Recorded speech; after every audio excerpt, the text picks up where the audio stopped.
Hello, everyone, and welcome to day 2 of the Freestyle Chess Grand Slam Tour 2025 at the stunning Weissenhaus Resort here in Germany. I am once again joined by an incredible trio in Tanya Sadstev, David Howell, and Levi Rosman to break down everything that happened out on the boards yesterday, as well as preview today's matches. And I think that's where I want to start, just the idea that we're already on the final day of the round robin, right? How quickly we've gotten to a point of stakes in this tournament where two people are facing elimination today and all players are jockeying for position heading into the quarterfinals. Yeah, it's incredible. Yesterday was a fast start. It was a bit hectic, a bit chaotic, but today the stakes get even higher. We're not quite saying goodbye to two players, but they won't be in the running for first place by the end of these next 4 games. That's a really good point. Even if two players are eliminated from quarterfinal contention, they will still be playing for that all-important 9th position, getting that extra point and a little bit of extra prize money. I think it'd be wise of us to take a look at what we have in store today. Of course, we do have 4 rounds left in that round robin, but we have to take a look at the matchups for the first round of the day, and perhaps we can get a little bit of a spotlight shown on one or two of them. As you can see up top there, Fedoseev and Firouzja, Carlson, Abdusattorov, Caruana, Gukesh will kick off the day. Sindarov, I think for many, the surprise and delight of day 1 of the tournament up against Nakamura, and then Keymer and Aronian will be the 5th and final board of the day. I mean, Levi, taking a look at these matchups and considering the showing of each of the players from day 1, where's your eyes gravitating towards? I think I will start with Sindarov versus Nakamura. It's reminding me of Ilia Topuria from the UFC, how he came up the ranks. He got into a championship fight against Volkanovski, who was the incumbent champion and arguably the GOAT. And then he got taken down by Topuria. He knocked him out. And in the very next fight, he fought the second best arguable featherweight in history, Max Holloway, and he wasn't supposed to beat him either, or according to the fans. And then he beat both of them. So can Sindarov get back-to-back victories over 2 generational players in Magnus and Hikaru and go to 5.5 out of 6? I don't know. That's what the fans have to watch for. Yeah, we wait on bated breath to see. Tanya, do you have an inkling? Do you think that his run will continue? Is this the kind of form that somebody can come in with and maintain at such a high level against some of the best players in the world? I mean, what he does today is one thing, but what he's done in freestyle chess so far, how incredible it's been, just his entire journey, right? There's only one spot up for qualification to be at Weissenhaus, and it started with 250 players playing. Sindarov finds himself in that top 4. And there were some big heavyweights in that one to make it to a knockout. And that's just the base of the mountain to get to Weissenhaus. He's playing a tournament where you've got the big guns. You've got Wesley So, you've got Jan Nepomniachtchi, Yu Yangyi, everyone fighting it out. He takes them down, plays this incredible final against Fedoseev. And I don't know if we can bring that video up, but those final moments. James, he loses that thrilling Armageddon where he was completely winning. And all hopes are gone. And then last minute, Vishy Anand, the 5-time world champion, the legend, drops out. Sindarov gets invited to Weissenhaus. He scores 4.5 out of 5 in the round robin day 1. Takes down Magnus Carlsen. Weissenhaus freestyle chess, a star is born. It's a good point. He's not just stepping into the arena with these other 9 incredible players. He's filling the shoes of a 5-time world Biggest champion. Biggest shoes ever. On top of all of that, what expectations and how he has delivered so far. With that, let's take a look at the standings, because as we mentioned, Sindarov is sitting up top the table at 4.5 points out of 5. Of course, he is not alone. We do have Fabiano Caruana up there along with him, and it's Alireza Firouzja who has solid control of 3rd position for now. Then, of course, Nodirbek at 2.5 will have 4th. A massive tie currently there for 5th with 2 points apiece between 4 players. And then our 2 current players in danger of elimination being Vladimir Fedoseev and Levon Aronian currently. But with all of that said, I think it's important to note 4 games still to go. Anything can really happen. Everybody is still in the running, and in a lot of ways, almost everybody is in danger still of falling out.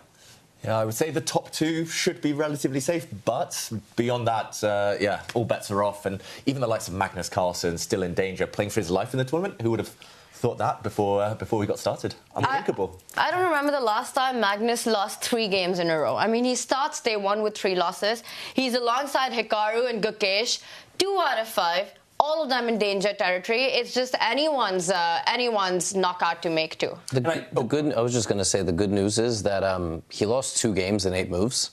So, you know, I'm not his coach, but I would just say stop doing that, and he should be fine, right? Like, I think he was just blunder-prone, and I don't think it's going to happen in the Classical. So the good news is that last year he also started slow. Right. And last year also, the young players were in the top of the Rapid. But the counterpoint to that is, it is the first 10 moves in freestyle chess that are the most important, because every single move, that's a differentiator between freestyle and standard chess. Every move is a high responsibility move.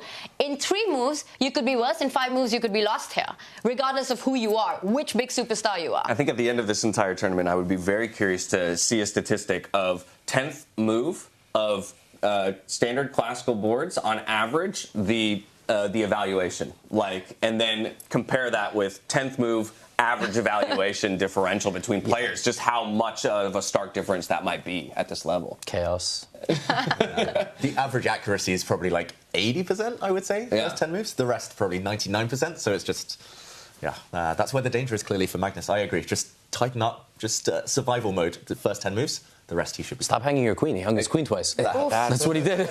Brutal. Yeah, yesterday we had the pleasure of talking to Fabiano after his incredible day as well. He said that really for any players, including himself, at this tournament, a 4.5 point day one is a dream. But now I kind of want to flip the script, and I do want to talk about some of those players who are struggling, who are facing elimination. We've got Levon Aronian, for example, sitting on 1 point. Fedoseev, who impressed so many in the qualifier, also sitting on 1 point currently. How do we expect these guys to recover? I think Levon, a lot of people point to as a guy that doesn't seem like he can be mentally shaken of all people. I think he's probably one of the most I'd be confident in being able to go ahead and let yesterday run off his back, like water off of a duck, and just come and refocus for today. Yeah. Yeah, I mean, I was lucky enough to interview Levon after yesterday's action, and he'd just come off a loss, but he was still in okay spirits. He was still like, okay, if I play anywhere near my best, I have a chance tomorrow. And I'm not sure I should say this, but I can let you know a bit of behind-the-scenes action. Aronian and Fedoseev, the 2 players at the bottom, they were playing blitz against each other last night to try and play themselves into form. So. Yeah, but they were playing standard chess. Yeah. I was wondering. That was weird. Yeah, I was like, why not play, freestyle? And they just said, well, we clearly don't understand anything about the game, so we might as well play standard. So one of them has to win a game. Like, you have to get into the next score group with a win. And yeah, so let's go back to what we do now. Exactly. Well, again, we're very excited to see what's in store today, but let's remind ourselves what everybody is here to play for in 2025, the Freestyle Chess Grand Slam Tour. The revolution of professional chess starts now. 10 world-class players, 5 unique destinations, 1 gripping and innovative format. Changing chess forever. Welcome to the 2025 Freestyle Chess Grand Slam Tour. Bringing a unique chess experience to iconic places around the world, only the world's best players will take on the Freestyle Challenge. During the 2025 season, players are awarded points based on their placement in each Grand Slam tournament. Over the course of the season, each player's points from all the tournaments are added together. And after the last Grand Slam, the player with the most points will be crowned Freestyle Chess Champion. It really is combat from move 1. This is so much better than classical tournaments. All events in the Freestyle Chess Grand Slam Tour will be played in the format of Chess 960. Each Grand Slam starts with a round-robin phase. All participants face off against one another in rapid chess. The 2 last-place players in the round-robin stage are eliminated, but will play for 9th place in a playoff match. The remaining 8 advance to the quarterfinals. From here on, the games will be played with classical time controls. Each matchup will be a best-of-2 game over 2 days, and in the case of a draw, 2 rapid games will be played. If there's still a draw, 2 blitz games will follow. And if the winner is still undecided, a final Armageddon match will be played. From the 7th to the 14th of February, the first Grand Slam of 2025 will take place in the luxurious Weissenhaus Resort on the Baltic coast in Germany. As it is the first Grand Slam of the year, all Grandmasters are eager to make their mark, with the top spot there for the taking.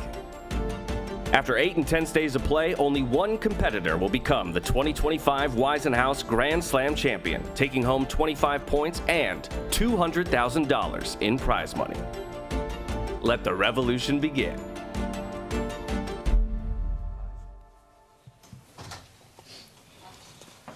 Welcome back to the Freestyle Chess Grand Slam here in Weissenhaus, Germany. As we mentioned to you yesterday and all week long, you are currently with us on the community stream, but you have your choice of viewing experience at home. If you're looking for a bit more in-depth analysis from the top of the top, you can go find that over on Chess.24 or Freestyle Chess Pro, the expert stream as well, or you can hang out with us here all day long. If there's a particular game or board that you're interested in as well, Freestyle Chess board following by the number 1 through 5 will get you a very specific view of one very specific matchup. So, choose your own adventure when it comes to freestyle chess, very much the way the game is played, it feels like.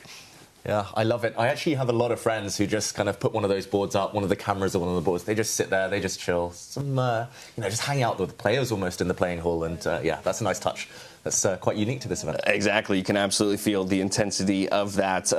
From here, I think it just comes down to what we expect to see out on the I was about to say the field. What do we call it? Out on the board today at this point.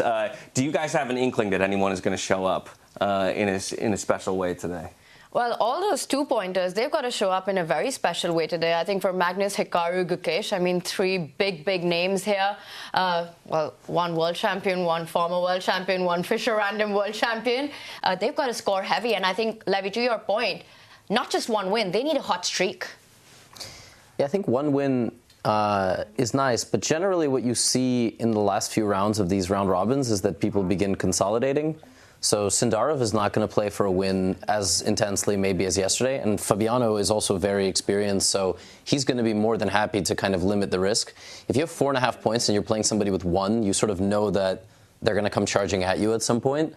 But I guess what's helpful about this format is it's completely random also, so you can't kill the game. Right, but I think there's a really interesting conversation, right, about not just playing the game, but playing the tournament, right? And we even heard, to your point, Fabiano yesterday saying, when you get to those last 2 rounds on elimination day, that's when people are going to start making those calculations about what do I need here just in this game to get myself skating through? Do I have to play for that win, which can look amazing, could also end in disaster, or am I just trying to get through on those draws, get those couple extra half points to make sure I meet the top 8? Yeah, it's interesting to me. Of course, we'll see the players at the bottom fighting for their lives, scrapping, taking risks. But for me, looking at the top of the table is how desperately do they want the right to pick their opponent in the knockouts? How hard will they push today? If they take their foot off the gas, then anything's possible. Well, we'll find out soon enough. I'm going to jump in because I'm hearing that the position lottery is ready. So let's head into the player hall to see what our starting position for round 1 will be. So good afternoon. Dear players, dear media, parents, organizers, kindly welcome to day number 2, and we will start soon with round number 6. So I expect that Jan will say something. Jan? It's a change. Okay, so I will give you the microphone. Thank you very much. Welcome everyone to day 2 of this round robin. We're ready now to draw the position, and I would like to welcome Alexandra Botas and Andrea as well, or no? Just you? Just you, Alexandra. Please give her a warm round of applause. I guess I will pull out the table, and you can stand at the bottom and you'll give it a shuffle and pick one.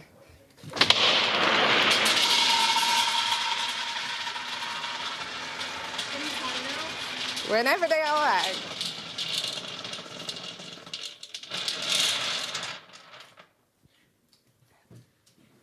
Five, 8, 8. Thank you very much, and that's it. We'll see the position in a second. Let's see. Thank you, Alexandra. 5, 8, 8. So that's the position. Good luck to the players and enjoy. Okay.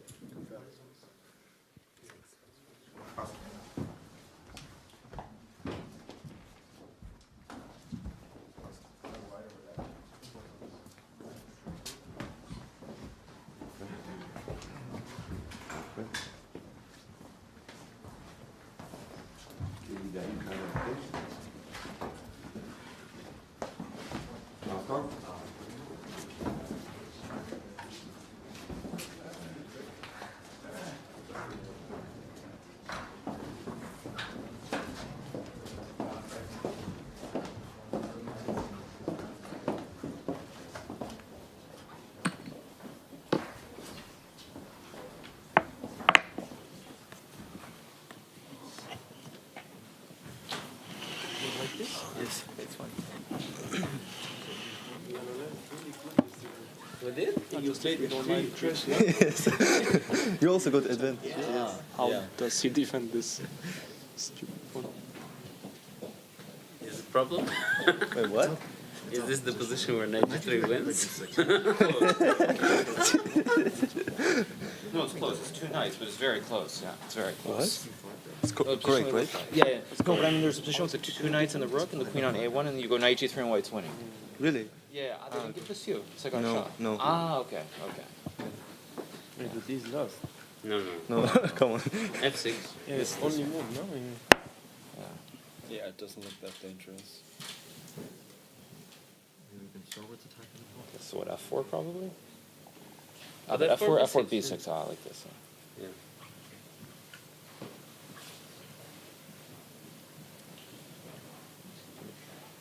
But then what does white play here? Knight I mean, f5? e4 maybe? E4, f4, d4 probably. What, knight f5? Yes, knight f5. Knight f5 or g6? Knight h6? I don't know. Bishop e6. Is knight at maybe? Then knight f7. Yeah, it's fine. Because white's going to have to go f3 too at some point. Yeah. But probably here e4. It's probably. But also b5? Or we have Well- to take a knight g3? I think Yeah, like b5 looks too dangerous, no, for black.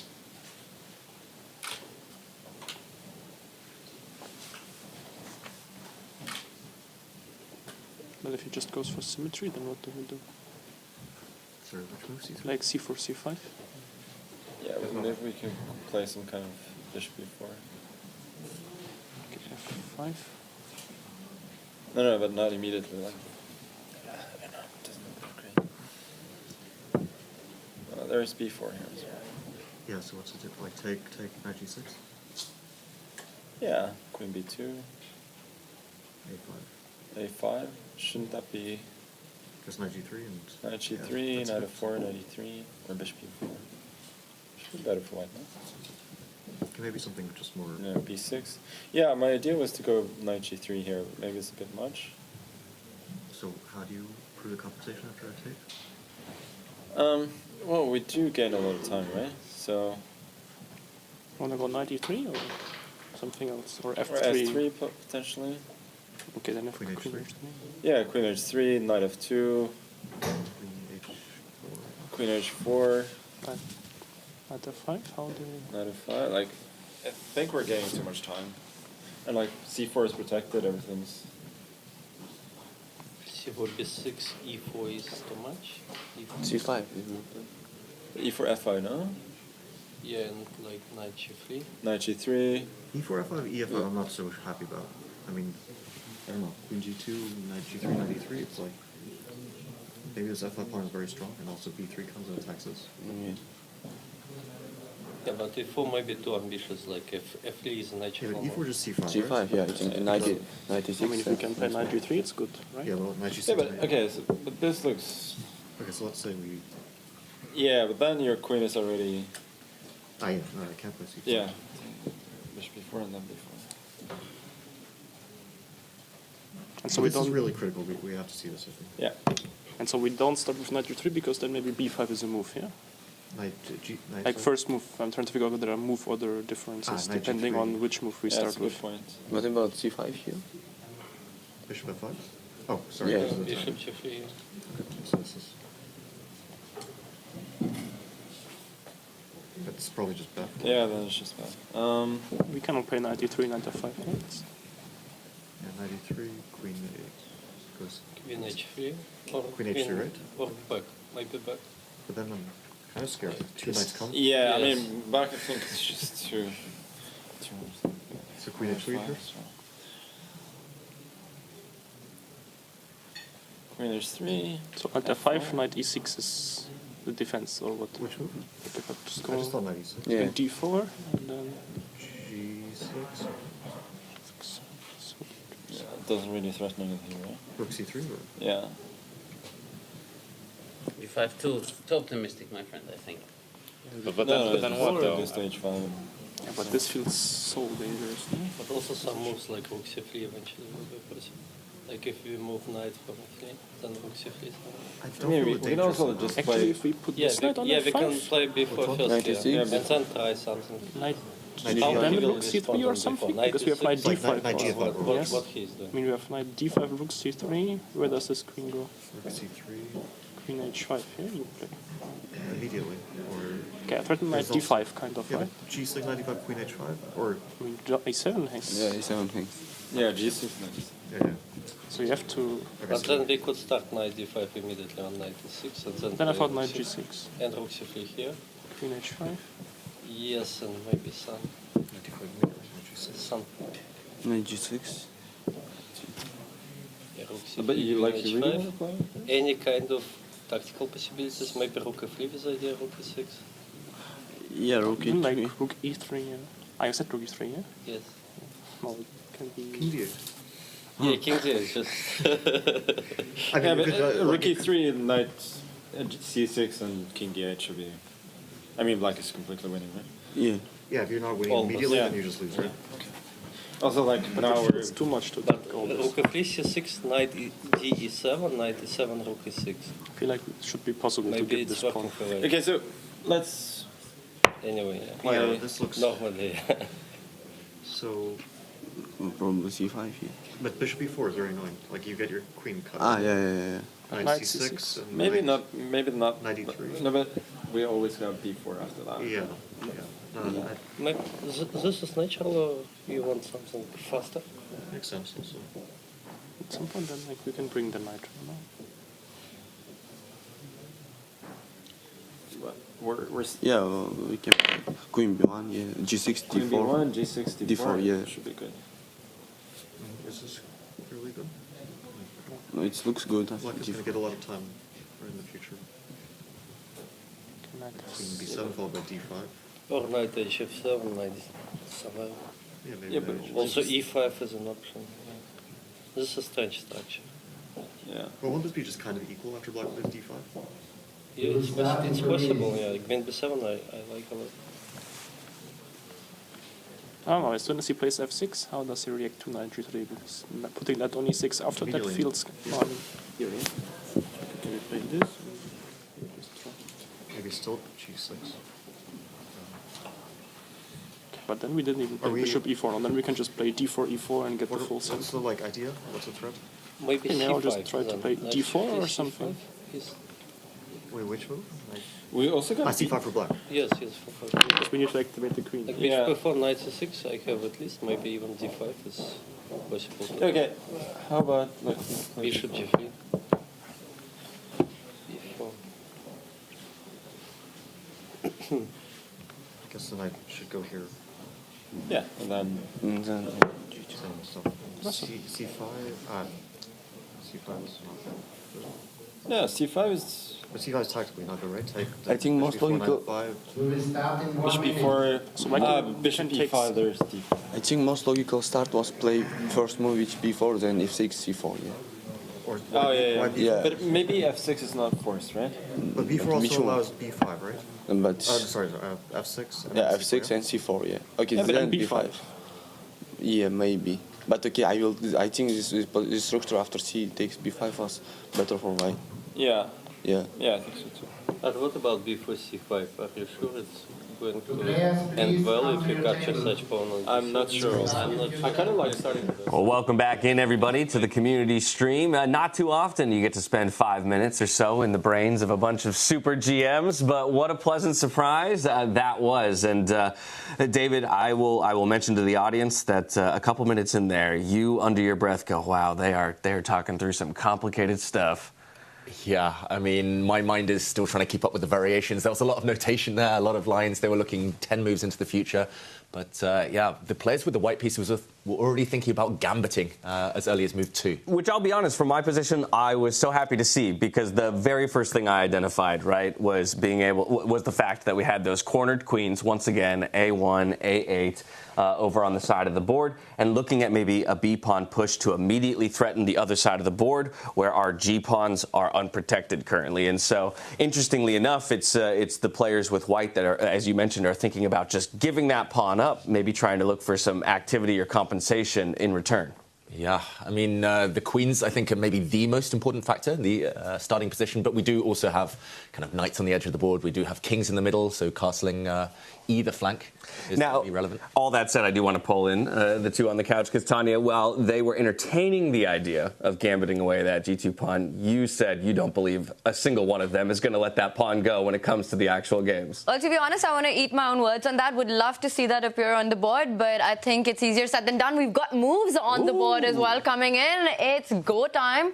A huge match for the players in danger zone. And we see a lot of that left side C-pawn moving 2 steps ahead. What happened there? 5 identical openings. So clearly a unanimous vote between the players with the white pieces. Yes. It was a party of 5, right? They were all discussing together. How many times do you see Magnus, Fabi sitting on the board, figuring out their first move?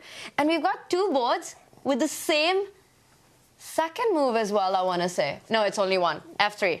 Oh, yeah. So total agreement there on the first move, but pretty quickly we'll see deviations across all of the boards. We already do.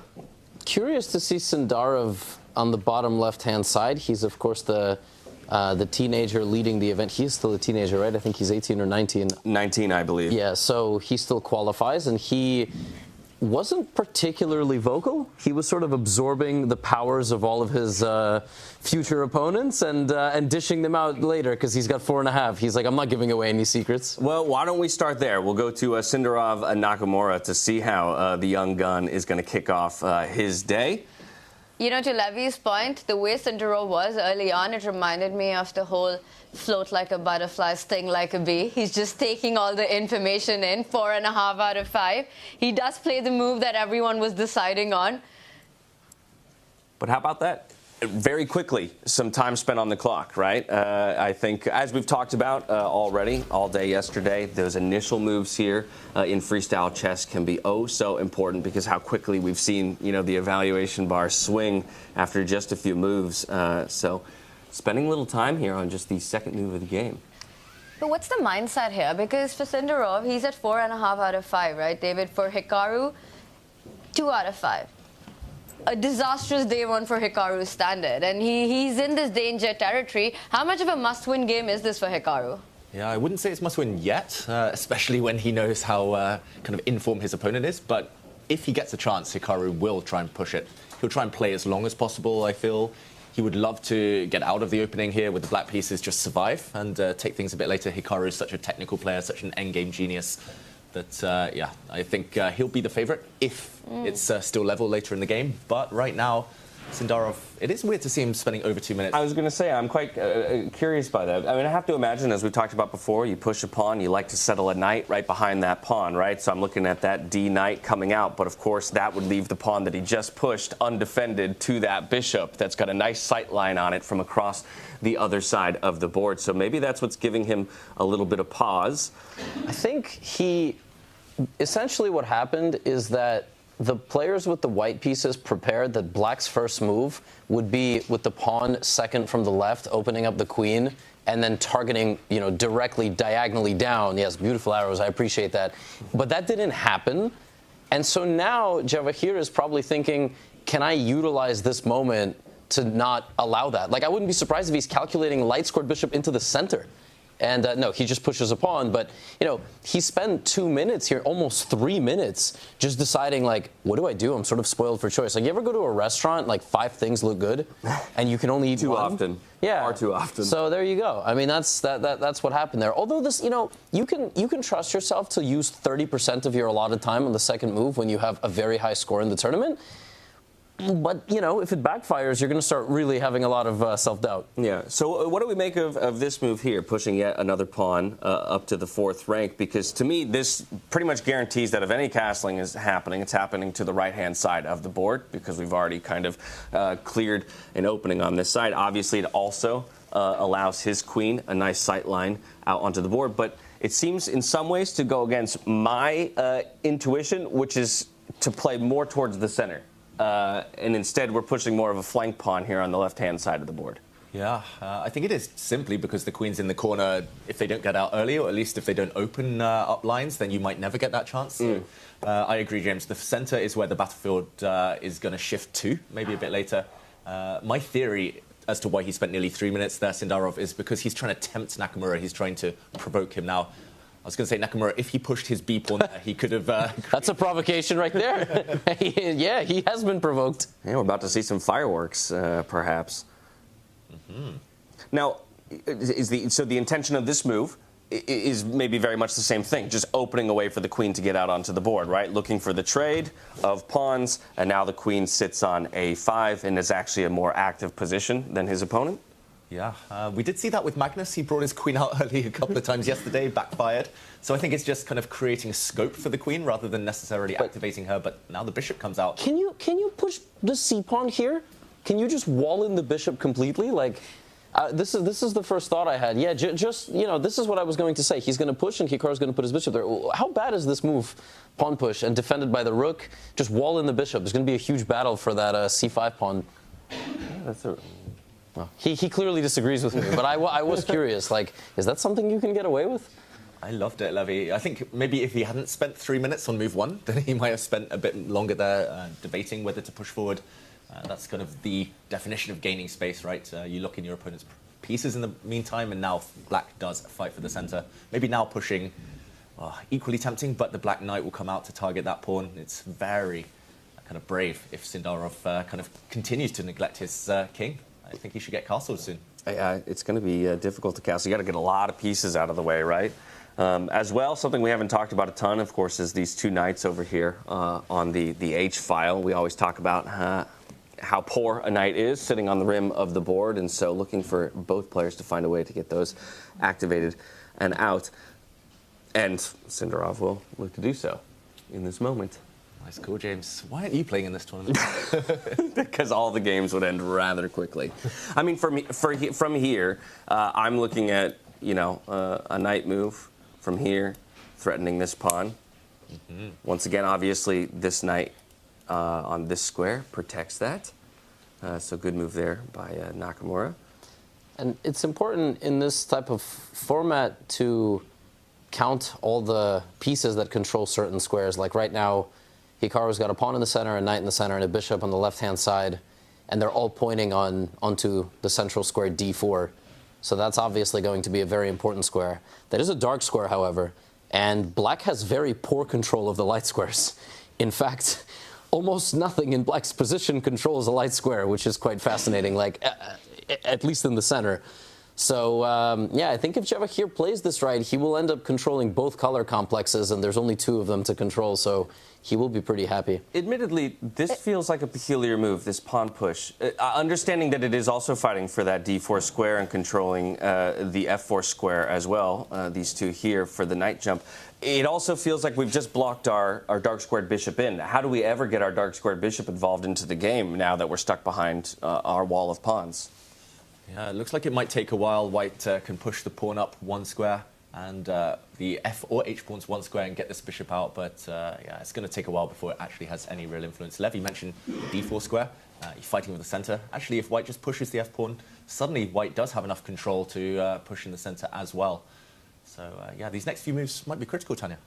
So much of it is also about king safety, right? Where do the players want to castle is such a big question to me in this position. You can't keep that king forever in the center, especially if you're looking at all these central breaks, opening up the lines in the diagonal.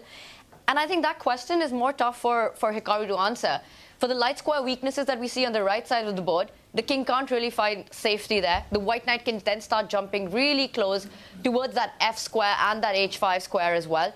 The left side of the board, closer to the queen, if you go castling, with that a pawn that's already moved forward, some weaknesses and targets there. So where is Hikaru's king even finding safety here would be not an easy one to answer for him.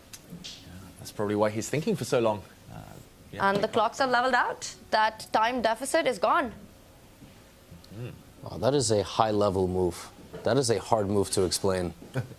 Can you try your best? Sure. For my sake? I think basically, you know, Hikaru didn't change much. He just slid his bishop forward. The only change in his position now is the bishop now doesn't just look to the right side. It also kind of looks bottom to the left. Not that those squares are particularly useful. And he's gaining a little bit of space for his pawn and queen in the left-hand corner. I think he kind of wanted Javokhir to do something. I think he's sort of waiting and seeing like which way white will continue. It's kind of a game of cat and mouse. But also this move, it kind of frees up the space for the queen, right, to jump the square where the bishop's just vacated, line up with the bishop there, and really take control of that break in the center that Javokhir wants to get in with the d pawn moving 2 steps ahead. So trying to get as many pieces on the board as possible, but a really nice post. You know, every pawn move in the game of chess has its own set of consequences. You push it, you see what you've left behind. Right. That square which Hikaru's just taken was a square left behind by Javokhir by pushing that b pawn 1 step too far.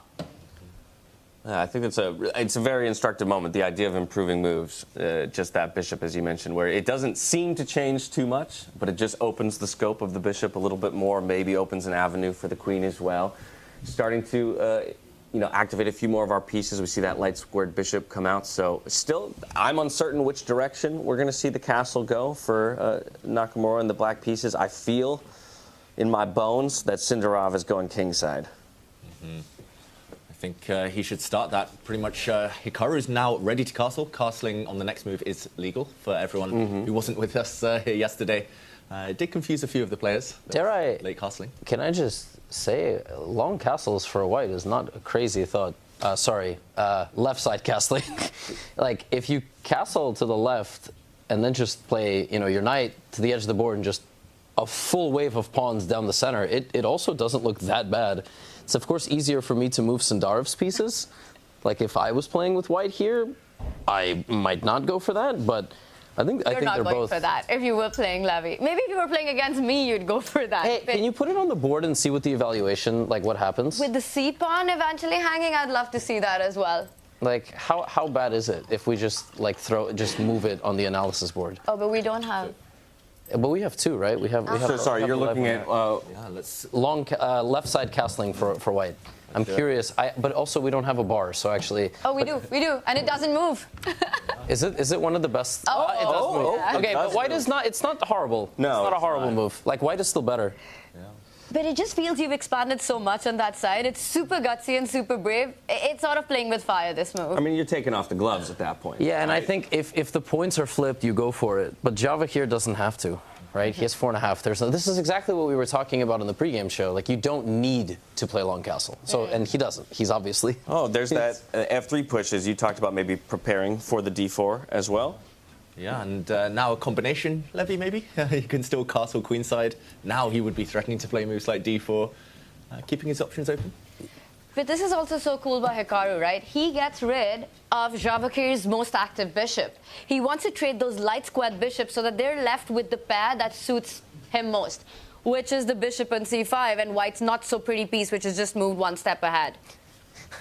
We have the Chess.com game review open, and Hikaru's score thus far is 72. Well, now it's 75. Yes. I guess that last move was really accurate. Slightly more impressive. Well. Stockfish looking at these games is just stuff. Yeah, it's just disrespectful. Like, it just. Yeah, but it looks like Hikaru is stabilizing. Also looks like Javokhir's not playing as energetically as he could. Yeah. Also, I mean, not something that Hikaru's going to let happen, but something I'm looking at, obviously, is knight infiltrating, now looking for a fork up here on the king and the rook as a possible move. Both kings, or both players, rather, choosing to castle towards that king side short, so we do have our answer there. And the e7 square currently covered, but definitely watch out for that, James. Like, if the black pawn ever pushes, locking the. He's saying you suck, James. That's what he's saying. Did you hear that? That's Grandmaster speak. Yeah. For I can't believe you didn't see the bishop. No, but what are you going to do about that? Retreating moves, right? A lot of pieces can move backwards in chess, and it's easy for us to forget that. Magnus missed one yesterday. Exactly. I mean, if he can, James can. Danya does this to me, Nerditsky. Like, sometimes we commentate, I say something, and he goes, yeah, I think there might have been Rookie 8 at the end. But anyway, like, and like, if you look at the line, what I suggested was brain dead. It just falls apart. You're just like, there might have been, but I don't know. Anyway, and then we just, like, keep going along. So. Yeah. David will underhand it to me every time. He'll find a clean way of telling me I'm wrong, but that's why we're here. But I think Hikaru heard you. He's just reinforced the defense of that square. Yeah, so actually I'm the idiot, ultimately, and I'm fine. I'm fine with that. It's been that way my whole life. So, yeah, and he's really reinforcing that bishop. I think he brought that bishop there to be traded off, essentially, right? Like, that's what he's...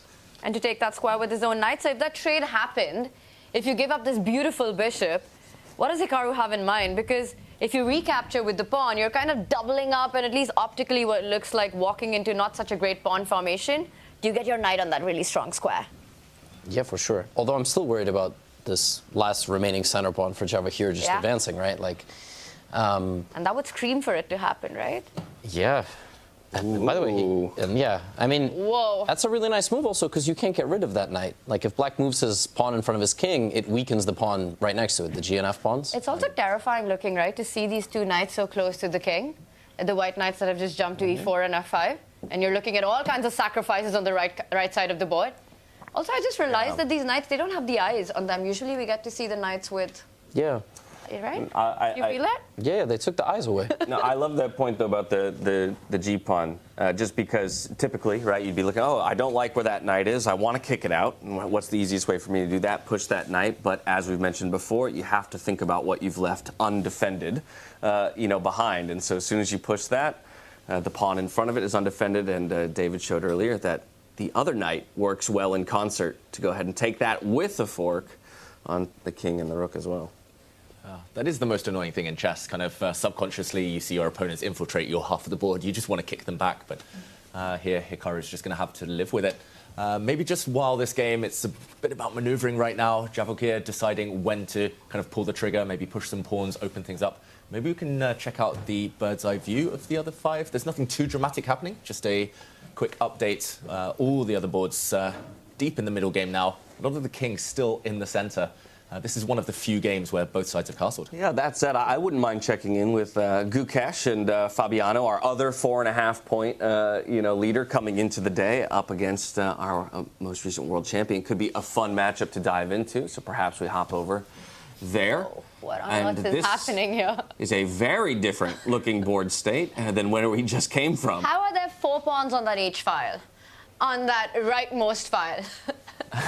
David, I haven't seen this pawn formation, I don't know, the last time or if I ever saw it. Yeah, this is a weird one. I'm quite liking it. It looks like checkers for white almost. Most of the pawns on dark squares. I'm quite liking especially the combination of bishop on light squares controlling diagonals, pawns on the dark squares controlling loads of squares there. And we know Fabi's in great form, but Gukesh, a result here, any result would be good for him. In terms of coming into the top 8. Big game here. I think immediately I'm wondering, I'm just looking at obviously the open G file, right? We each have a rook positioned there, but as well now with the pawns over on the left-hand side of the board up on the 5th rank, both of those feeling like a good target. And so it feels like split attention. And I'm wondering how you would make the decision as a player, which side of the board you're ultimately going to send your resources. Yeah. And, I mean, also where the king's going to castle, I was just about to say, I don't think you're going either way anymore. So the white king just posting up, pretty much nice and safe, cuddled up by its pieces there. And, yeah, this is a bit of a weird one. It's like, which flank, which pawns to push, whose pieces are better. I would choose Fabiano here, probably Tanya. It's really interesting. I think it's so much about the minor pieces here, right? The minors on the board, Levy, because... You compare Fabi's bishop to Gukesh's bishop, which now has opened up, so perhaps the comparison doesn't stand. I love this break in the center, regardless of whether our engine, our bar approves of it or not, because with the king in the center, where it's just moved, no castling in sight, Gukesh wants to activate his queen. He wants to get it to the center of the board. He wants to start targeting that H pawn on the right side once the queen arrives there. That knight, which is in front of the king, will arrive to g6 or to the central square of d5, putting more pressure. I think Gukesh, you said any result works for him. He's playing for the win here, Levy.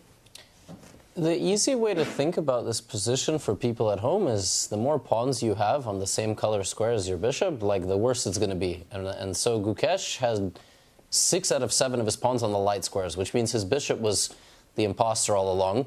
It was pretending to be a bishop, but not with the last move that he played. Whereas Fabiano had 6 out of 7 pawns on the dark squares. That's why Fabiano has an advantage. His color complex sort of pairs well together. But with e5, it's... It feels like Fabiano has a decision to make, right? Either I take or I risk that pawn pushing one more square and almost locking my bishop out of the game a little bit. Yeah, he could be deciding whether to stop that push with the move d2 to d3, his center pawn just going up 1 square, or he's deciding to take. Another thing top players do is they decide the second move. And, okay, or that, provoking that push. But sometimes players at this level also calculate a move ahead. Like capture, my second move, which is always strange to me. Like if you're going to make the move, just make it. But yeah, so he's saying, Gukesh, come forward, like bring it on, basically, like, you know, like this. But he'd be happy if Gukesh took that decision. If he blocks the center, that means you're giving away a lot of the attack, also fixing your own pawns on the light squares where it can become a big target, because that's the color complex of the bishop. Will he? He does. Doesn't find anything better. And now the white queen, that's eyeing some dark squares on the right side of the board to penetrate towards the black king. And now Gukesh will put his 7th and final pawn on a light square. Oh, no he won't. No he won't. He pushed the pawn that was under attack forward. Wow. I really like White's position here, though. I feel like White has all the play and the targets. I feel like the kings feel so much safer in the white position, but of course now we see a lot of rerouting kind of happening with those minor pieces. The bishop sliding back and the knight dropping back, maybe looking to launch an attack on the other side of the board. Would there be any reason that either of these players in this position would want to trade the rooks on the g-file? Is that an advantage positionally for either player? Obviously, you're forcing the king to slide back. You're a genius. Look, now what? You win some, you lose some. That's a good question. Now what? Well, I mean, now I'm thinking we need to find a way to get our king off of that back rank and open a way for our black queen and black rook to slide over and start an attack on that. Are we going to see a castle? But that's just too risky. With everything open on the left side of the board, even if it's legal, that's playing with fire. Oh, I think it is still legal for black to castle, but as you say, Tanya, the white bishop will come and check the black king that would then sit on c8, and yeah, that just smells bad. But there is a big threat. The white queen is poised, right? She's about to jump. Yeah, that's... And it's weird, right? Because Gukesh has got his majors on one side of the board, the minors on the other, but they're really not doing a great job of defending that king against the threat. You're pointing out that extreme right square of h8, but the queen has got other targets on that diagonal as well. The f6, the g7 pawn, all of them looking extremely juicy to come into. Gukesh, he does make a move. He's choosing the king to defend itself. Okay. To be clear, that means that he can now no longer castle. Those rules still apply. That means that the king will be walking step by step around the board from now. Ooh. Yeah, this gives him both options, though, to defend against that queen move, right? He can either bring the knight or the bishop over and just kind of box his own king in. Checks don't win the game. This is an important thing. Like, for a lot of people watching, like, they would still play this move just because they can. Wow, and it doesn't necessarily mean it wins the game. But, yeah, Gukesh is basically saying, if you bring your queen in over here, she's going to end up getting distracted and lost in the forest. And in that time, I'm going to launch some counterattack. I instantly want to clean up that pawn right below the queen. Is that not allowed? It's probably the best move. Okay. Yeah, actually, if you take it, the board explodes. Explodes. Yeah, like you cannot. It's actually like mined. Well, so the reason I bring that up is because dropping the bishop back would have defended that pawn, and so he chose the knight instead. But dropping the bishop back, just to mention, would have dropped a different pawn. The white bishop would have been able to grab a pawn on the edge of the board. Yeah. And this actually serves the same positional purpose as earlier that I was describing. Like, Fabi's bishop targets all the pawns, and Gukesh's bishop just has to sort of play defense. So yeah, Gukesh is a pawn down and a minute down, but he's had worse in his life, and even worse in this tournament. He's about to lose another pawn. How do you even keep things under control? There are two that are under fire. The queen and the bishop are combining. That f pawn is well attacked. Once again, both his majors are just not taking apart.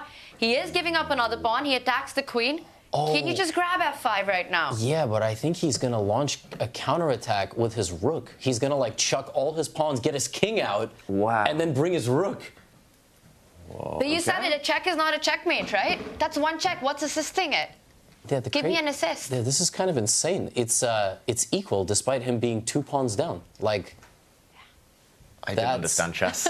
Yeah, this is the thing. You see those exclamation points on the moves, right? It's 3 in a row. So the engine is telling us that Gukesh is finding the right moves, but it's hard to even find the logic behind it.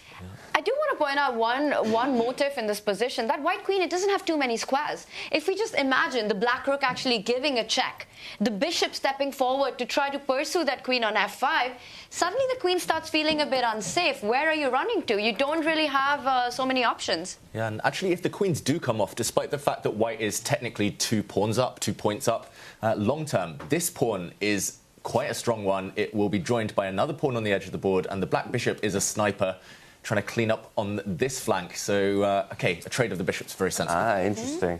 Because given that material advantage, my instinct is to start trading material, right? And to get down to a certain point. So I was looking at queen sliding into the middle with a check and offering a trade of queens. I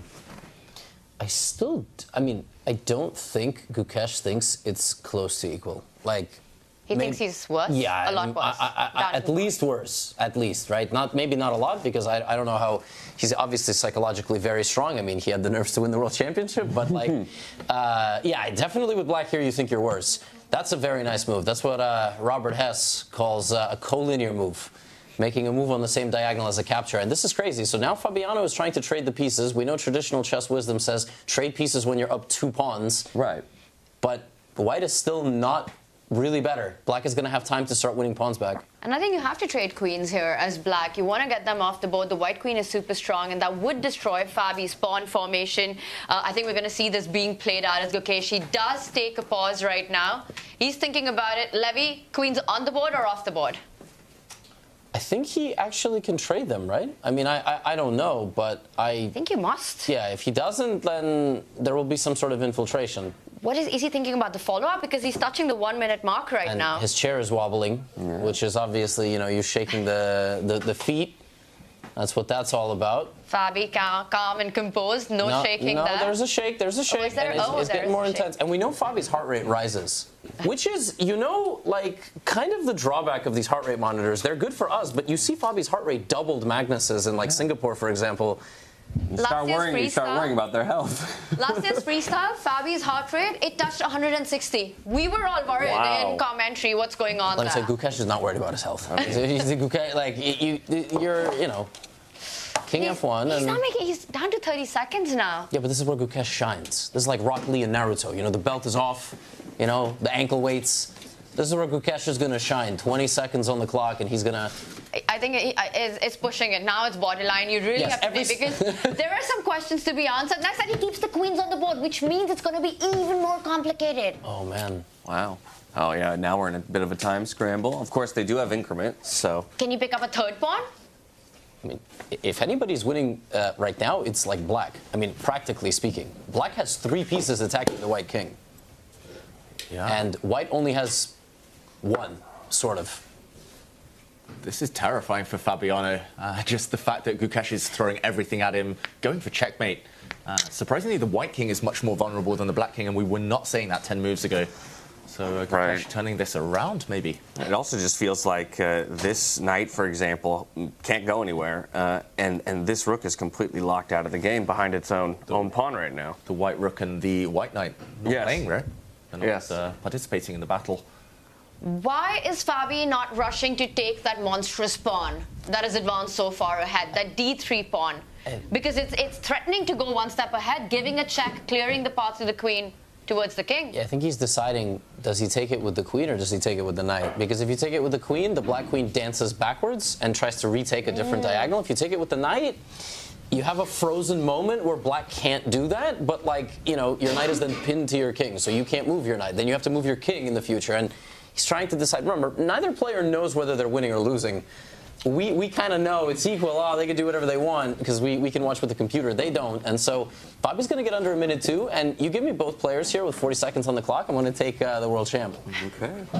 And this is not the type of equal that is going to stay equal. It's going to go either way, it feels like, especially because there's such a kind of imbalance in the pawn count. The clock's playing a role now. And I can confirm, 1 move to hold the balance for Fabiano. He should take the pawn with his queen. Everything else gives Gukesh a big advantage. Oh my goodness. He's now he has to find it. He's now under Gukesh's time. And he has to find the only move. Queen takes pawn is the only way for white. After being up 2 pawns, he does find it.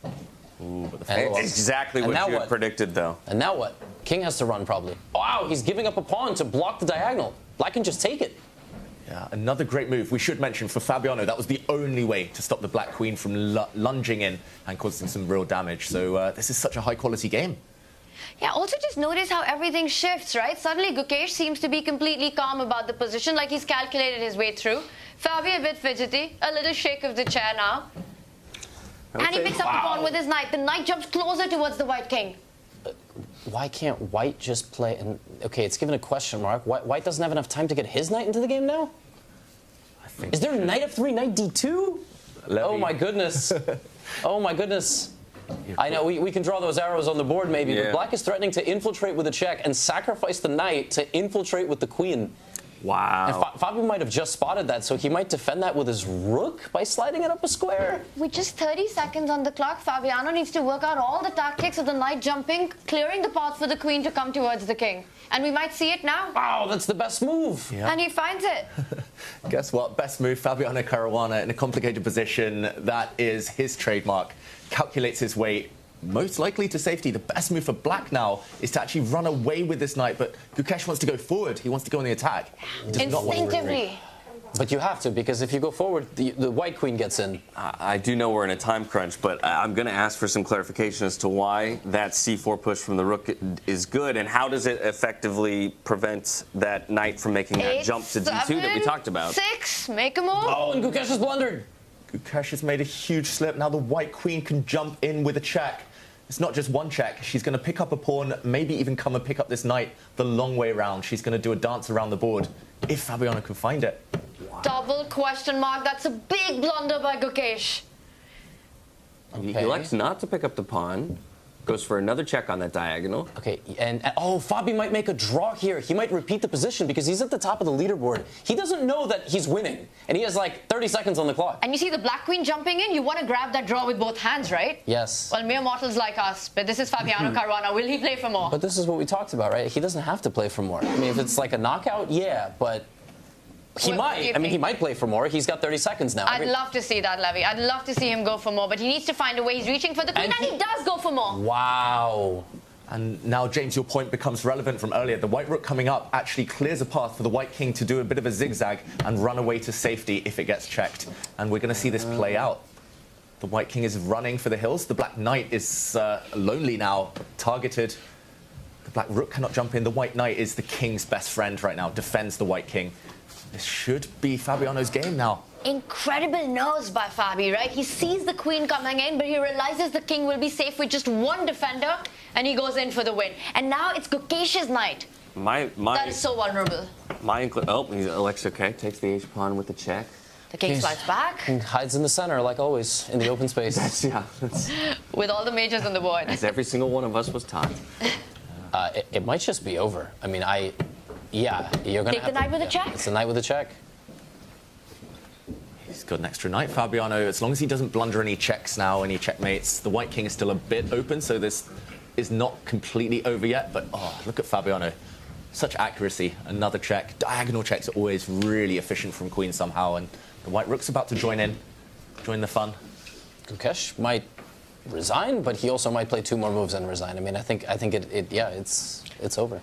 Fabi's rook is going to come in with a check, right? And when that happens, it's game over. Combine in a queen and a rook against the king, and that you're just asking for checkmate. Speaking of which, shuffling, gaining some time on the clock. What a tough position here for Gukesh. Fabi just has to find a way to get the rook to give a check to the king. Yeah, or just combine. You know, right now the queen and the rook, right? They're on 2 sides of the board for Fabi. He needs to get them together. 5 seconds for Gukesh. Is there a reason why we can't just clean up the b pawn there with the rook?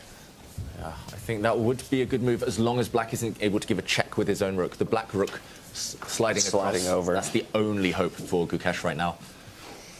Right, so maybe we talked about that tactically. I mean, obviously on the back foot, but in this situation, how do you find your way out of like a full frontal assault? You're looking for that one avenue to gain a tempo by checking the opponent's king? Yeah, you need to gain one move, just kind of forceful play, force your opponent's reply, or you simplify the equation.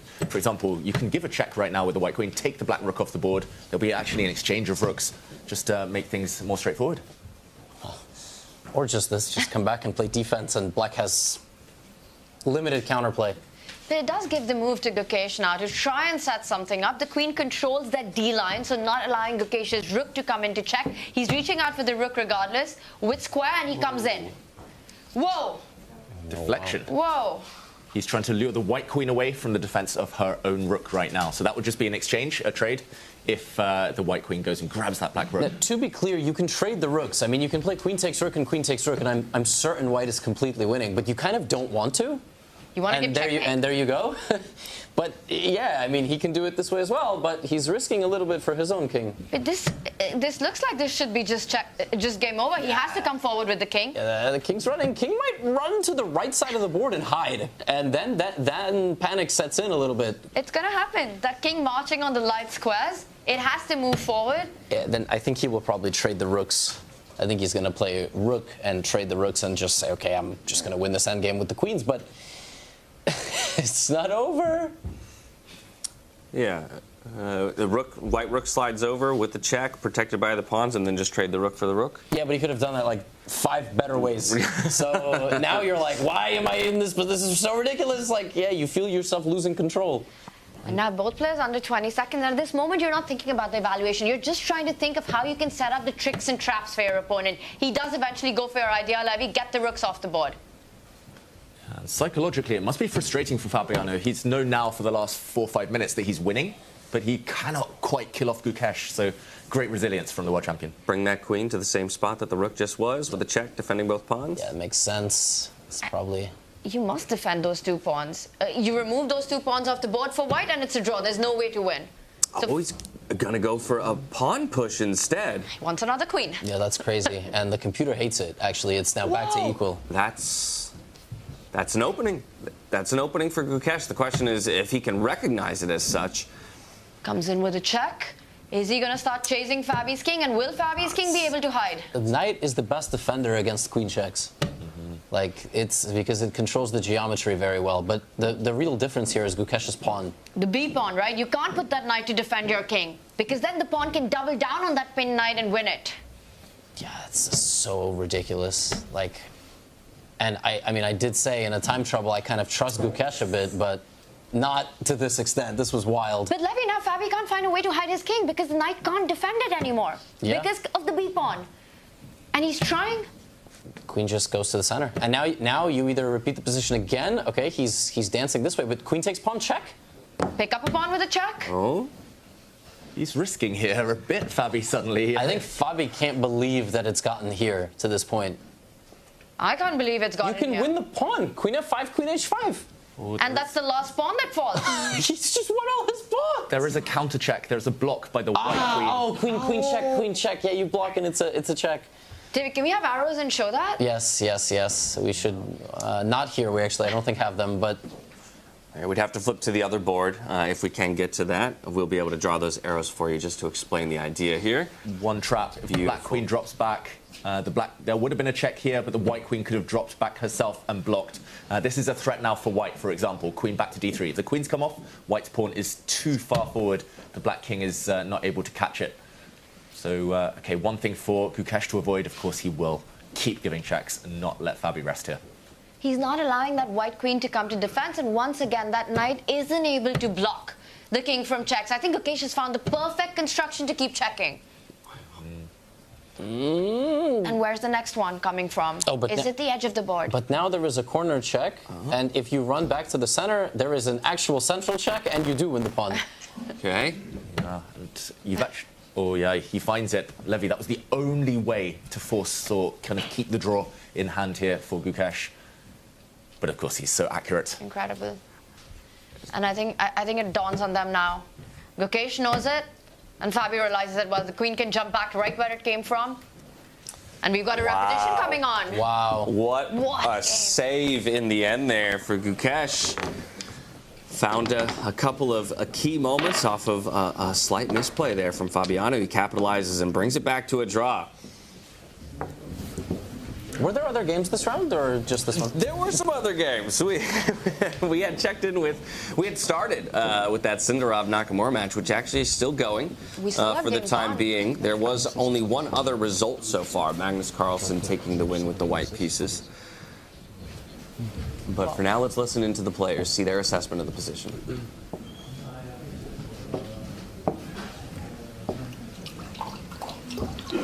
Thrilling, fascinating insights. Gotta get hydrated first. Riveting.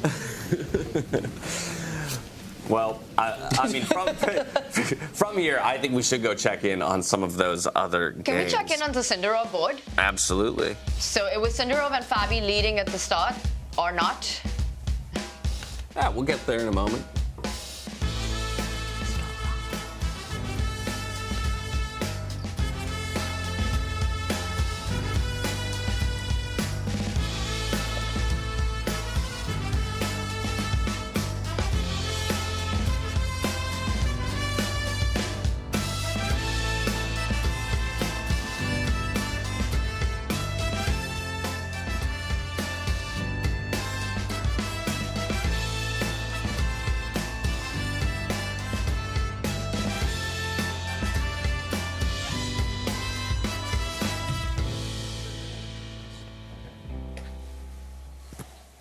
Welcome back, everyone, to Freestyle Chess 2025. First round of the day is concluded. Obviously, we put most of our focus in this first round on the two leaders to see how they would perform.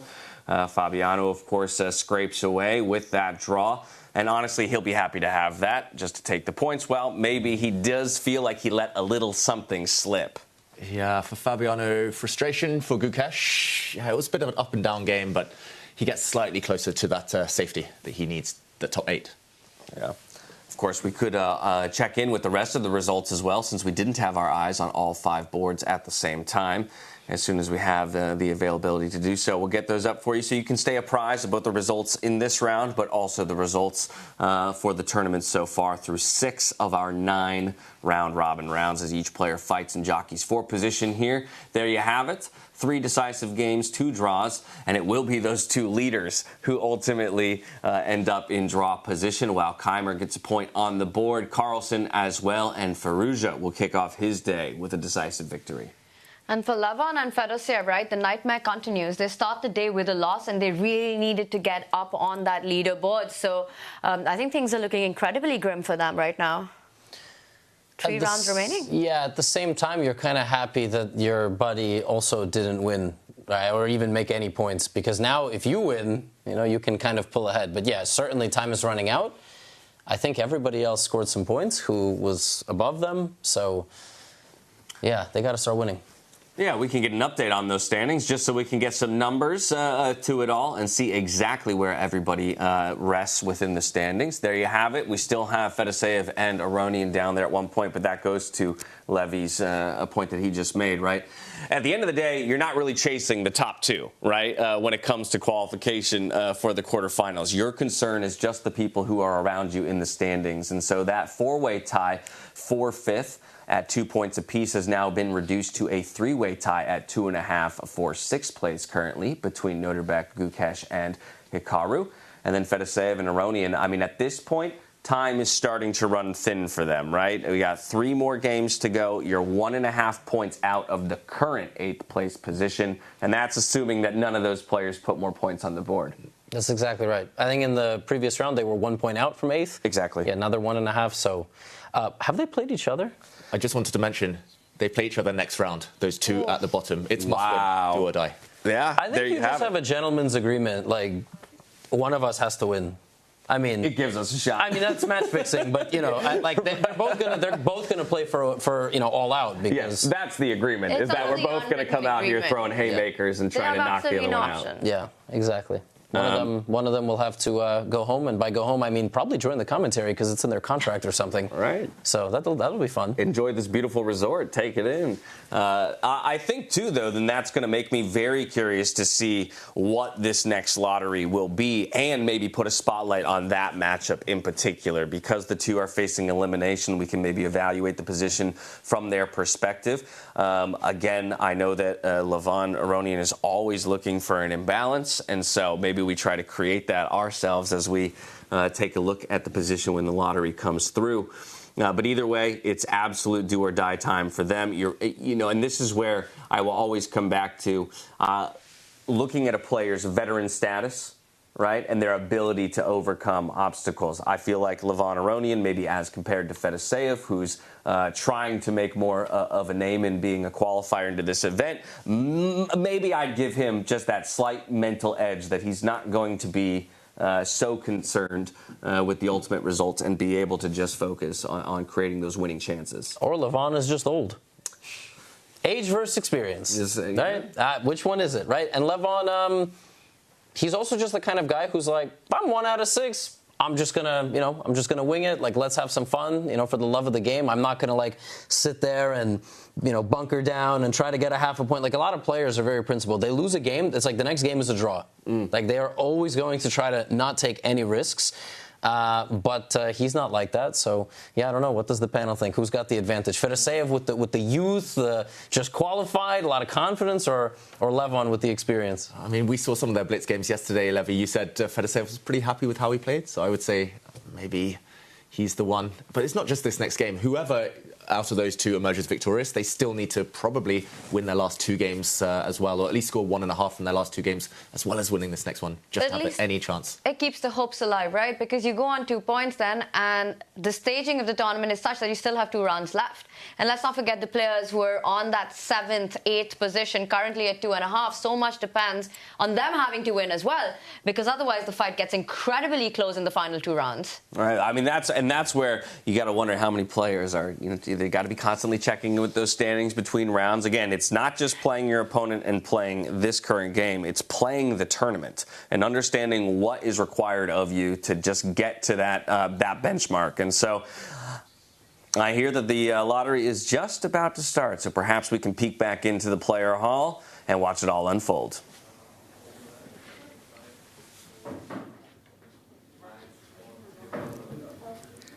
Welcome back, everyone, to round 7 of the round robin. I would now like to welcome to the stage Andrea Botes to help us with drawing the next position. Please give her a round of applause. Ready? Yes. So you can stand down there.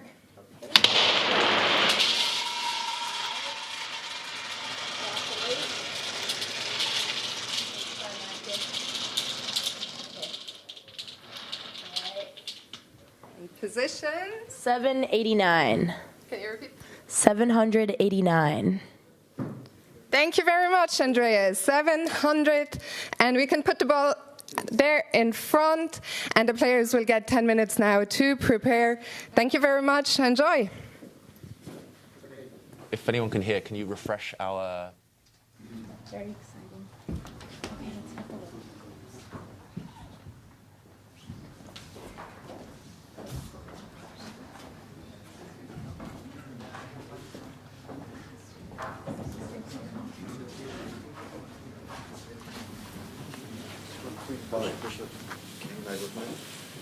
Yeah.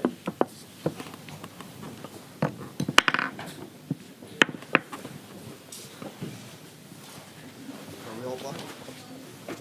Yeah, I guess so. There's a spy here.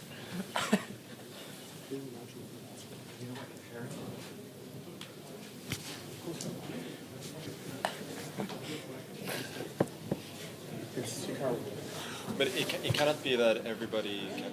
I also play C4. I play C4. Okay, anyway, what's going on here?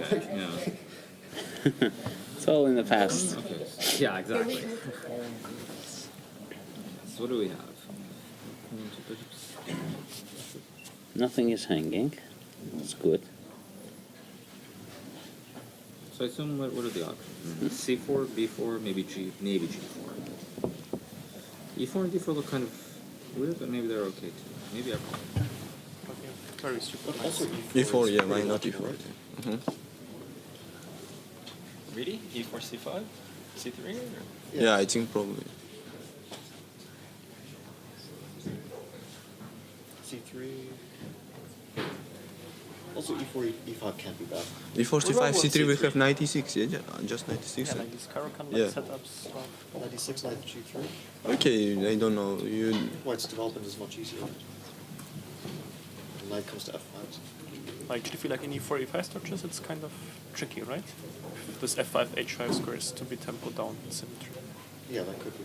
E4, E5, knight, just knight G3. E4, C5, C3, 96.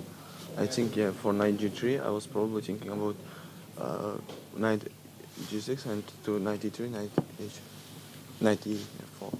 Maybe knight E3 first. Okay, now. H2 is hanging, no? H2 was hanging, yeah. You can need to play. So actually, even if you play something like knight g3 and knight e3, h5 could. Ah, no, bishop is maybe here. Yeah, I was thinking g3, maybe g5. Yeah, for sure we play g5. Yeah. I'm not sure. It's a bit scary with the f5 square. I don't love 1e4, honestly. I kind of like 1c3. c3. And d5. Well, d5, e4, Then e4, maybe. yeah. You can play c6. Yeah, c3, c6, d4. Maybe probably d5, e4, c6 also working. Yeah, but still. Okay, so let's say we get this position. Something like this. Isn't this quite nice for me? The queen in the center is definitely good. Okay, if you can't play e5, then yes. Yeah, I mean e5, ed, and then white should be somewhat better. But actually, it's a tactical issue, right? I mean, there is knight of 6 in the end, but black loses like e5, ed, cd, bishop a4 is tactically winning the h7. Yeah, also knight of just- 6 in the end. Also just de. It's probably better for white. Okay, so c3. I think why probably don't we- better to I mean, start why- with d4, yeah. Why is it so, like, what's the subtlety? Yeah. Just start with d4. Yes. No, just these knights are horrible pieces. I don't know, maybe, You cannot play maybe something there's like some kind of this. c5. Yeah, like Benoni. d6. c5, dc, b6. Yeah. d5, what do we do? d5, b5. Yeah, and d6. Yeah, I mean the queen is a bit. Yeah, but the white queen is also kind of slow. No, after g5, I think we have idea like play b5, e6, knight coming to f4 and next to g6. Yeah. It looks relatively harmonious. Okay, so c5. So c5, I think dc must. The thing is, nobody was going to play c3. We're all black, right? Yeah, yeah, Nobody's playing yeah. C3. Let's say We can take, yes, c5, take king Take f1. it, yeah. Yeah. King f1 and knight g3 maybe. yeah, it's very dangerous for black. I think. No, You can't do this. Maybe we should take it. Yeah, taking What- is logical. Yeah, take. No, but then actually black can play that same line because after bishop c2, bishop c7, I'll let you take h7, I'll take and go king f8. Oh yeah, makes sense. No, but before maybe Yeah, it's okay. then b4 makes much more sense. Okay. Yeah, this looks good for white. No? Oh, how are we going to develop? I just want to understand. Let's say knight g6 or Probably knight e3 and just castle, right? No. this. Yeah, g6. no, it looks good. Yeah, it looks good for white. It's very good I for like white. it. But should we consider b5, c4, b5? Before. Oh, you want to go b5? c5. c5? Queen h7. Maybe. This. Yeah, Or before. b4. Yeah. The typical stuff. Oh, this is good, no? Before. No, this I like for white. This should be good Yeah, for white, I think. should be Space good, is yes. space should be good. And maybe this and just b6. Yeah, this is logical. but- yeah, ah, that's because, the yeah, most because- logical. Yeah. Now this is very No, but it critical. doesn't matter because I'll let you take. I'll let you take here. I'll just ignore it. I'll play like bishop c7 or something. And then king f8. Yeah. Actually, no. Maybe, okay, something like this. Maybe just bishop Pawn sec. No, because I'm going to go the same line. King f8, knight g6, rook h8, the same thing. But you know, bishop b2 there stops You want any bishop of your b2, no? stuff. Ah, you have bishop b2. Yeah, this is true. Or bishop b2 here, and then knight g3. Yeah. I can't. I'm not in time. Yeah, you're right. I'm not in time. Bishop c2, yeah. This is true. Oh, okay, bishop c2, then he takes. No, I take. Now you take, yeah? Oh, take. Yeah, this maybe doesn't look bad. In general, is f5 really bad? It's not really bad. G4 no. G4 takes e4. Looks really dicey. These knights are just such a nice art. Yeah, that's why I like c5 and b6. Yeah. There are basically got the pieces out. Okay. Like maybe you can C, by the way, 1c3 c5 is. Yeah, c3, c5 is empty. Yeah. Okay, so here, yeah, I think this is. And what's wrong with d4, d5, c3, like maybe knight h6, knight e7, castle shot, knight f6? This can be given. I'm just afraid we run into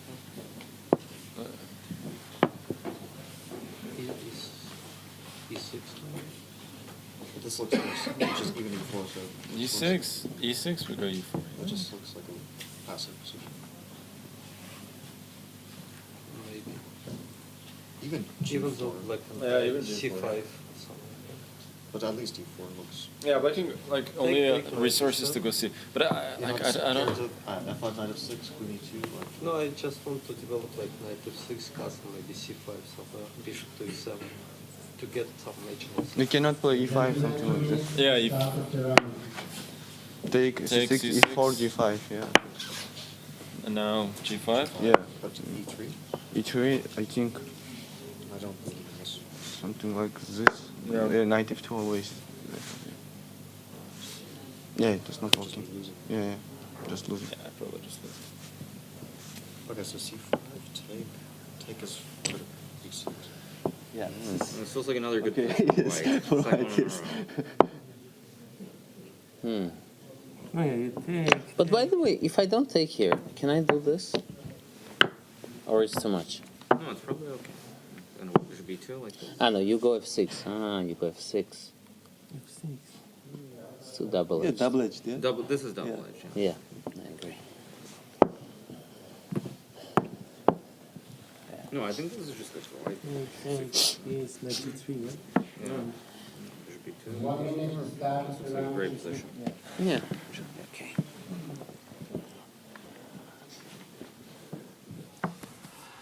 Well, welcome back. A lot of different ideas being shared between the players in this position 7, 8, and 9. I mean, for me, as I take a look at this, though, as well, I'm immediately looking at a couple. I'm looking for those undefended pawns. We were hearing them talk about maybe a c3 push, followed by c5. Oh, we don't have our analysis board up. Hopefully we can get that up for you so we can show you a few of the ideas that we're thinking about. But definitely those two bishops being paired together, I feel like, along with the queen, feels like there's a lot of potential power, shooting diagonally across the board if we can get all of those pieces working in concert with each other. Yeah, the queens and bishops, I think, here are the kind of MVPs, at least at the start of the game. If you can get them going for either side, you probably get an early advantage. We also we kind of saw the players play it out there that you can castle very quickly towards the king side, to the right side of the board here for white, for example, early in the game. But, yeah, it definitely feels like the players, they just want to be creative early doors. Yeah, and as the players are sitting down, I think the one that we want to dive into first is going to be that matchup between Levon Aronian and Vladimir Fedoseev, two players kind of fighting for their tournament lives currently, 1 point apiece at the bottom of the standings. And so a little bit do or die here. Both players probably going to be looking for that decisive win, get a full point on the board, and close that 1.5 point gap that currently sits between them and 8th place. So there's a c4 push, which was another one of the considerations of the players with white. They were looking at a c3 or a c4, opts to lunge that pawn forward, open up lines for both the light squared bishop and the queen as well. And I just want to point out one peculiarity out of the 5 games, I should say. 4 out of the 5 games started with this move, the white pawn landing on c4. That was the group of players who were discussing the games with white. The only player not to play pawn to c4 was Gukesh, who sat on his own, as usual, isolated himself, didn't want to hang out, didn't want to mingle. And, yeah, his game's gone a different direction. But this one, the white queen, had some eyes on that pawn, potentially, which was guarded by a black knight, but... Okay, Fedoseev choosing to develop his knight first move. Yeah, having some of his own ideas. Definitely could have slid that bishop out to aid in the attack, but of course with the knight coming out, effectively defends that pawn. Tanya, what do you think the early strategy is going to be for Levon? He hasn't quite got his style of position in most of the games so far. Well, I think getting the pieces out, and Levon, someone who speaks so much about symmetry when it comes to freestyle chess, and this last move by him pushing that c-pawn ahead did not allow Fedoseev to get that symmetry. What Black really wants to do is to play copycat for as long as you can. But notice how the queens are placed. That would allow Levon to get that first break in with b4, had that move that you're highlighting been played, giving the initiative to Levon. That's what you're really hoping for.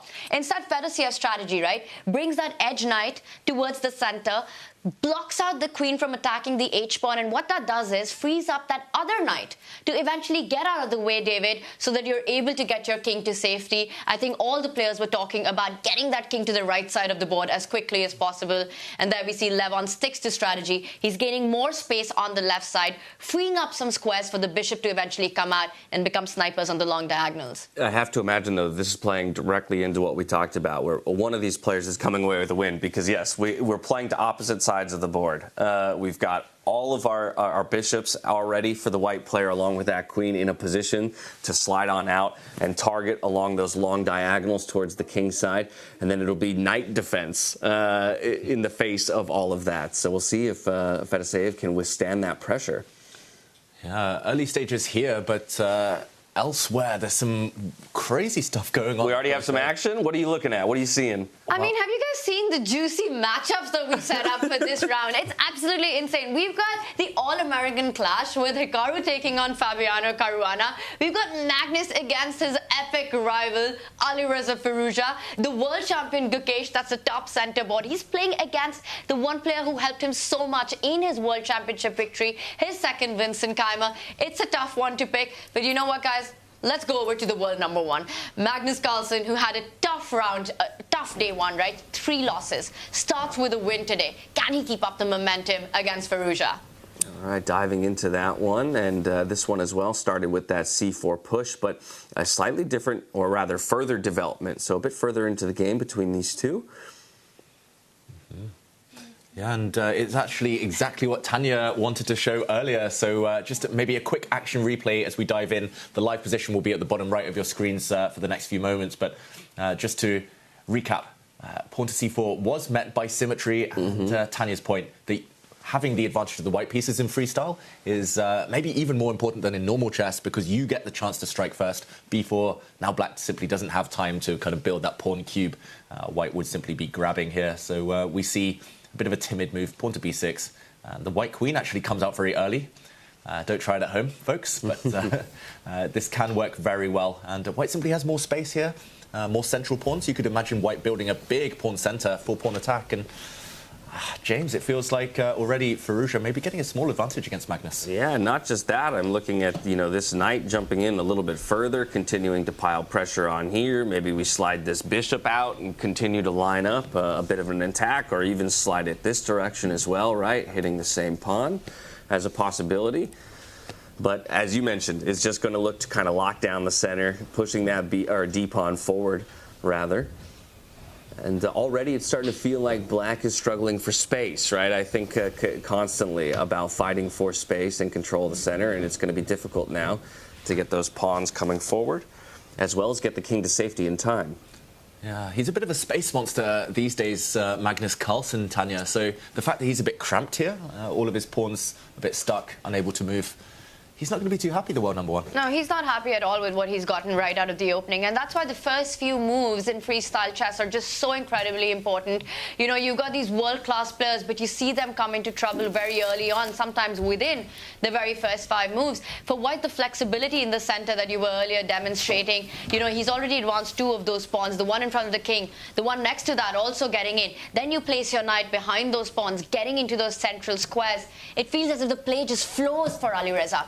Meanwhile, for Magnus Carlsen, he's still struggling to find the right squares for his pieces. He does vacate one of them, the one in front of the king. I'm expecting the bishop to land there next to target that white queen.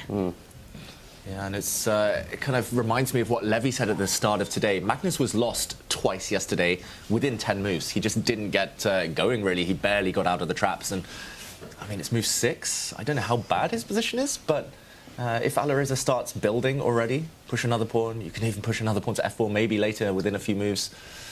I don't know. I think Magnus might just be on the back foot. He comes back. Felt like there was an opportunity to snag that g2 pawn right here with the bishop on the diagonal.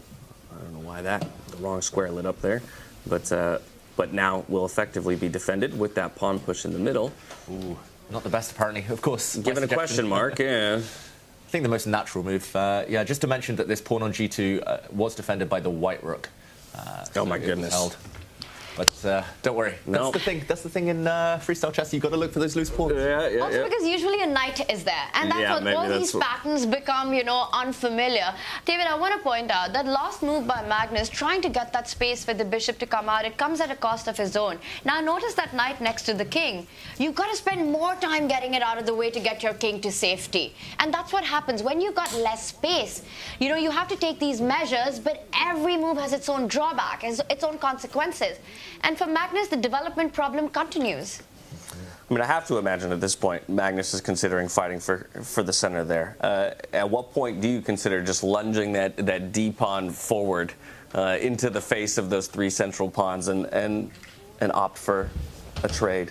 Yeah, that's a great question, because normally I think this would be the idea or what he wants kind of later in the game, Magnus. But right now, because again, it is Fischer random, it's freestyle chess, pushing that pawn would have kind of opened up the black king to a vulnerable diagonal. And just the way the pieces stand right now, if the black king gets safe, it's not clear where it's going yet, then that might be an idea later. First, he jumps in with his knight. He's freeing up the other knight. I was going to say, it feels like he's making space for the king to castle that direction just by giving the knight an opportunity to get out from behind those pawns. And again, whenever these two match up against each other, it's really a moment for the chess world. Their rivalry goes a long way back. Alireza famously is the player handpicked by Magnus as the one who he was willing to play a world championship match against. They've had epic blitz encounters, speed chess encounters. He's the prince of chess, Magnus the king of chess. It's the prince versus king playing freestyle chess here, which means they get to use, their raw skills from move one. That knight eventually does come into the game once again. Magnus can't just castle because the queen is blocking one of the squares, so you still have to spend one more move bringing that bishop to the square in front of the king, blocking that diagonal, and then get the king to safety. David, those two knights, while they look pretty, in chess we call them superfluous knights very often because they're coming in each other's way. Is that something that White eventually can start targeting and think at getting at? Maybe advance the h-pawn at the right time. Yeah, I think if White gets 3 or 4 moves, if White gets castled, for example, is able to move this knight out the way, this white knight prevents the kickback. White's g-pawn would love to step forward, kick this knight out, then, like you say, Tanya, the other pawn will kick this knight out. But right now, it's just weird placement of knights, again, due to the format. And actually, I quite like the idea of a black knight landing on the edge of the board, kind of teaming up, going for the white king, which has now committed itself. Both kings have castled, finally. It's getting better for Magnus. It started looking like a more normal standard chess position now, where White has got a lot of space in the center, but Magnus managing some piece activity. David, it almost feels like a Sicilian defense out of a standard opening. Yeah, you're right, Tanya. A Sicilian defense in normal chess, of course, being the black c-pawn coming forward and getting traded off quite quickly. Yeah, black queen often lands on this square as well. Black bishop nicely placed. Knight looking very active. James, it feels like at least the world number one, the last few minutes, he's fighting his way back into the game. As he always does, right? Maneuvers his way out of what feels like a tough position to play, and even going to bring another knight forward. So a bit of aggression on this side of the board. I just want to point out there's a huge threat, and I'll put this on the board. If White just does nothing, if White ignores Black's last move, just for example improves his rook, Black will play the move knight takes pawn. You have to use this knight. You're removing a defender. The white knight can recapture, but whoops, you walk into a fork. Double attack, and queen falls. So these two knights no longer superfluous, clearly teaming up nicely here. Big threat. Okay, so what would be the logical responses? Because the players are going to see that, right? And so we won't just reposition a rook aimlessly. What are our defensive options in that case? Well, if a fork is threatened, you've got to either move the king or the queen out of the way, right? To me, trying to reposition that queen would be something that I would be looking at as the more natural, instinctive reaction, but just not that easy to come up with a square. The knights, you're absolutely right, David. They've just suddenly started looking like these extremely dangerous stallions that have crossed the board, threatening some devastating checks on f3, on h3, that g2 pawn being tender. I'm expecting Alireza to shift the queen. Help me with a square. Oh, I'm not sure. I want to use this square. I want to line up on the diagonal, but I'm just scared of knight forks. You've got to be careful. Queen here. It's not possible yet, but the black knight could later jump into this square, which is covered. But yeah, watch out. I'm always terrified of that, Tanya. Another move you could play, just push your pawn up forward one square, kind of cover that one. Alireza is about to show us what his decision is. He's reaching out for the right side of the board, so it could be that pawn move or perhaps just sidestep the king. He does eventually change his mind and falls back with the queen.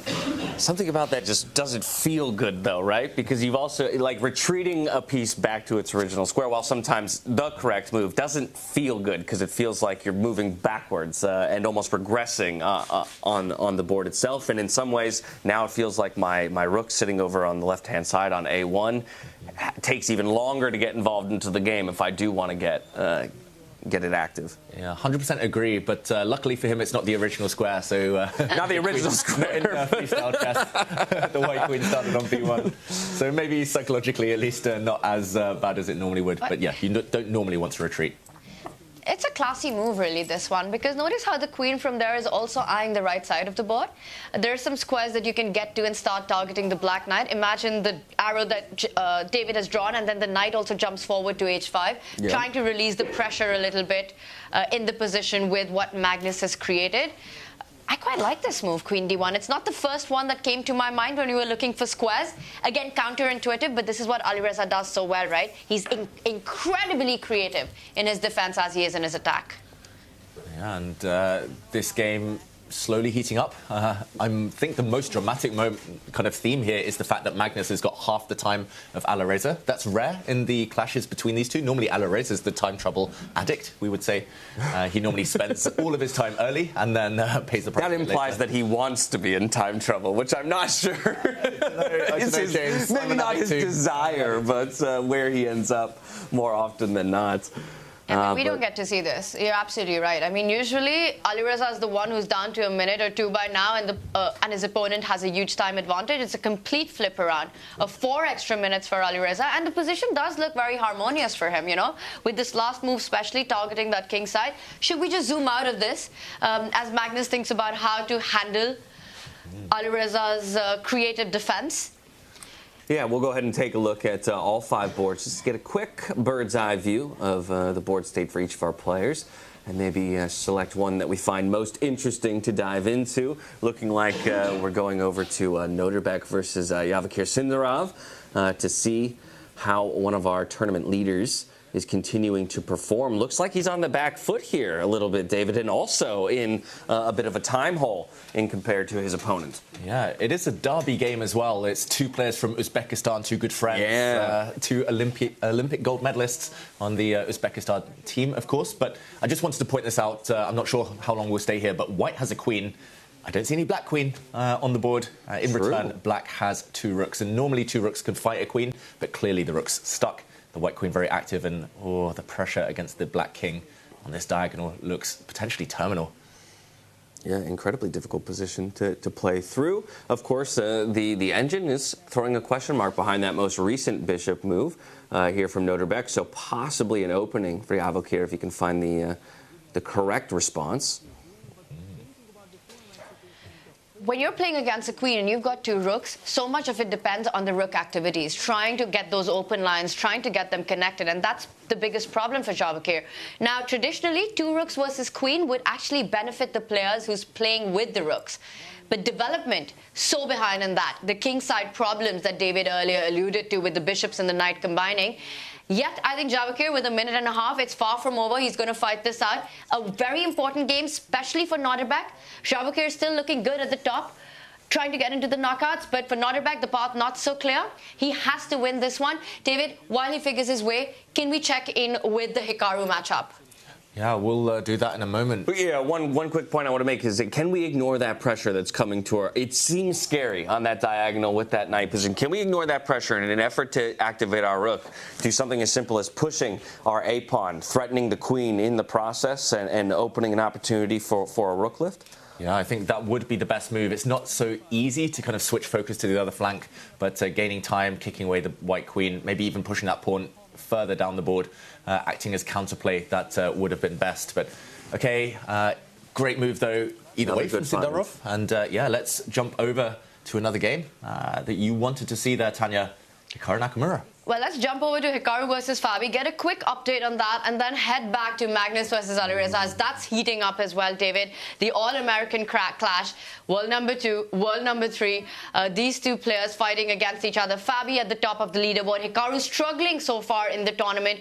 And optically, first feeling looking at it is Fabi's got to be doing well here. That queen beautifully placed at the center of the board. That last move, the rook slide that he just did, lining up against the white queen. Do the troubles continue for Hikaru? It feels like Hikaru agrees, though. He's going to slide that light squared bishop over, threaten that queen, try and force her away from that fantastic central position. And so now Fabiano left with a question, right, of where he's going to move that queen. Mm-hmm.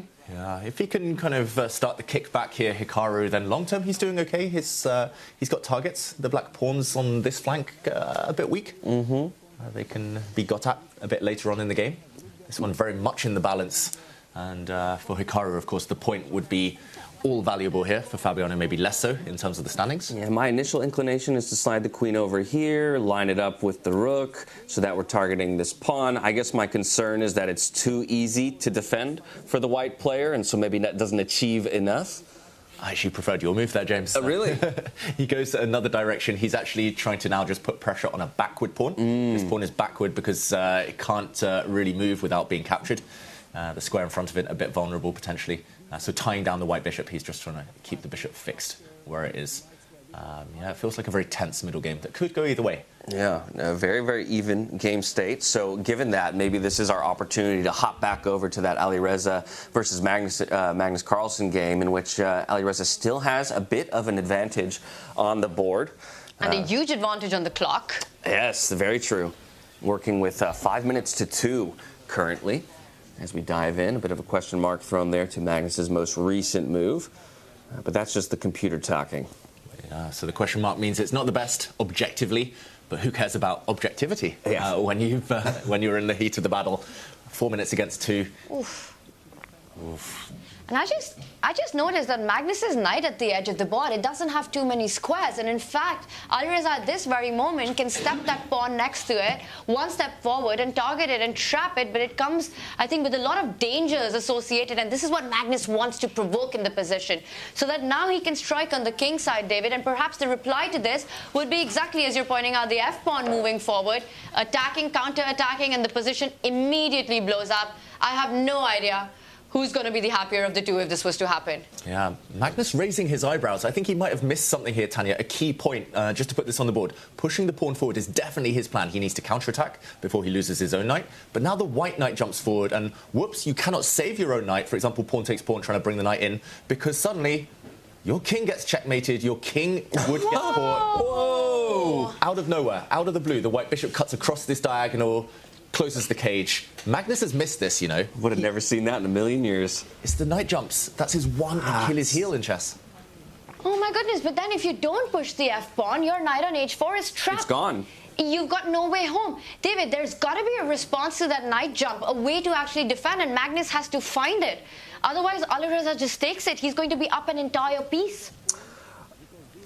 Okay, what this is... Did you see the shake of his head? I'm prepared to be quite incorrect here. I'm looking at just sliding my queen this way, basically disallowing that knight to be lost due to the discovered check, or the check that would come as a result of the pawn taking the knight. Is that a possibility, or are we putting our queen as well into a very precarious position? I quite like it, actually, James. You pin the white pawn. I think the one downside is that the white king will just shuffle into the corner, and the black queen there, once the pin no longer exists. He plays your move, though. Whoa! Ooh. Okay, you're qualifying for that.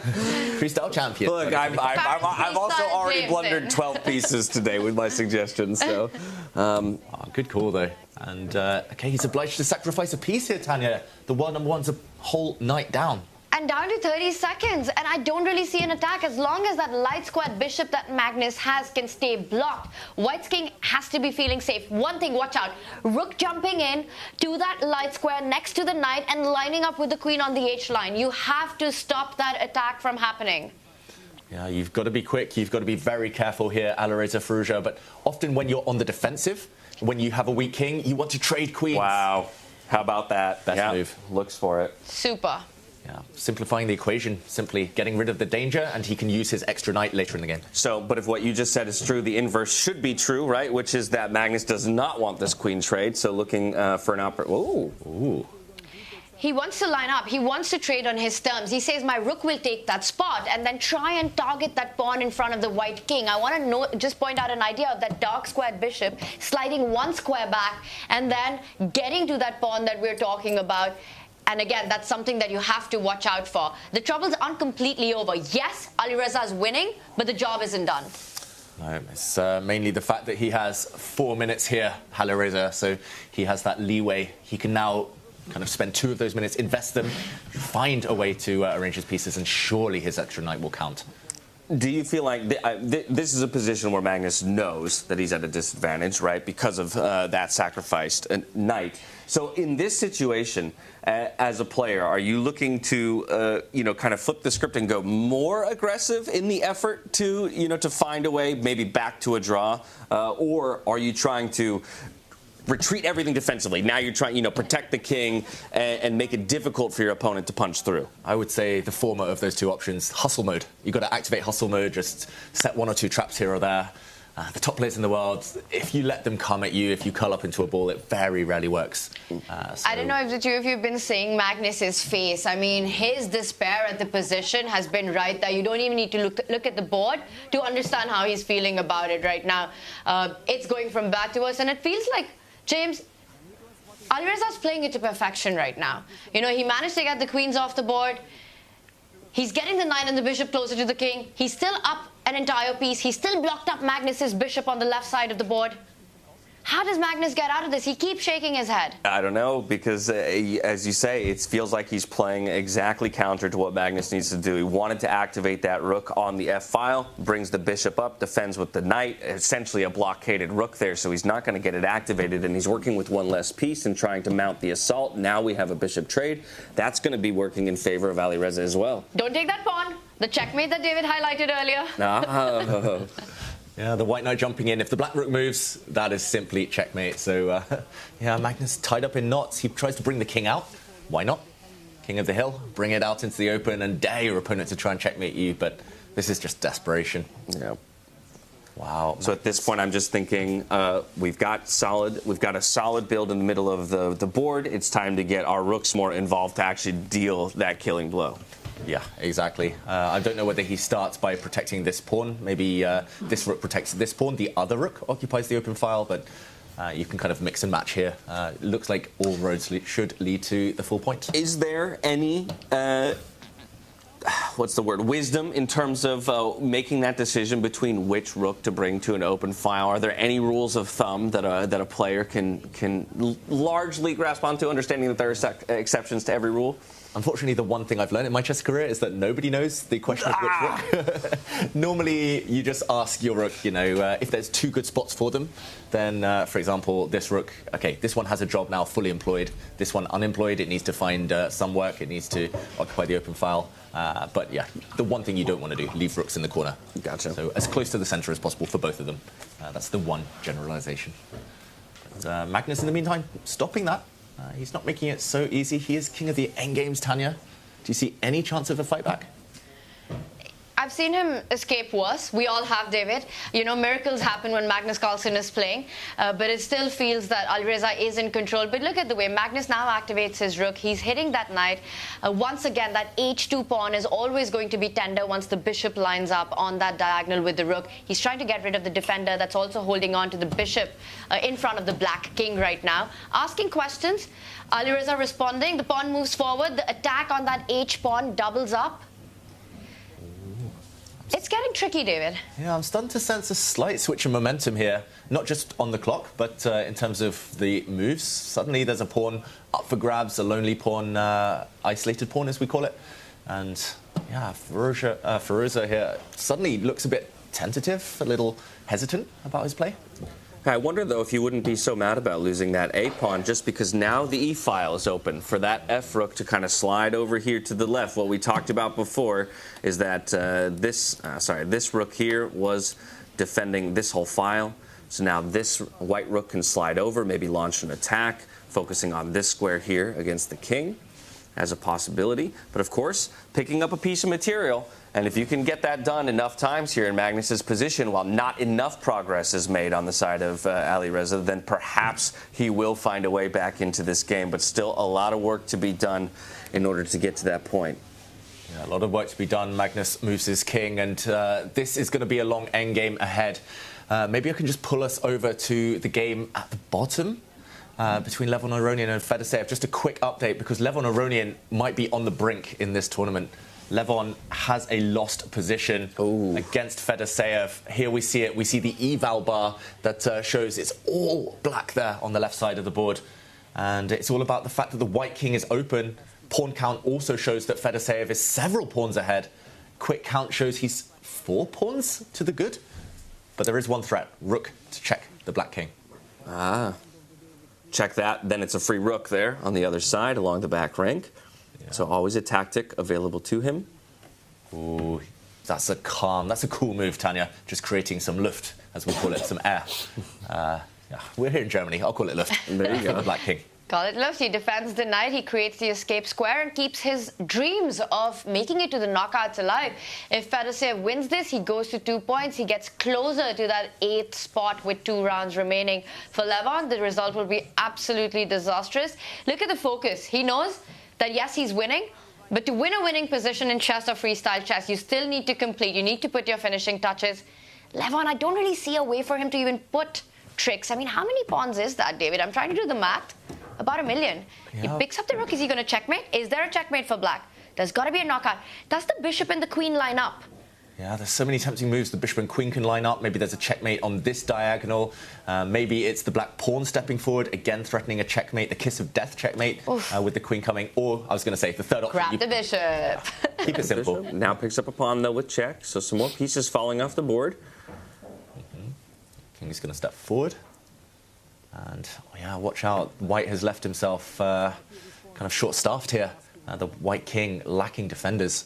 Amazing. It's scary. Yeah, the Kingsguard completely left the building, and this poor white knight over on the H2 square, right? Just desperately uninvolved in the entire situation. Great shout. There's always one bad piece in freestyle chess, right? Someone always forgets to activate their knight or bishop, and it comes back to haunt them. But here, it's unfortunate for Levon Aronian. He needs Jaime Lannister, the knight, to ride over to the there it is. King. Well, okay. Okay, there the queen infiltrates, the king now trying to escape. Oh, and Levon resigns. It's a handshake. Wow. Fedoseev gets his win in. Well, keeps the dream alive. We had said it, right? There was to be blood in this game. This wasn't going to be a drawn game because both players understood the precarious position that they were in, standings-wise, and so, you know, that sometimes can be the results of such a matchup, right? Where it looks maybe a bit dominant, but it's because both players had to take some chances at some point in the game to try and open themselves up to a victory. But we're going to take this opportunity perhaps to jump back into that Alireza Firouzja and Magnus Carlsen game just to get a quick update because it is still Alireza looking to pile the pressure on, but hasn't quite found a way to deal that knockout punch just yet. He's getting closer, though. Just brief update. We saw actually on that bird's eye view, Gukesh and Vincent Keymer, all smiles all around. That was a draw. And here, it's just about that killer blow. Essentially, white needs one more attacker. You've got the bishop attacking, you've got the rook attacking, but in chess, 3 is normally the magic number. You need 3 attackers to hunt down the enemy king. How does he achieve that? Is it the white knight that will join in? Now that he's freed up his pawn, the white knight was tied down defending a pawn on the corner H2 square. Okay, Magnus jumps in, trying to counterattack, hitting the rook, hitting this pawn. Okay, still fighting here, Tanya. And suddenly the clocks are level. That wasn't the case earlier. Yeah, the clock situation is surprising. I think the board is still completely under control for Alireza. He could also think about just trading, getting rid of that bishop, which has got that double attack going against the rook and the pawn, and find a way to get both his rook towards Magnus's king. The C line is open and the E line is open. I'm expecting him to start getting his rooks to attack. And he does jump in with one of them, targeting the pawn. But now he's given play and the bar shoots down. A huge mistake by Alireza. What just happened? He made a blunder. The double question mark appears. Yeah. Oh, all of a sudden, evaluation bar is even. Magnus has an opening. Of course, he has to find it. Wow. Can you just give checks?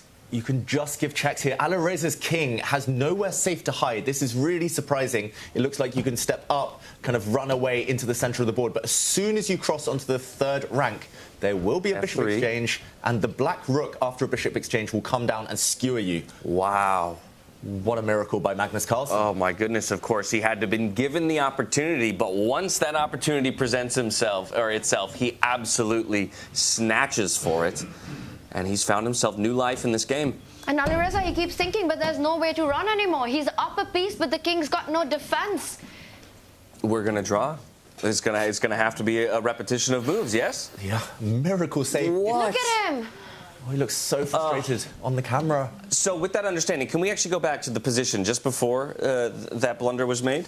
Yeah, just to show very quickly, in this position, he ran away with his king. First, he needed to be a bit clever. He needed to give a check, and he could have actually ignored any potential attack on his king. It is a handshake in the meantime. Wow. And Alireza can't believe it. What he missed up against the world #1. So close to getting the win in. Did everything right. And that last mistake. And Magnus Carlsen gets back, and you can see the relief on Magnus and the heartbreak on Alireza. Yeah, maybe just a little bit of impatience trying to get in there and put some pressure onto the king, and left one opening. Yeah, it was the clock as well. He was ahead on the clock the whole game, Alireza, but he just lost a bit of control. Momentum changed, and yeah, that is chess after all. And you're playing one of the best defenders in history. Yeah, there is only one game still remaining, so we're going to hop to it now. It's Fabiano Caruana versus Hikaru Nakamura here. And it does look, as we jump into it, that there is an advantage here for Hikaru, looking to pile pressure on to the left-hand side of the board, bringing that knight forward, shoving the bishop back. And both kings very centralized, however, the white king feeling a lot more protected behind those two central pawns than the black king is. Yeah, essentially black's majority is on the right flank here. It's the 2 versus 1, but those 2 pawns are stuck. They cannot really advance safely. White has a runner, a passed pawn, on this flank and the beautiful center. It's also 4 versus 3 in the pawn count. So at this point, things I'm thinking about for white in terms of ending the game. I'm looking at, once again, activating our rook that's sitting over there on the h1 square, as well as maybe finding a way to push that knight out of the way in the center of the board, advancing the e-pawn. Or like you said, just moving everything over to the left-hand side and focusing solely on getting that b-pawn to the promotion square. Yeah, I think long-term, this is going to be the winner, Tanya, the b-pawn. Maybe he's just kind of keeping that ace up his sleeve for later when it really counts. Yeah, absolutely. You need to find the right time to start pushing it up the board. For Fabi, he has to create counterplay with the pawn majority on the right side, which is why, actually, to your point, James, Hikaru's rook is doing such a beautiful job of stopping that h-point from moving forward and creating that counterplay, creating that passer that Fabi could create problems with. So I think the rook's beautifully placed. He lines up the bishop on the diagonal, forcing Fabi to just get out of that x-ray vision. I'm still thinking about the Magnus save there, right? Getting that half a point. How much of a danger would Magnus be in had Alireza converted that one? For Hikaru, what fate awaits in this? I think it's going to be a different one. Yeah, Hikaru, this is his type of position as well. It was something Levy said yesterday. People just they associate Hikaru with this attacking firebrand style that he had as a teenager, but he's an older competitor now, and he's become much more strategic in his later days.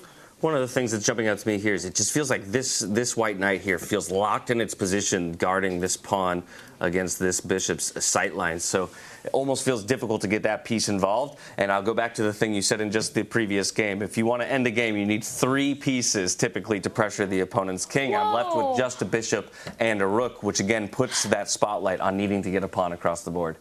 Speaking of getting a pawn across the board, look at what Hikaru's just done. That last move, the pawn move, could have been captured by two of Fabi's pieces. Both would have ended in disaster. Maybe you can, I don't know if you have time to show that tactic, David, but it was a beautiful move. Quick action replay. We call it invisible chess. Invisible moves here. It looks like this square's covered. You can never, ever put anything there. You push a pawn forward. This pawn is stuck. If you take, then you lose control over the black knight, which would have fallen, and taking with the bishop would have lured you forward into a nasty fork. A pawn fork here would have won a piece. So Fabi very wisely rejected this, stepped back, and if we catch up with the current position, the white knight now free to come forward. Now the black bishop has been cut off. So combining all of these ideas, the black knight retreats, and here, big decision for Hikaru. To trade or not to trade? Which pawn to take? There's two up for grabs. That's true. Well, then I want to take the H-pawn because what we talked about, that feels like my opponent's best opportunity for counterplay, right? I can deal with a centralized pawn that's still sitting on the 7th rank, but it feels like if I want to remove that one winning chance from my opponent, it's target the H-pawn. 100% agree. Hikaru agrees as well. More importantly, you'd be winning Guess the Move today, did James? Yeah, he's 2 pawns to the good, 4 versus 2 Hikaru Nakamura. It feels like a clean-up job, but maybe the one downside, well, I was about to say, is a pin. The white rook was undefended, so he puts it on a defended square, freeing up the white knight to be able to move now again. And Fabi, head in hands, you can see he senses this might be the beginning of the end. Yeah. And so while he is safe in the standings largely, he's still not going to be happy to have to drop a full point. But Hikaru, this will do wonders for him, as he was one of the players that started the day kind of right there on the line. And picking up a decisive victory here would do wonders in terms of securing a top 8 finish. Yeah, I mean, he's such a clutch player, Tanya. He always seems to bring his best when it really matters. Hikaru, Magnus, we saw that as well. They're really digging deep now. Yeah, they're big stage players, big game players, and they know how to deliver when, you know, on these kind of, with their back against the wall. You really see the best in them come out. And notice how he hasn't yet pushed that passer on the left side of the board, right? The B pawn, which has got its path open. He's waiting for the right time. He's just incrementally putting the pressure. He's dissolved the right side of the board, attacking the G pawn as well, and now offering a trade. Hikaru's playing with so much confidence, like he just knows how to convert this clinically and technically. Yeah, I've seen him play this type of position thousands of times online, where he gets the long-term advantage. Here it's 2 extra pawns. He's now going to drop his knight back. That knight is attacked. He's going to defend his pawn in the process. But yeah, he just banks it. He pretty much says, I'm going to outmaneuver you long-term. It might take 50 moves, it might take 100 moves. I don't care. I'm going to sit there and grind this one out to victory. If all the minors are off the board, you trade the bishops and the knight, the king pawn ending is completely winning. So the more pieces that come off, the better it is for Hikaru Nakamura in this position. So he's trying to reroute the knight in a way that he can start offering that exchange and trade to Fabi's knight. I love this, though. As soon as you see the black king starting to commit to one side of the board, you just start launching the pawn on the other side of the board, right? And you just, it's that tug of war for your opponent of which side do I go to try and defend a seemingly lost position. Time ticking down here for Fabiano. 10 seconds on the clock. That's a really instructive strategy, by the way. And sometimes they call them the trousers, when you have one pawn running on one side of the board, another pawn on the other side. It's like the 2 trouser legs. And unfortunately, the opponent can only choose one direction to block. So, for example, knight takes pawn is on tap, but the black king will be so far away after a trade. I don't think that race is you don't even contemplate that one. The white pawns would just run. Yeah. At this point, if we've accepted that H-pawn for white is gone, okay, we're just going to keep pushing the pawn. I was wondering if we go for a check with the knight on G up to F4, but instead just going to keep piling the pressure on towards the promotion. Well, now he needs an assist to that pawn, right? Because that next square has been guarded by the bishop. So Hikaru has to find a way to get perhaps his own bishop to defend that pawn advance, and I think this king moves forward. And look at this, your strategy one more time. The king steps to the left, and Fabi pushes the pawn to the right. There it is, but as you say, positioning that bishop now to guard that b6 square that the pawn now wants to move to.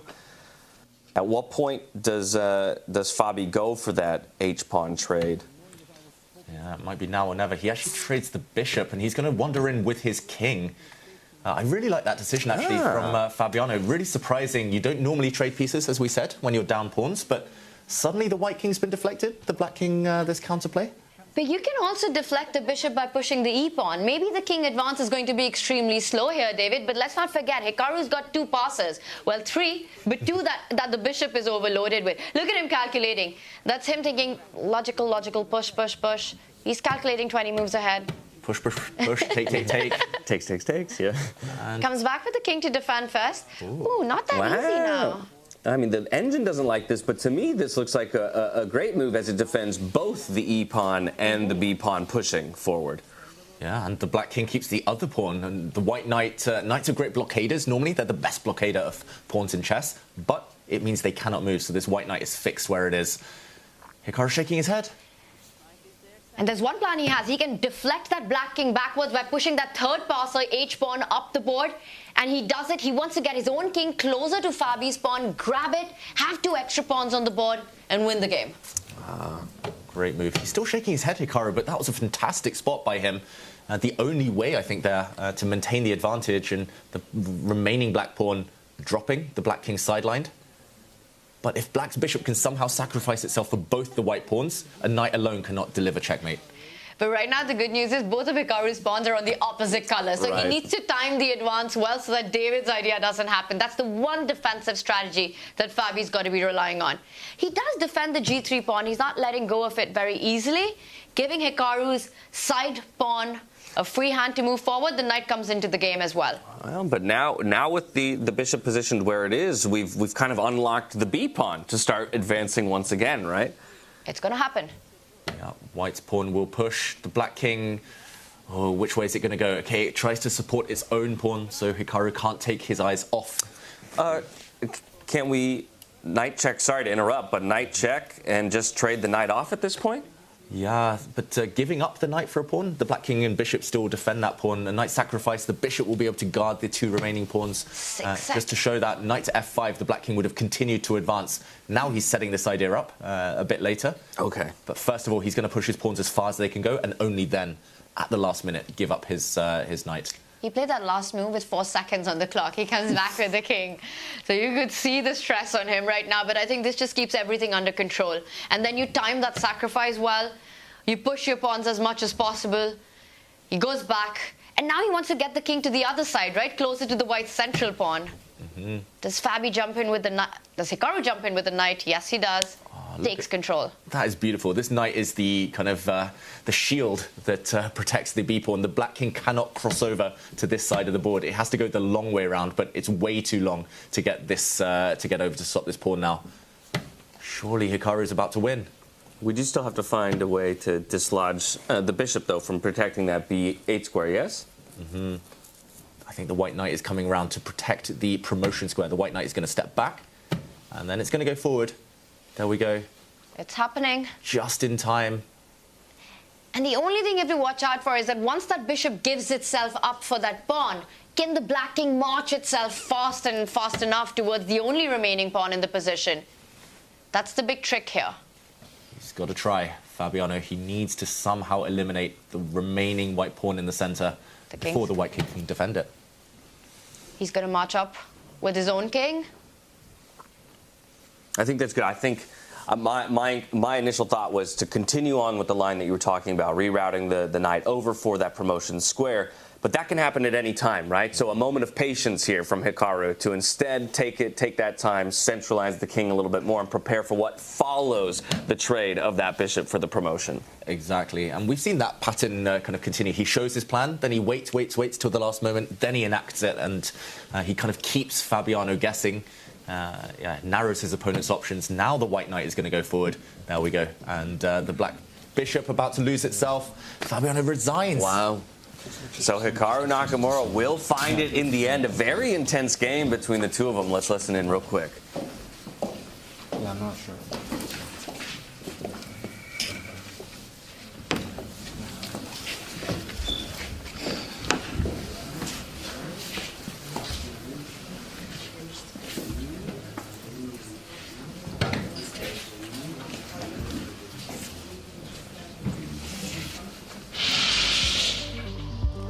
welcome back as we conclude the second round of the day there. Of course, Fabiano not going to be happy to have dropped the game, but not too much worse for wear because of the work that he got done on day number 1.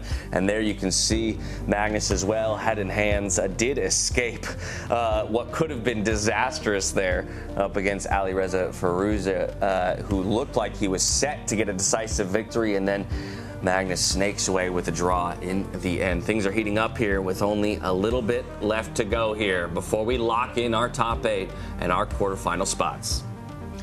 Yeah, heartbreak in the meantime for Levon Aronian, who now really is on the brink. Mathematically still possible, but a long shot for him to come back in this tournament.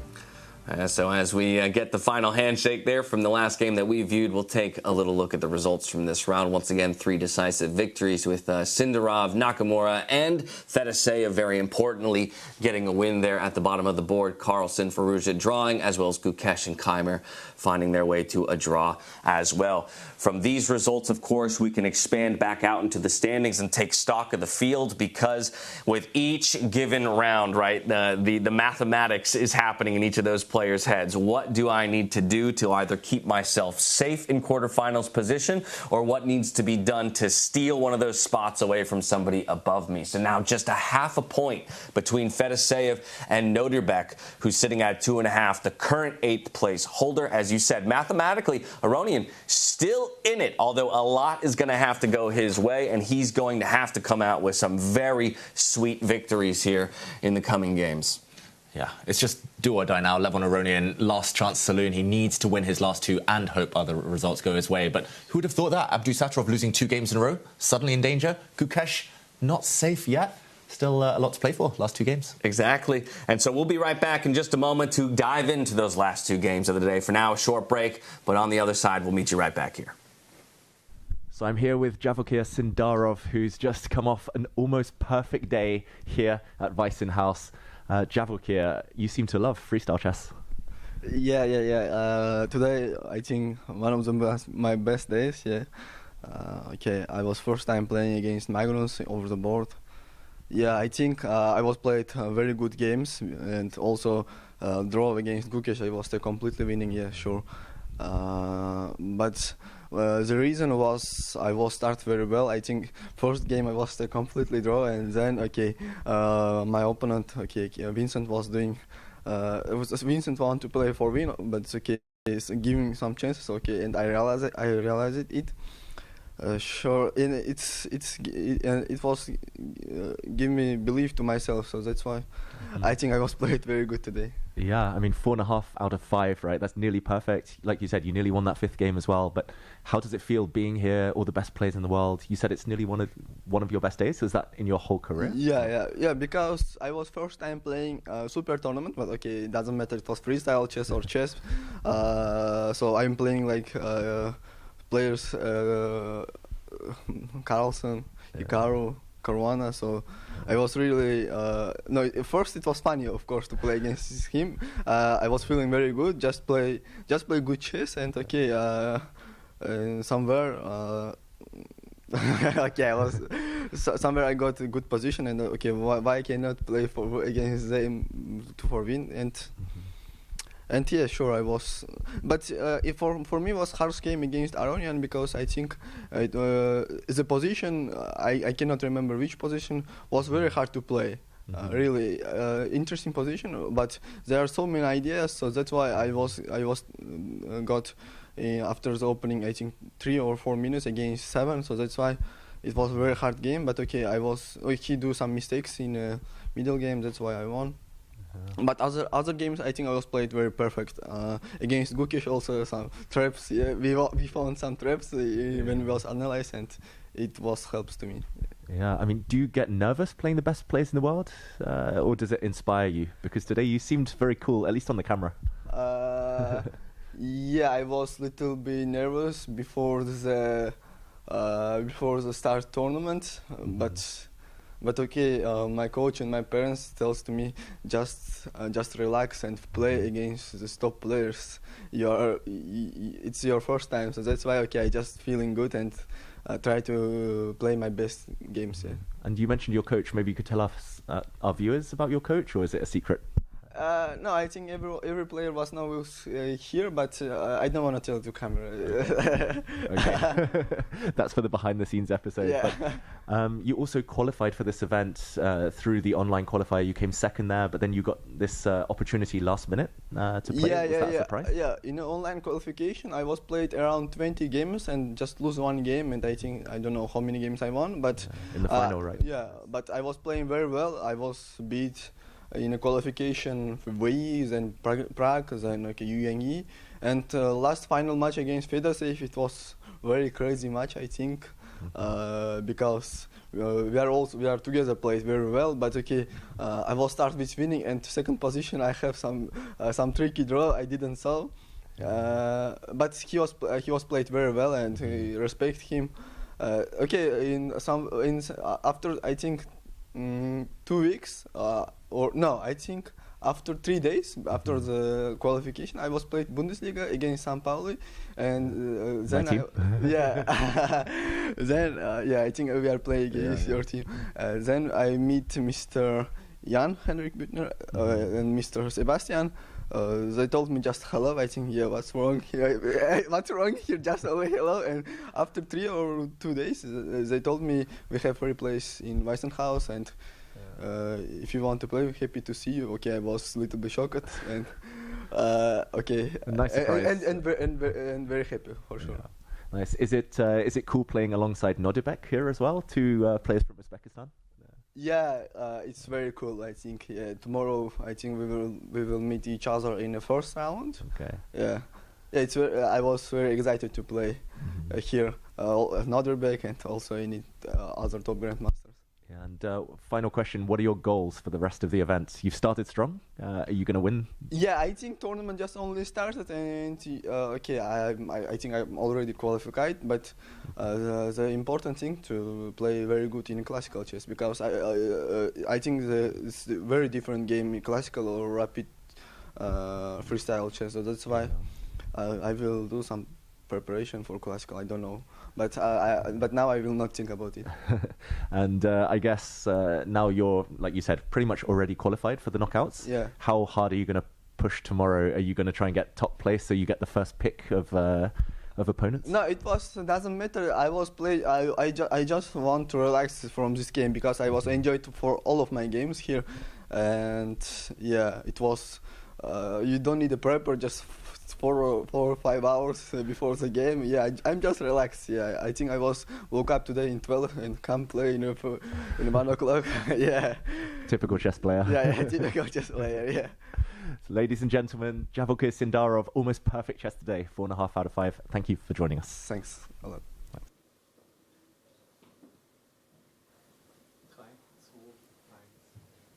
Welcome back, everyone. This is round 8 of the round robin. Only 2 rounds to go. And to draw the position for this round, I would like to invite to the stage Levi Rosman, aka Gotham Chess. Please give him a round of applause.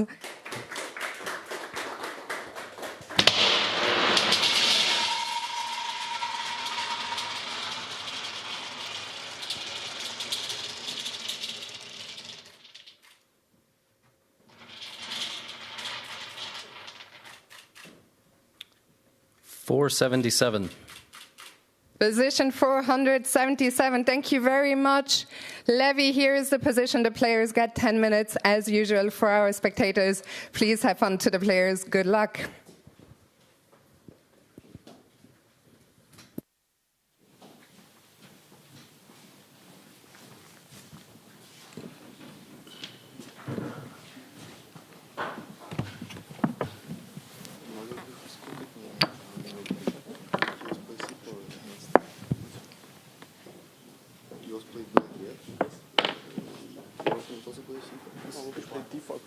Yeah, this is black. I believe I'm black, but I could be wrong. I'm black, right? I assume I'm black.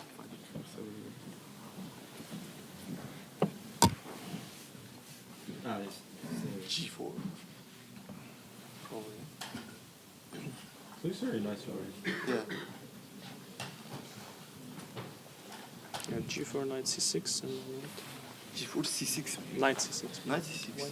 Well, G4, C6 is almost my game against Fabiano. Maybe G4, F5, game 7, knight B6. Yeah.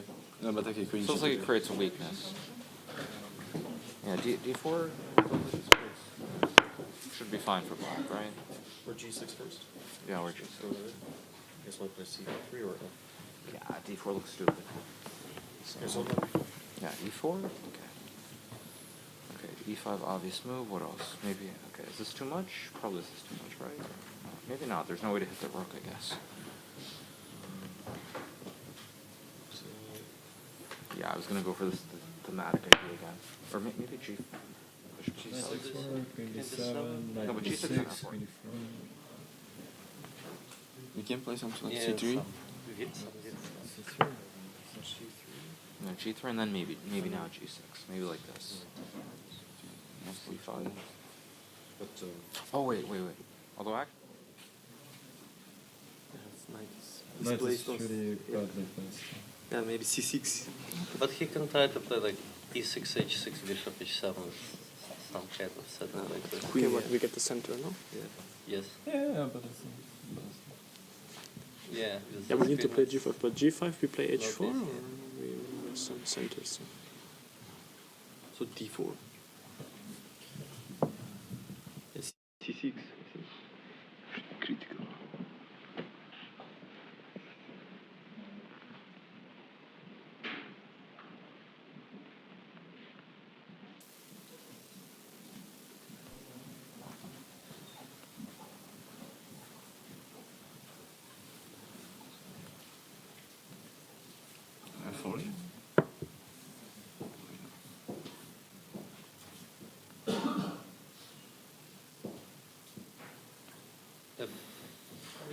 GF should be good for white, yeah?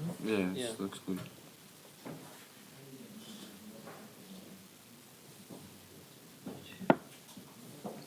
Yeah, G6. Ah, yeah, this bishop. Yeah, this bishop's bad. Yeah, this is bad. E6, no? E6 bishop. Ah, you want to play this one? Ah, you mean E6 like this? But wait, it's white's supposed to be. Oh, sorry, knight C3 takes. Yeah, white's sorry. So, I don't know, G3 or just develop, maybe knight B3. Is that good? My bishop to F6, no? Yeah, you want to go E6, bishop F6 very fast, yeah. So knight B3, okay, logical.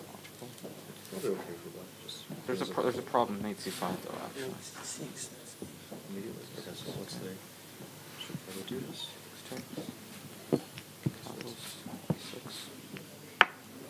D4. Yeah, it could be worse. Could be worse, yeah. Just F4, D4, G3, that's a bit better. Yeah, because you're a little bit slow. Just like waiting now. Yeah, I don't. So maybe F5 is just too much. But E4, E5, E4, E5. Yeah, I mean I don't like this either.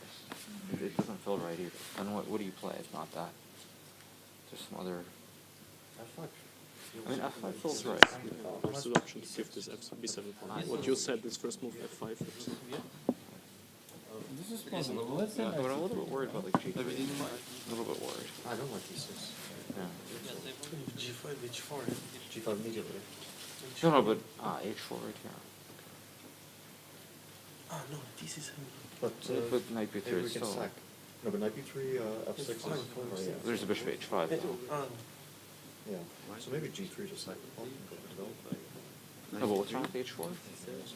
Okay, we have 94, 96. Ah, 94? Yeah. Yeah, queen and pawn always. H5. But Yeah. black No, this is too much. queen goes to E7, yeah? So Why do we take on left? When we go queen E7, why do we take? Directly instead of taking the left. Okay, let's play E4. Yeah. Ah, okay, 5, I didn't, maybe 5. 96 G4? Doing this. Ah, yeah. Yeah. This is... But 96, what you're threatening, man. No, it's just you want to keep this idea to castle maybe later. But, you can take a 96. Yes. No, mainly it's because you want to keep this idea alive. Yeah.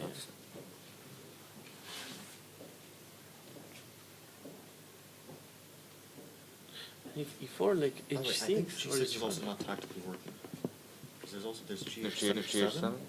and I don't think it works for black at all. Yeah, no. No, it's too much. So, I mean, okay, I like 96, so I like this. principle at least. Okay, F4 maybe 3. F4. Give a lot of time to this knight. I mean, knight f5 g4, I don't like this. There's so much time. It's not. If like h6 before h7, it's stupid, yeah? E4 h6? Well, no, but I mean, it's just too much. But this is very convenient for it, right? Knight c3. Yeah. It's too much. But what's wrong with e5? It's just f4. F4 I mean, also knight d3. No, this looks terrible. Third bad position today. Okay. e4.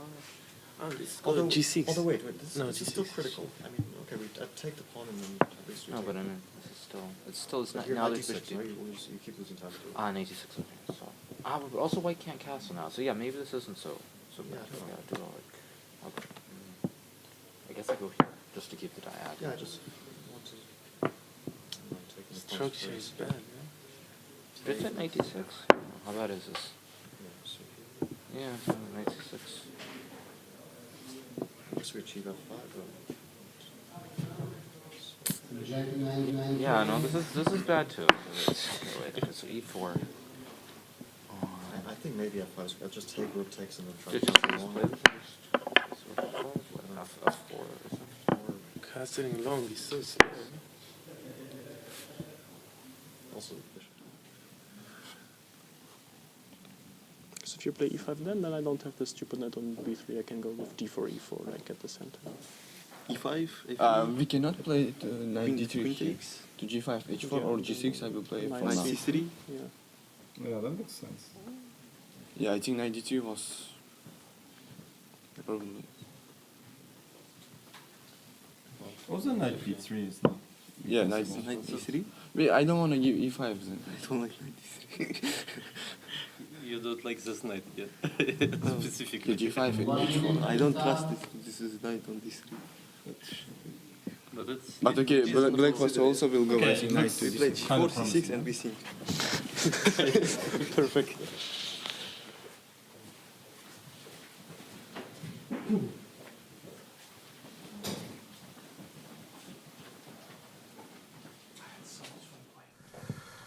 Welcome back in, diving into round 8. Once again, getting that peek into the mind of a bunch of GMs trying to evaluate a chess 960 position. And once again, we see a lot of gravitation towards those cornered queens initially, right?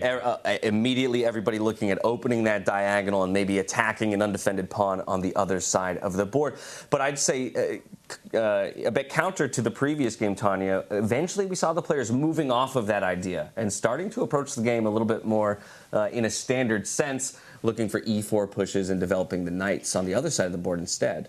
And I think the reason for that is because this is such a unique position. If you take a deeper look, why the king, knight, and the rook are actually in a standard chess position here. You know, you've got 3 pieces as you usually start with in that 5-1-8. So concepts from that come into play, principles from that come into play. Yes, usually with the queen in the corner, we've often seen the players think about how do you activate that queen, which is really the most important thing to do in freestyle chess if your queen's in the corner with the move, the g-pawn moving forward.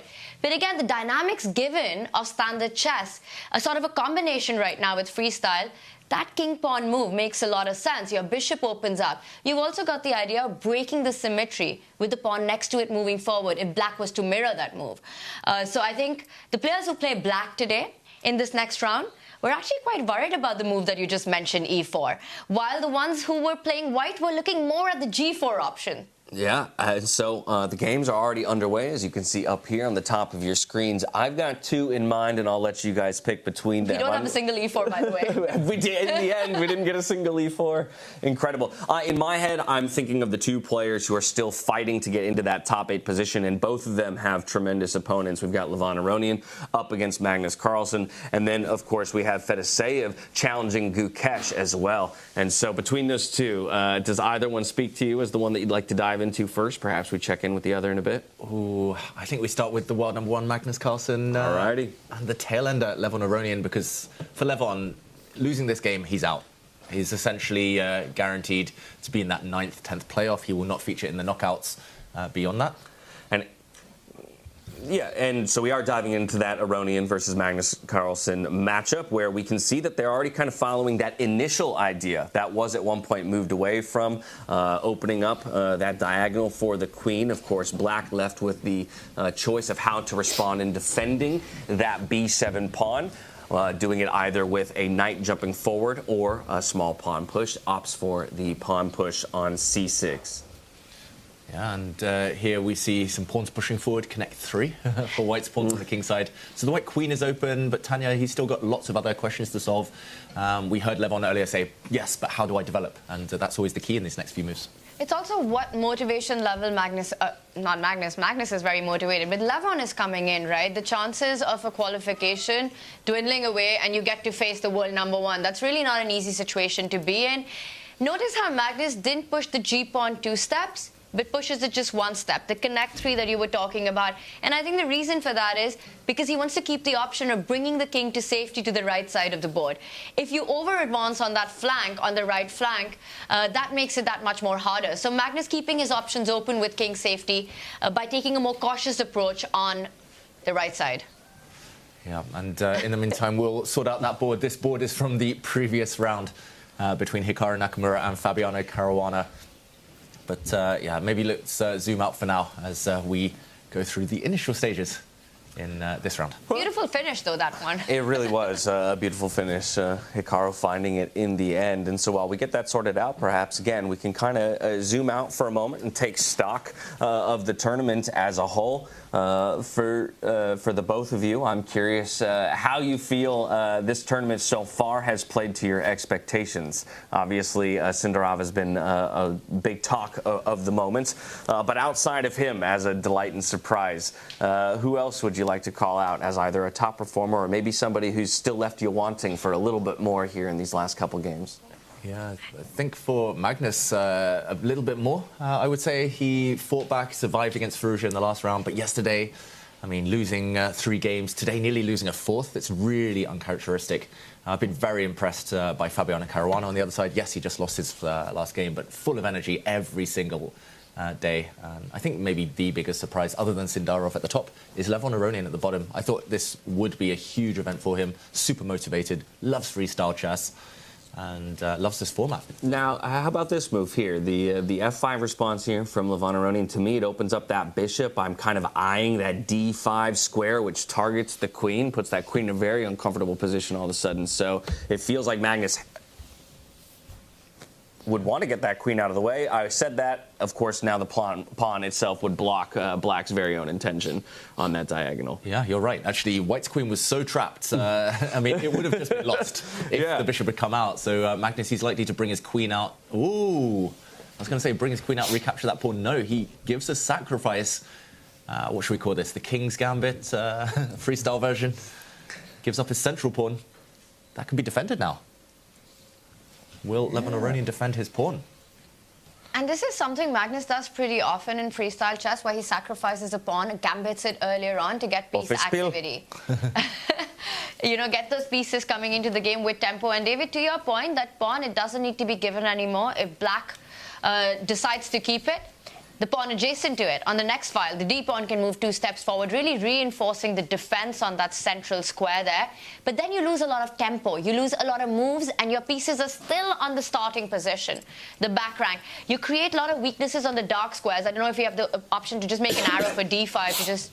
Not just yet. We're trying to get a fix on the analysis board. We'll have to imagine and visualize. We've seen a lot of freestyle chess chat, so we've got to get ourselves up there. So d5 here would create a lot of weaknesses in the position. I can imagine Magnus's bishop sliding to the center of the board as well.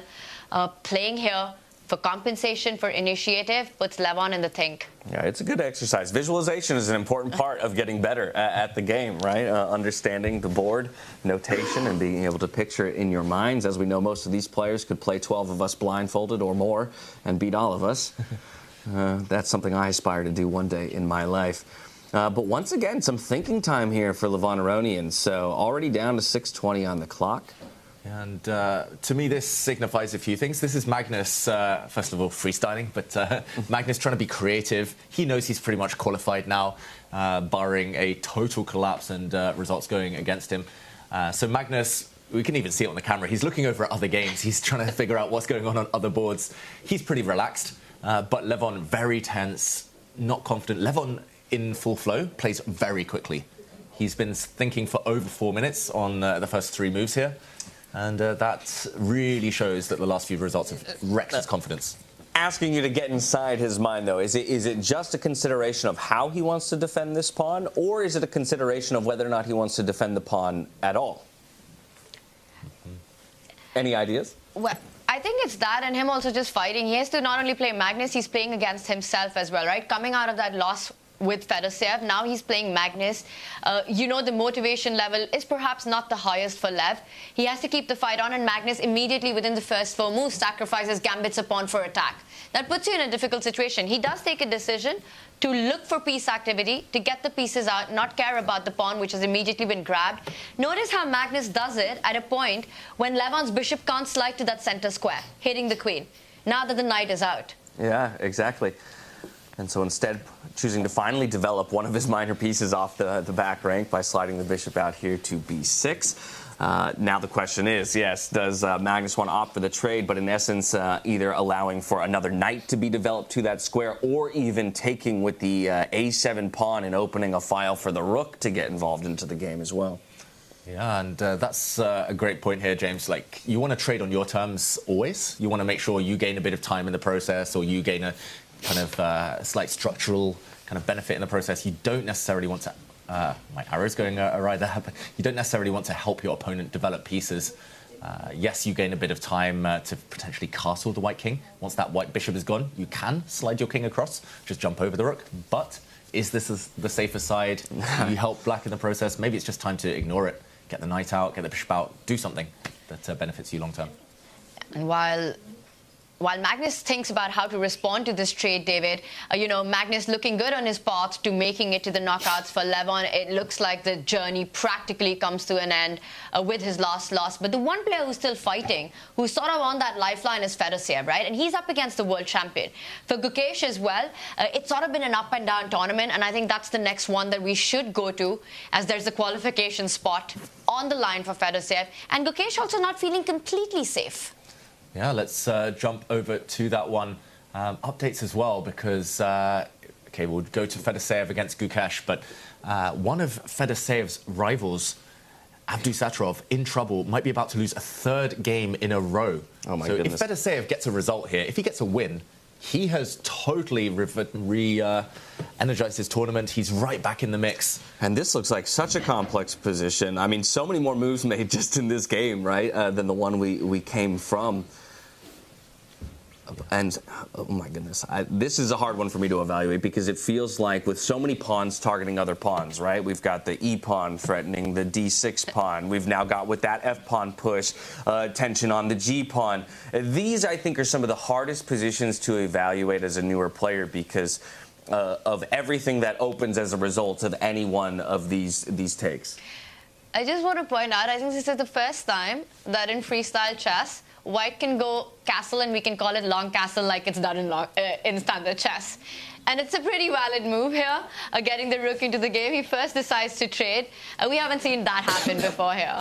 Yeah, at least here we don't have to go into too much detail. White can castle queenside, white can castle long, put a king in c1, rook jumps over. Fedoseev, though, he doesn't like playing normal moves, conventional chess. Always reaching for the king, though. If it lands on G, I won't be able to take it. Now, this feels so natural, though, right? Because with the G file open, we now just kind of want to get our rooks maybe stacked and play along that file. Yes. One open line. Love it. And that bishop that's just moved, I think he's also vacated a square for his own rook to challenge that open line, David, if Fedoseev was to arrive on your idea. Yeah, also a bit of a threat. The knight is defending a pawn in the center. This knight, if it's eliminated, would have been you would have simply dropped a pawn. So first he slides out of the pin, not going G, he's going E. He's sliding towards the center. This goes exactly what I was against what I was talking about earlier, James, with the rooks on open files. There's one very blocked-in rook here. You do not like to see that. But unfortunately, I think needs must there, and he just needed to defend his pawn. Oh, this is tense. This is very tense. And there's so much on the line in this matchup as well, right? Especially for Fedoseev. And like you said, with Nodirbek. David, you mentioned Nodirbek is almost lost. Yeah, it looked that way. Maybe it's time to jump. Yeah. Is this game Can we do that? in the balance? Yeah, speaking of, we'll jump over there now. We can come back and check in on this one and the progress that Fedoseev has made. But for now, we're going to go to Nodirbek versus Alireza Firouzja. Nodirbek trying his best to stay alive in this one, but very early on, Alireza has found himself a solid advantage. Yeah, and a quick count on this board shows that it is actually level material. And the first thing that I saw was this white queen. Looks like it's nicely poised, lurking near the black king. Surely there's some attack. But essentially, it feels like maybe these three pieces are just misplaced. Maybe they're clumsy. Later on, they can get attacked. The black pawns can start running for them. And actually, on the other flank, the black queen, the black pawns combined. Maybe there'll be a second queen on the board in the next few moves. I was going to say, it feels like with that H-pawn, a very solid threat for the black pieces, and then the connected pawns on the F and the G files, they're going to work in concert with the queen to keep pushing the pressure down on his opponent. So kind of playing opposite sides of the board here.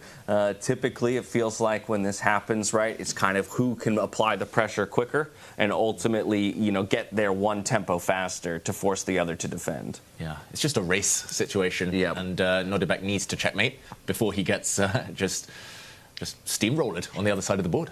Yeah, you can divide this into two, right? It's sort of like black is trying to queen on the right side, and Nodirbek is trying to get to Alireza's king on the other flank. And he's getting rid of one of the defenders. The knights are playing a role now. Notice how the B pawn can be tender once the queen slides over to B5, threatening, ideas of checkmate. Also pinning that central knight, not allowing it to come into defense. A tricky move by Nodirbek. So does this trade feel forced knight for knight, or do we have the option of just trying to push that B pawn up to B6 and kick the knight out? And if your opponent goes for that trade onto different pawn push. Different pawn push. I like this one more. I think the A7 pawn that did just move, it would have been a bit vulnerable after a knight exchange, so he's getting it onto a safe square. He's also actually forcing the issue because there is a sneaky threat. You don't normally want to push pawns in front of your king, so beware, but there is a sneaky threat to fork the white queen and its knight here. So, yeah, an exchange is very likely of knights. Then he will capture away from the center. He'll open up the black rook. But more importantly, then there will be 4 pawns in front of the black king. That is actually my favorite pawn structure in chess, having 4 pawns. Just even if they're double pawns, they're the perfect fortress for the king to hide behind. Really? That's news to me. What is the advantage of the 4th pawn as opposed to, let's say, just a 3? Yeah, I'll just quickly put this on the board to highlight. This can come from many openings in normal chess, but these 4, essentially, even to get to this one, you have to somehow... I don't even know how to get to it. Right, I can't explain a way to get to it. It's just the black king hiding behind 4 pawns is just one level safer than a wall of 3. Okay. Yeah, and it looks like you defend your king completely, and who's going to stop the other 2 pawns on the other side of the board, right? Because G3 is still coming on next. If Alireza is able to stop all attack that Nodirbek's managed to create so far, I think it's big trouble on the other side of the board. With all the pieces, the bishop, the 2 knights, and the queen that Nodirbek has offside from defending the G-pawn from moving forward. Yeah.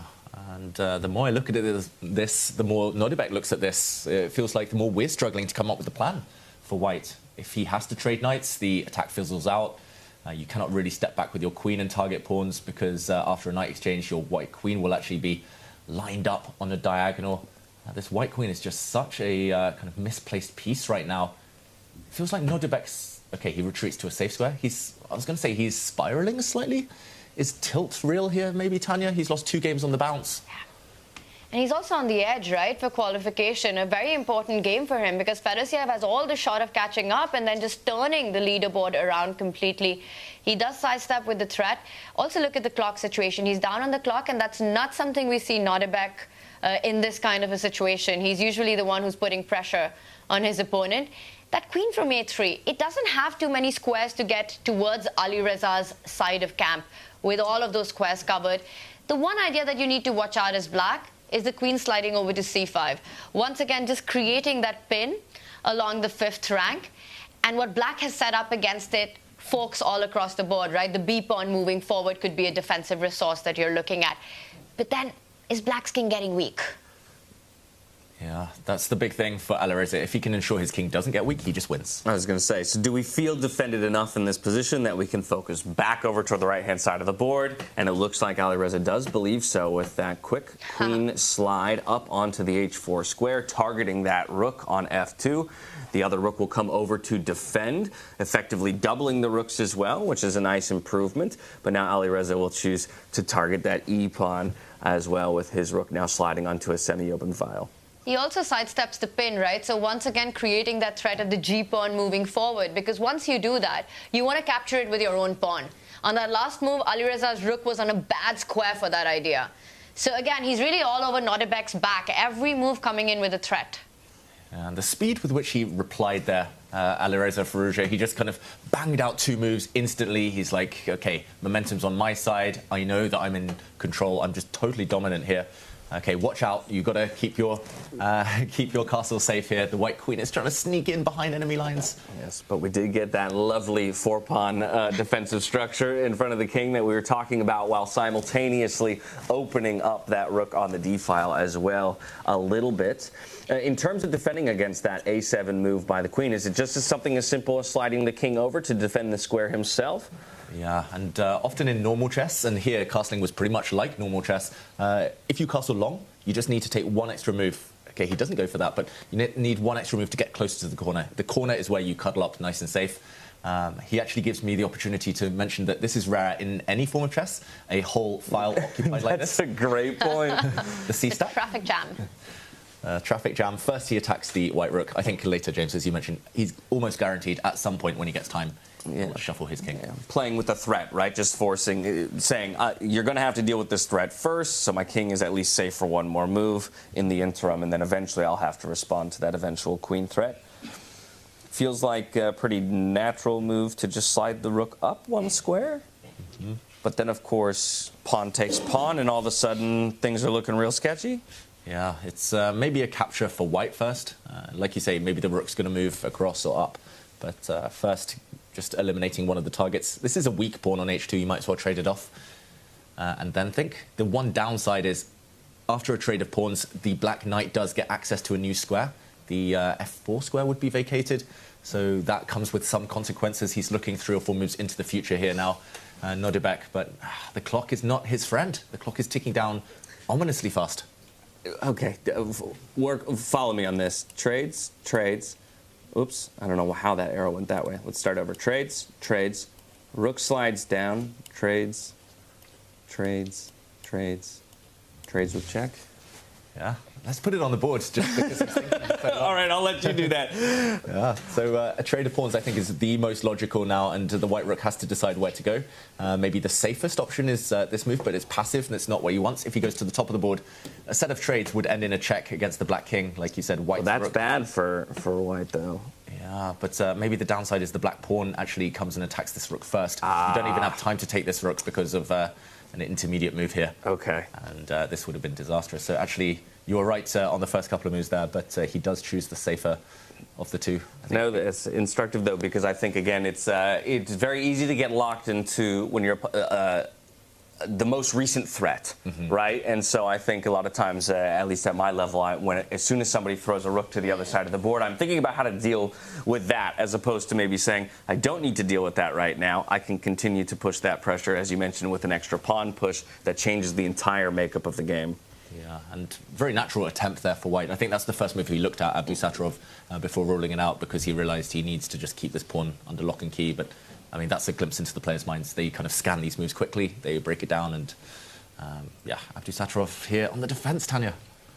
He is, but now for Alireza, does he take a moment to go on the defense himself and stop the idea, the only counterplay that Nodirbek has on that left side by entering with the queen? Or will he just go all out? Will he start targeting that rook, which is blocking the g-pawn immediately? You know, there are ideas of moving the knight forward. You could also think about rerouting that bishop, trying to get to the light squares, David, and securing the 2 rooks along the diagonal.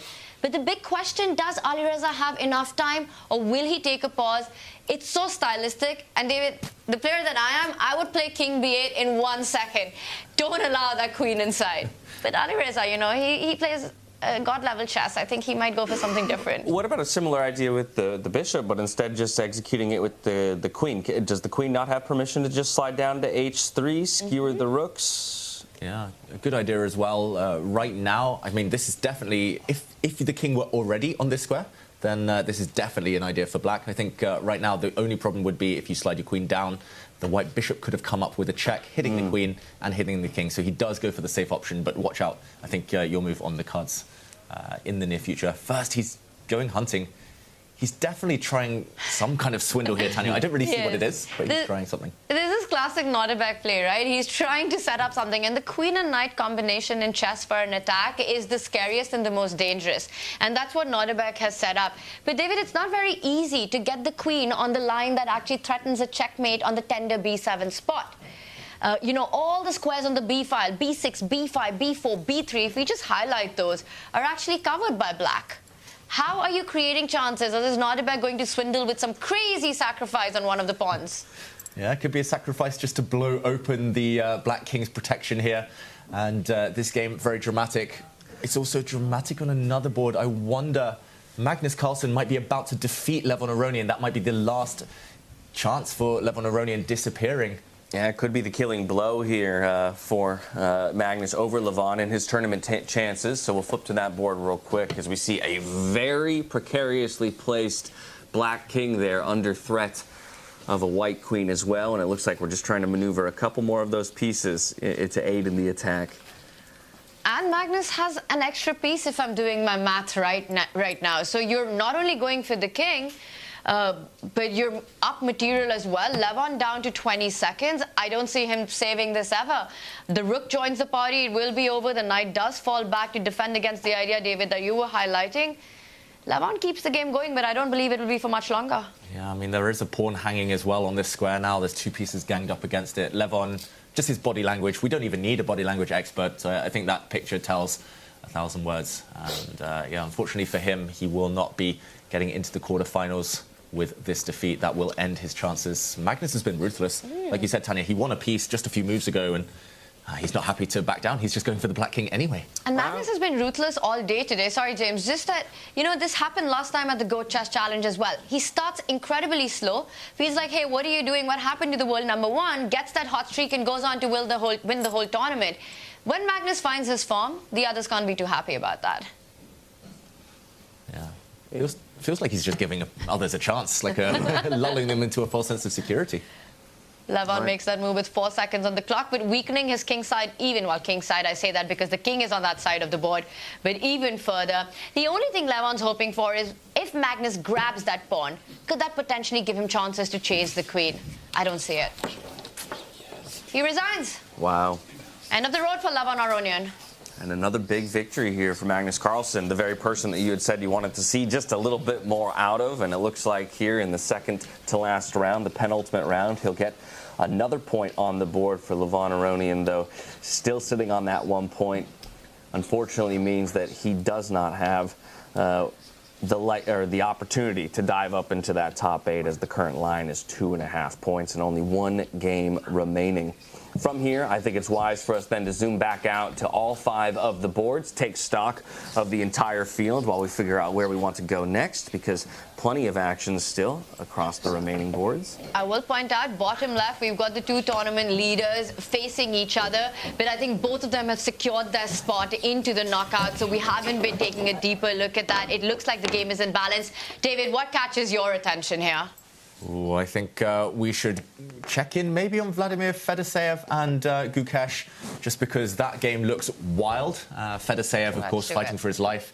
Gukesh not entirely safe just yet. This one could have a huge impact on the standings. Gukesh just needs a result. A good result. A good result. They both do, right? I mean, for Vladimir Fedoseev, he's half a point out right now of 8th, and that's still before Nodirbek's game completely ends, although right now that game is going the way that Fedoseev needs it to go. And that's, again, something to consider. It's not just your own performance, it's the performance of the others that you're trying to climb over on that ladder. Yeah, I mean, looking at the positions and look at the speed with which Fedoseev is shaking, and that just shows the kind of tension the players are feeling. The position it's balanced material right now, right? 5 pawns apiece. But that last move that's just happened on the board, I see 3 of White's pieces attacking that knight. The question mark that appears. Can Fedoseev win a pawn in this position?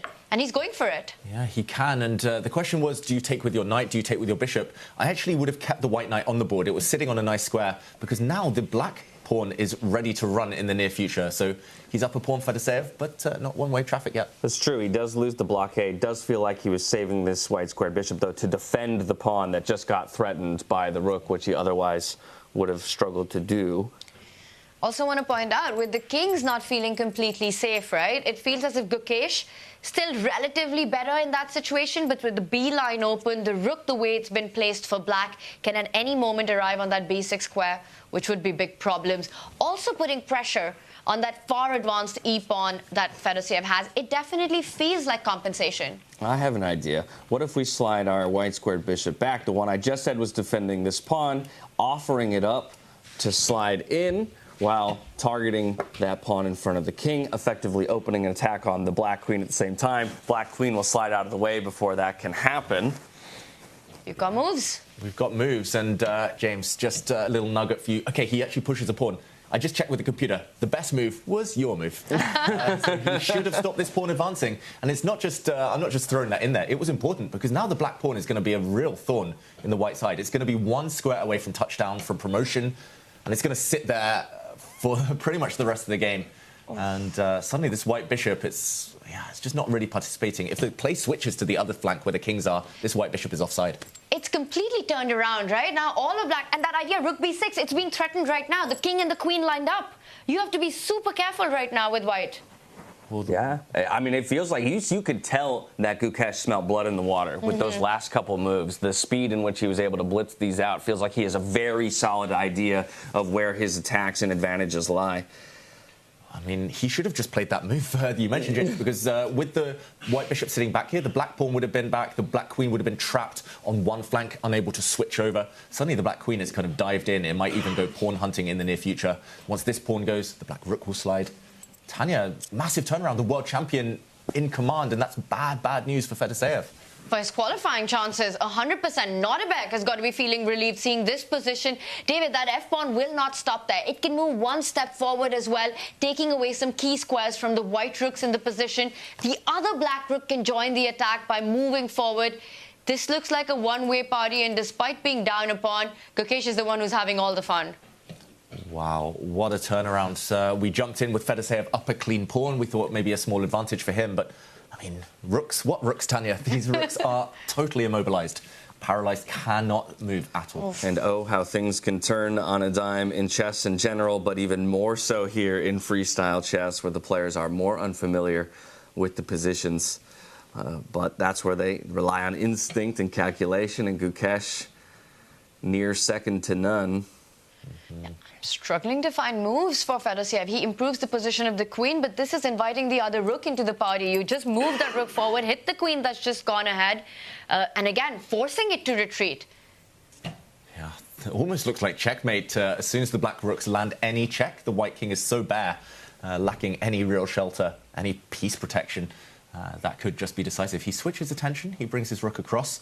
Watch out, there could be some sacrifices to lure the white king out into the open on this square.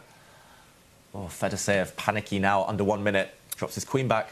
But this gives him a chance, right? Because he offers a queen trade and also targets that extremely strong and important pawn that Gukesh has.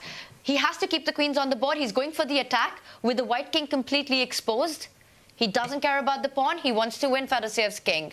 How do you do that? Is there a knockout move here? Oh, okay, that's surprising. Very strange to give up that pawn, because now he needs to deliver checkmate, Gukesh. He's down a couple of pawns himself. I mean, I think he's going to deliver checkmate. I don't see it, though, David. Oh, he's coming in, though. He's coming in. Unfortunately, it's going to really... I mean, I guess he still needs to get that rook on the D file involved, right? Slide it over to C. It's a checkmate and one being threatened. You've got to create a luft. Yeah, the air here is nice in Germany. You need some air for the white king, though, more importantly. He needs to move the queen, then? He needs to get the queen, I'm not sure where, out the way. But the white king needs to use the square it sits on to run. That is scary, though. You're running out into the open. With all the majors on the board, That is terrifying. He does create a square for the king to run to, keeps the queen close to that white king. And now Gukesh can pick up that a-pawn with a check. First, you invite the white king forward, and then win the pawn back. Yeah. And then you win a pawn, you check that white king. There's a lot of tempting options, though. You can move your rook across to try and get this pawn. You can push your pawn down, attack the queen. The wealth of options might be the one thing that trips up Gukesh right now. It's kind of where you don't want too many moves to have to calculate. You need to just trust your instincts and play by hand. I feel like this is a position that many players find themselves in, right? Where they feel, they can sense that they've got the opponent's king on the ropes, but finding that final move, finding the piece synergy in order to deal, or to deliver the checkmate can be really, really difficult. And so in this kind of a situation, what exactly are you looking at to coordinate those pieces? Is it finding a specific synergy of pieces, or how are you evaluating where it is that you're going to actually deliver that killing blow? Yeah, I think it's big mistake there, apparently, by Fedoseev, and that is because Gukesh can jump in with his rook. He doesn't. He shifts the king. James, to answer your point, you identified the weak spot. I think here it was the white pawn that just moved off the c-point, and then you coordinate the rest of your pieces. You need both rooks, you need your queen and bishop all attacking. What is that move that Fedoseev has just played? He's moved the pawn in front of the king, the only guiding force. He's lost that. This is insane. The king is completely in the open now. You can trade, open the rook's line. If this is not checkmate, then what is David? What a move there from Fedoseev. He always plays the most surprising move in the position, always shocks his opponents. There is a pin on the 5th rank. He wants to use his rook along the 2nd rank to defend. But as you say, Tanya, this just looks so counterproductive, almost suicidal, I'm going to say. Just opening up your king like this. Again, don't try it at home, guys and gals. And this was his idea. He wanted to get the rook closer, bring a bridge, build a bridge. If the queen ever gave a check, the king slides to the right side and runs for safety across the board. Gukesh down to 15 seconds. Can he find a killer move here? Okay, slides the queen out of that pin so that he has permission now to trade for those pawns. But of course, the king is already on the run. Born to run, that king. Steps into the safest spot might actually be in Black's camp. Just run the whole way. Black has no pieces on that side. But the problem is his house is burning in the meantime. Look at this, a double pin now. This pawn caught in the crossfire. This looks so scary. Fedoseev, he does thrive in these imbalanced positions, though. The one problem for Fedoseev is the black king. Look how safe it is, tucked up in the corner, tucked up in bed there. Nice and safe. Gukesh should be taking this game, taking this point. Okay. Oh. Jumps. Oh, indecision from Gukesh. It looked like he was about to move his queen in. Then he took his hand back. Didn't press the clock, so he has to move his queen. Changing his mind. Now, does he move it to the same square? He moves it to the same square, but it's been given a question mark. A mistake, an inaccuracy here. Oh, and Fedoseev finds the move. Oh, he finds the best move. Now there's tension between the rooks. And most importantly, this white bishop, which was doing nothing the whole game, does defend this rook. There might be a counterattack. If the black rook is traded off, the black king could be vulnerable to checks. How on earth is the white king safe in the middle of the board? This is gutsy play by Fedoseev. Big fish, as he's known as Gukesh's pieces, they go off the board. It feels like the attack is losing the power. Yeah, both players in a time scramble now. 5 seconds on the clock, and we're lucky to be joined by none other than Jan-Henrik Buettner in one of the most exciting moments of the tournament here. Fedoseev playing for his quarterfinal life. Absolutely, he has to win. It's amazing. It's like so much tension, and I was just doing a little tour with some other people, so I saw Magnus' game is over. Did he win? Magnus won. Magnus took the victory over Levon, so unfortunately Levon Oh, so but I love all these guys. You know, I'm just like I don't want to miss anybody. You said it on stage during the players' meeting on that inaugural day. It is tough to look at this field of 10 players and imagine that 2 of them won't be with us beyond the quarterfinals and playing for that 9th place position. But well, Levon is going to stay, so we're going to have a nice week together. So we're going to have some chilling fun. And such is sport, right? At the end of the day, there are winners and there are losers, and the players have left it all out on the boards. And this one, how have we found ourselves into an equivalent position through all of that? Wow, the dust has settled, the rooks disappeared from the board, there were a couple of checks along the way, but the white king finally safe, back on the square, it started the whole game. And this one should now be a draw. There should be a flurry of checks, a repetition of checks. And good result for Gukesh, I'm going to say.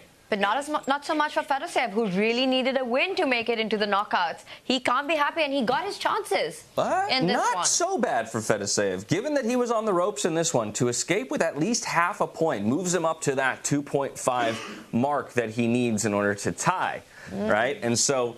or at least where Nodirbek was positioned coming into the round. So he's still within striking distance, and I think that's the most important thing, giving yourself just a little bit of room there in that final round where you can still make something happen. Yeah, he's staying alive. Most importantly, Fedoseev did beat Aronian, so his direct rival.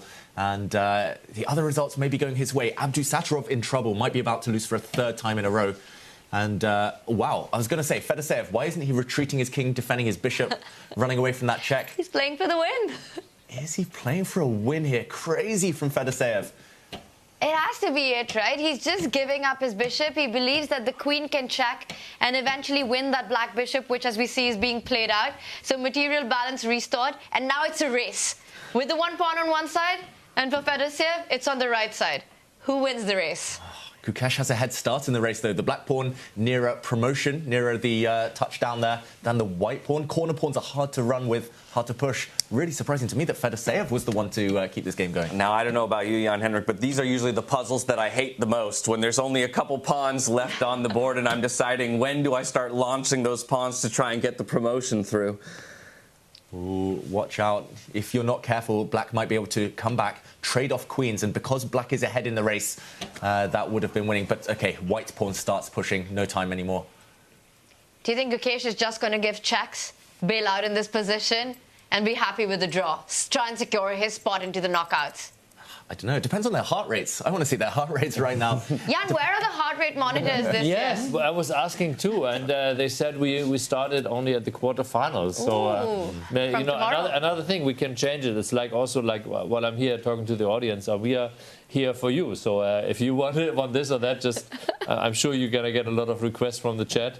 And so you know, I followed these. You know, we made this change. Maybe the audience has noticed that we are going more towards consumers. You know, no more R2D2 talk. You know. Yeah. I think that's one of the beauties about this entire endeavor, right? Is the willingness and the flexibility of everybody on the project to make changes day over day and deliver what everybody at home wants to see. Exactly. So I think we should have the heart rate monitors also next tournament, like also round robin. Yeah. I remember last time it was Fabi with 160 and Magnus keeping a very, very stable 70, 75 in crazy positions. So definitely gives us the insight. James? I've got to interject because while this one does look in a drawish position, we should take maybe a quick look over at Nodirbek and Alireza. A moment ago, a big advantage for white that seems to have just been equalized as well. So a lot of action happening on this board, David. Yeah, and we jump in with this game. Suddenly, Abdusattorov has an extra knight, cannot lose. There might actually be a draw in the air because there will be some checks against the white king. But Nodirbek was winning one move ago. If he'd won, he would have pretty much banked his spot in the quarterfinals. Suddenly, we see Firouzja angry on the camera there, really frustrated. But for Nodirbek, he doesn't realize it. He could have been safe. Yeah, while he's thinking about this next move, maybe we jump back and just show that winning position that we missed by a couple seconds. Yeah, it was just a few moves back, and here, instead of checking with his rook, giving up his rook for the black knight, he would have won this game by giving a check with the queen instead. If the black king had moved, this would have simply ended in a checkmate. The white rook coming up the board in the near future. First, let's go back. It's a draw. Wow. Both sides have had missed opportunities there. This was ending in a perpetual check against the white king. And both Alireza and Nodirbek not looking happy with the end of that. Alireza had his chances at the start. Nodirbek always so tricky as he does, turned it around and eventually a peaceful result, but the game anything but. Jan, it's been so awesome to watch the star cast that you've assembled here in Weissenhaus. You know, you've got the current world champion Gukesh, you've got Magnus Carlsen, multiple-time world champion, you've got the Fischer random world champion Hikaru. How does it feel for you to have all these greats, and then you've also got the biggest streamers? Exactly, I'm in shock and awe. You know, basically all of our dreams have come true. All of you guys are here, and it's when I just saw that all of these players fight for survival in this round, and it's like, yeah, next player is like they're all there's no player against this player have a chance, or this player have a better chance, whatever. It's really every game is like insane, and so I'm really, because I'm very close to Levon. I'm really sorry that he didn't make it because we had such a great time also last night at the dinner. So yeah, but no, it feels like unreal, sort of.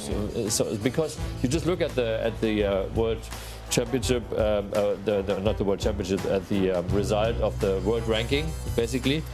And everybody's here. All the top guys. Like and then also the streamers, like everybody loves it. Like you had Levi here, he's streaming, and so you can't walk more than 5 feet without bumping into chess royalty somewhere in this entire. But it's so close. We kept it even closer to we didn't allow any external spectators.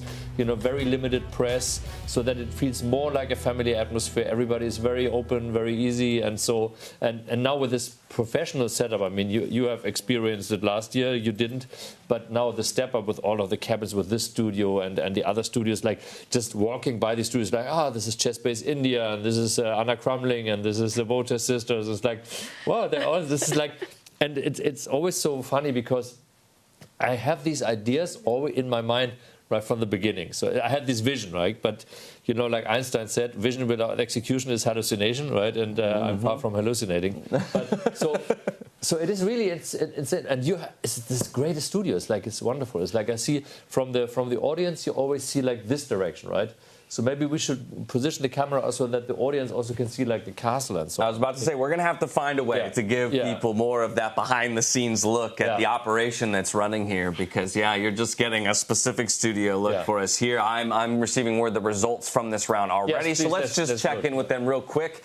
As it is, these players now staring down one final round, but here we have 2 decisive games with Nakamura and Carlson picking up their victories, and then draws across the other 3 matchups. So Fedoseev coming away with half a point. Abdusattorov still keeping his slight advantage in that 8th place position, but we can also get an update on the standings overall, as there is just one game that separates each of these players from a top 8 finish and a quarterfinal bid, and it's really all eyes on Fedoseev, Nodirbek, and even Gukesh, because if Gukesh and Keymer at 3.5 are to drop a full point, drop their next game, and Fedoseev manages to win it, now we end up in 3.5 tied positions, which can make for a very, very interesting end of the day. Yeah, and interestingly, Levon Aronian, despite the fact he will not be fighting for the quarterfinals places, he will have a say. He could play spoiler in the last round. He plays Nodirbek Abdusattorov. Wow. Pressure's off Levon. Maybe he'll suddenly show his best now. And to Gukesh, who's still in danger zone, guess who he plays? He's playing against world number 1. It's Magnus Carlsen versus Gukesh for the first time since Gukesh became world champion. We get that matchup. It's happening next. We kicked the tournament off with Magnus versus Hikaru, and we're going to close the round robin with Gukesh versus Magnus, and you couldn't have asked for anything better for our inaugural tournament of 2025. And James, no opening preparation, chess from the start. Chess from the start. It's pure chess. That's what Magnus has on the record saying many, many times before, right? And in a lot of ways, I do feel like it's such a great equalizer. If anything, the evidence of that has been Sindarov in this tournament. To think that we almost didn't have him here taking the shoes of Vichy Anand, a 5-time world champion, and he has come in and just made absolute waves. Yeah, for me it was like when everything is a first for us right now. We had this first qualification, online qualification tournament. Of course, I watched it online, and I know that Daniel was moderating it, and I saw the final game, this Armageddon between Fedoseev and Sindarov, and it was such an incredible game. And you see, like, Sindarov was winning the game, but he was losing on time, and like there was all this game going on. And I was like, I think we should have had them both, right? And then there was the news that Anand didn't want to play, so I said, okay, it's great, we've got to have them both. But I even texted to Daniel, said, hold on for an announcement. And then we made into decision, no, let's not spoil everything, let's do it later. Then a few days later, we were at St. Pauli. Magnus plays for St. Pauli in the Bundesliga, and so we were there. And then also, David, you were also there.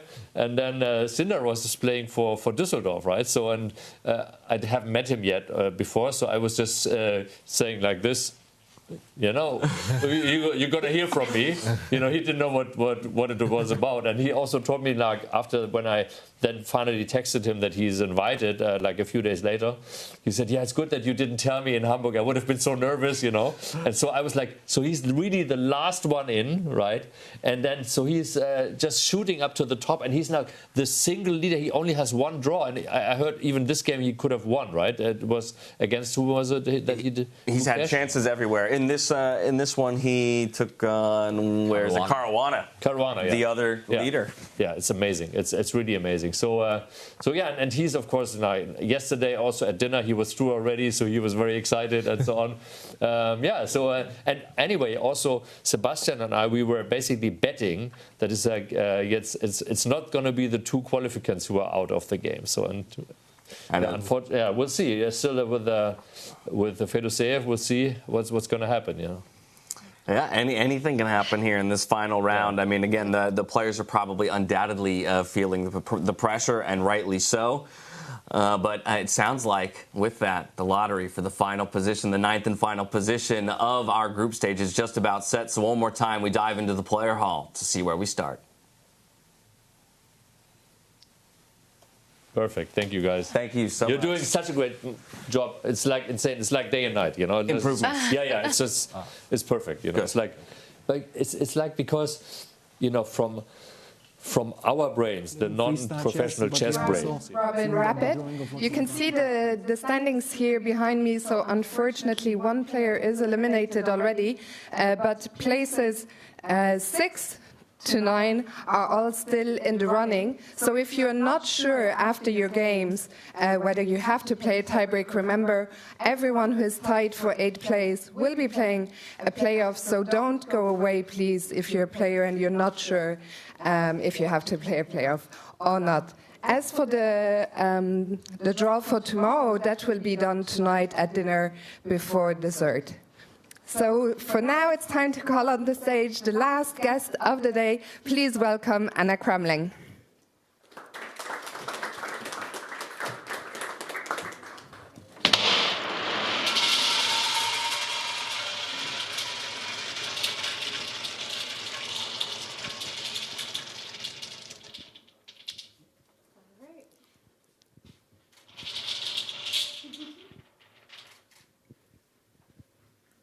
931. Thank you very much, Anna. You can leave the ball over there. Thank you so much. This is the last position. The players will have 10 minutes now. To the players, good luck, and to the spectators, enjoy.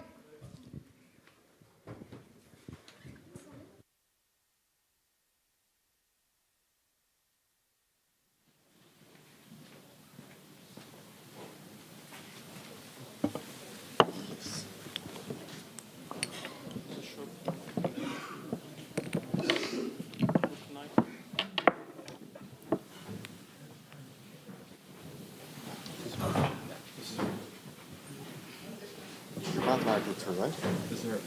You're mathematically through? Yeah. Okay. Brilliant.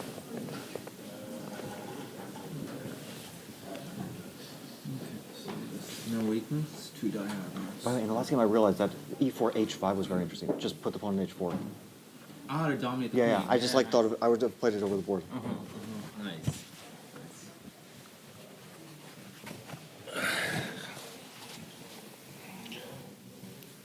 So I assume the question is whether you want to play b3.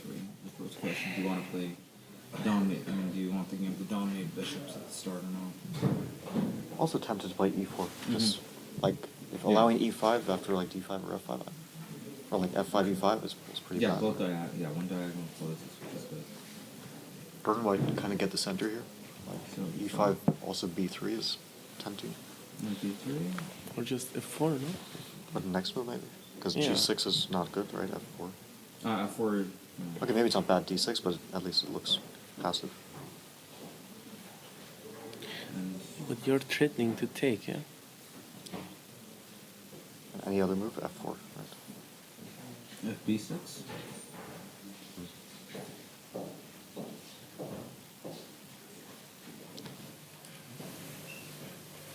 Okay, if I try to break it with knight f6.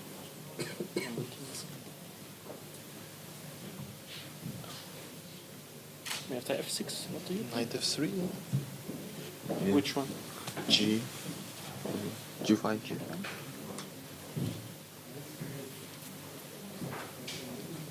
Yeah, F6. G5, knight D4. Huh. Knight G7. Knight G7. Knight G7. Maybe it's Queen D2. Okay. Yeah, I mean, D5 is kind of... Yeah. D4. Which is better? Yeah. Why should be better after D4? That's what F4 could be, because you're left with this backwards F1. And if E5 here, F4, yeah? Or B3? Yeah. But B3, I think maybe G5, then it gets kind of still. Ah, so E5, F4. Yeah. G2? It's still knight No.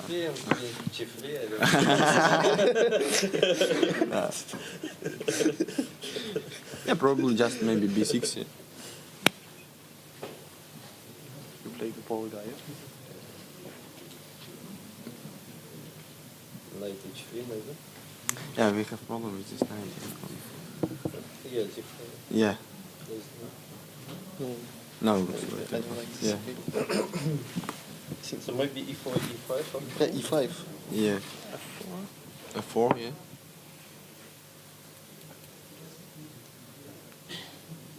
F4 D5 a bit much? Yeah, just F8. F4 might be 9.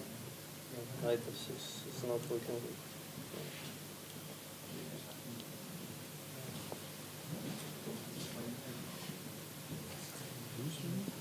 You cannot play in D5, E5, C5, something like this.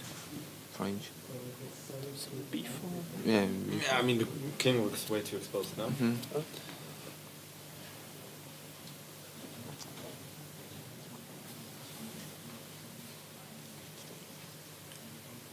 So if you go G6, then what happens? Play F4 or? Yeah. If you try C5? So maybe E5? E5? E5, F5, bishop F5, D4 is impossible because of queen H6. But knight F3, then... Knight F3, bishop G7, It's not good. It's... yeah. But yeah, B3 we are also in the pin, yeah?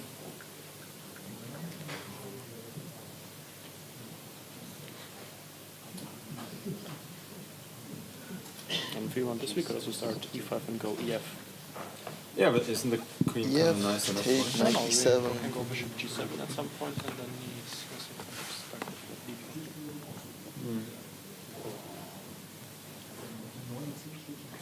What other I think options? it's... I don't like this. I mean, there's B6, yeah? Yeah, B6, why not Yes. B6? And maybe E5 white can play. No. Nobody will play E5.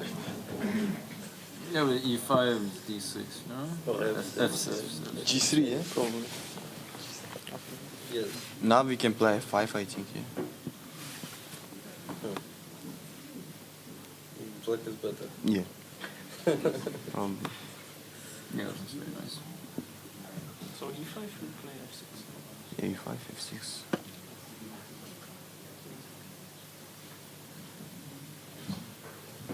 Yeah, okay. Other first moves for white? Maybe something like this. Yeah, but even F5, yes. F5, 5 no, okay. I cannot play E5 here. At least we got a great version of Yeah. all this G5. G5. Yeah. Yeah, and then E6, knight is 7. Now this queen into is horrible. Yeah, queen on E2. E4, D6. Also plays. So G3 will sometimes we copy or? What we will do is they play B2. If E4, D6 is not working, then E4, after D4, D4? Maybe too much or not? I think probably F4 also very logical. Yes. Okay, but then you can go Amazing for idea. Yeah. Yeah, I like it. E4, D6, D4, bishop F4, D5.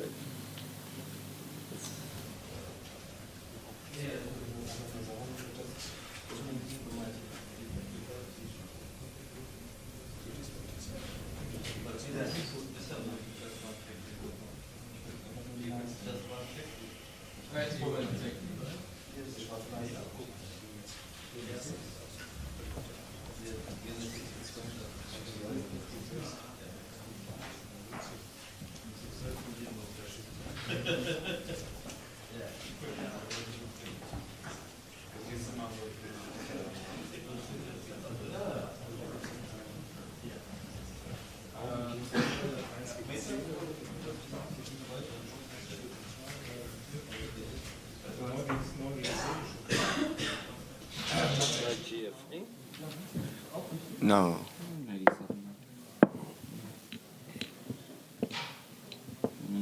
This kind of position? Maybe.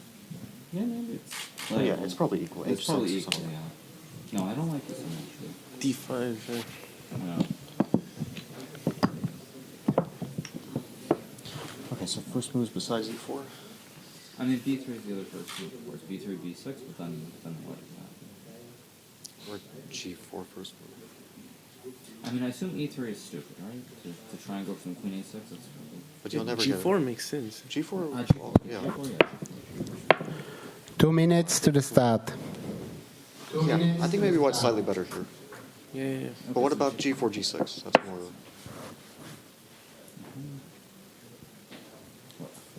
F4. Not so interesting. G5 maybe now? Yeah. You want to play against this? And if E5 just take knight F3? Yeah, and somewhere E4. E5, B3. No, that's actually very awkward for black. No, this actually, yeah. Okay. I like this G4 one. Yeah, it's unexpected. And G4, F4 also looks good for white. This one looks slightly better. Yeah. This G4 makes sense. Also, our queen gets very D5, active. F4. That goes to A4. Yeah, exactly. I think G6 is the correct move. Yeah, F4, F5 is probably correct. F5, G5. Yeah, because D6, bishop D5. nice. Well, I don't know. No, Maybe it's stupid. So 1 minute to the start of round 9. Yeah, no, that's very good. I like G5.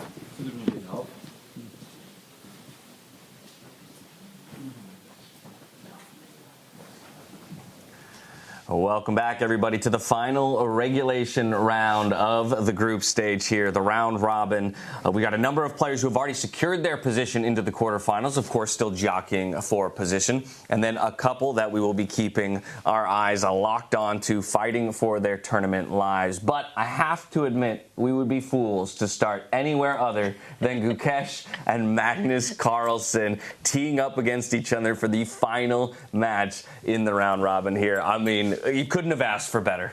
The first time since Gukesh became world champion, right? And when he did, he said, yes, I'm world champion, but I'm not the best player on the planet. And that's his aim. He was dying to play against Magnus. Magnus at the start of freestyle says the one player he's really looking forward to play against is Gukesh. And we get that in this final round. You know, the Chess Base India studio is probably going wild. The Take studio is going wild. All of India, all of Norway waiting for this matchup, James. Soon enough, we'll be going wild. I can guarantee you that as we do dive into some of the games and the first moves are onto the board. I do want to turn to you, David, because this isn't a peculiar starting position, one in which you have a little bit of insight into how Magnus feels about four-corner bishops starts. That's right. The big characteristic, the big peculiarity of this position is the fact that the bishops are already pretty much fianchettoed, so this crisscross on the longest possible diagonals. And I mean, last year before the Freestyle GOAT Challenge, so here in Weissenhaus, I did a bit of training with Magnus. I don't know why he chose me as a sparring partner. Maybe just he wanted a punching bag to... Don't undersell yourself, my friend. But one of the positions we did analyse, it wasn't this exact one, but it had bishops in the corner, and he was just like, oh, this is so dull, so boring. How do you break the symmetry? And how do you ensure that the bishops stay on the board? It's so likely that the bishops get exchanged. Here we see black already pinning the white g-pawn. On this diagonal, white pinning likewise the black g-pawn. But it's very likely at some point all the bishops come off. Without bishops, there's still some dancing to be done with the knights, but not ideal. You already lose a bit of flavour in this mix. And so with that, it will be the f-pawn push on Magnus' side, and now the knight comes out here. Or sorry, on Gukesh's side, the knight comes out on Magnus' side as a response.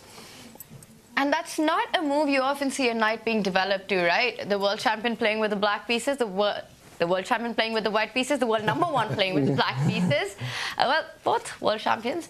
Now that knight, it's targeting the one pawn that isn't defended in the position. You know, we often look about it, which are the undefended pawns, and it's the flank ones, the A and the H. Knight to G4 coming on next is the idea that Magnus has set up.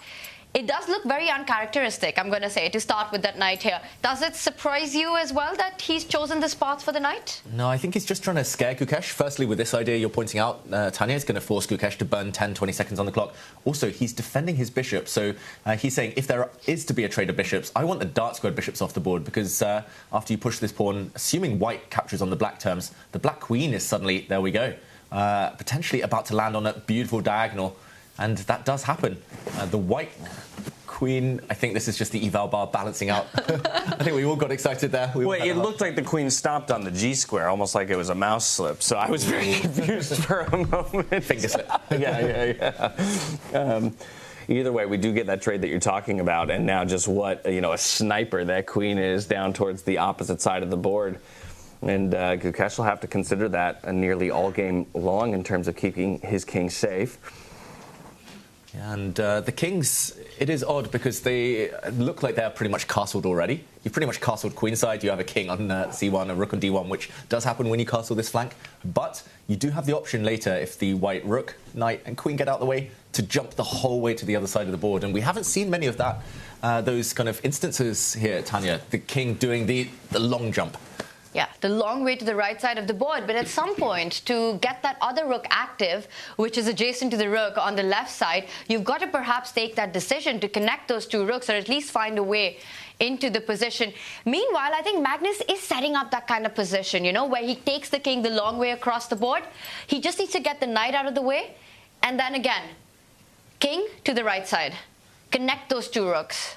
And yeah, it's always the nicest, most satisfying. Like the longer you can go, the better with the king. Yeah, and from my perspective, it seems to synergize the pieces really well. Kind of allows for him to start launching the pawns on the left side of the board in an attack. Now with both of those rooks over on that side, and of course this queen always still from the opposite side of the field, looking to aid in that attack. And so actually, before even finding that castle, going to start taking some space on the left-hand side here with another pawn push. Yeah, really, really nice play there from Magnus Carlsen. I'm not sure he's got the advantage. Yeah, we're going to have to work on that terminology, Tanya. It's like 16 versus 18, the 16th world champion, classical world champion, versus the 18th, of course, the 18-year-old Gukesh. 18th at 18, the famous tweet.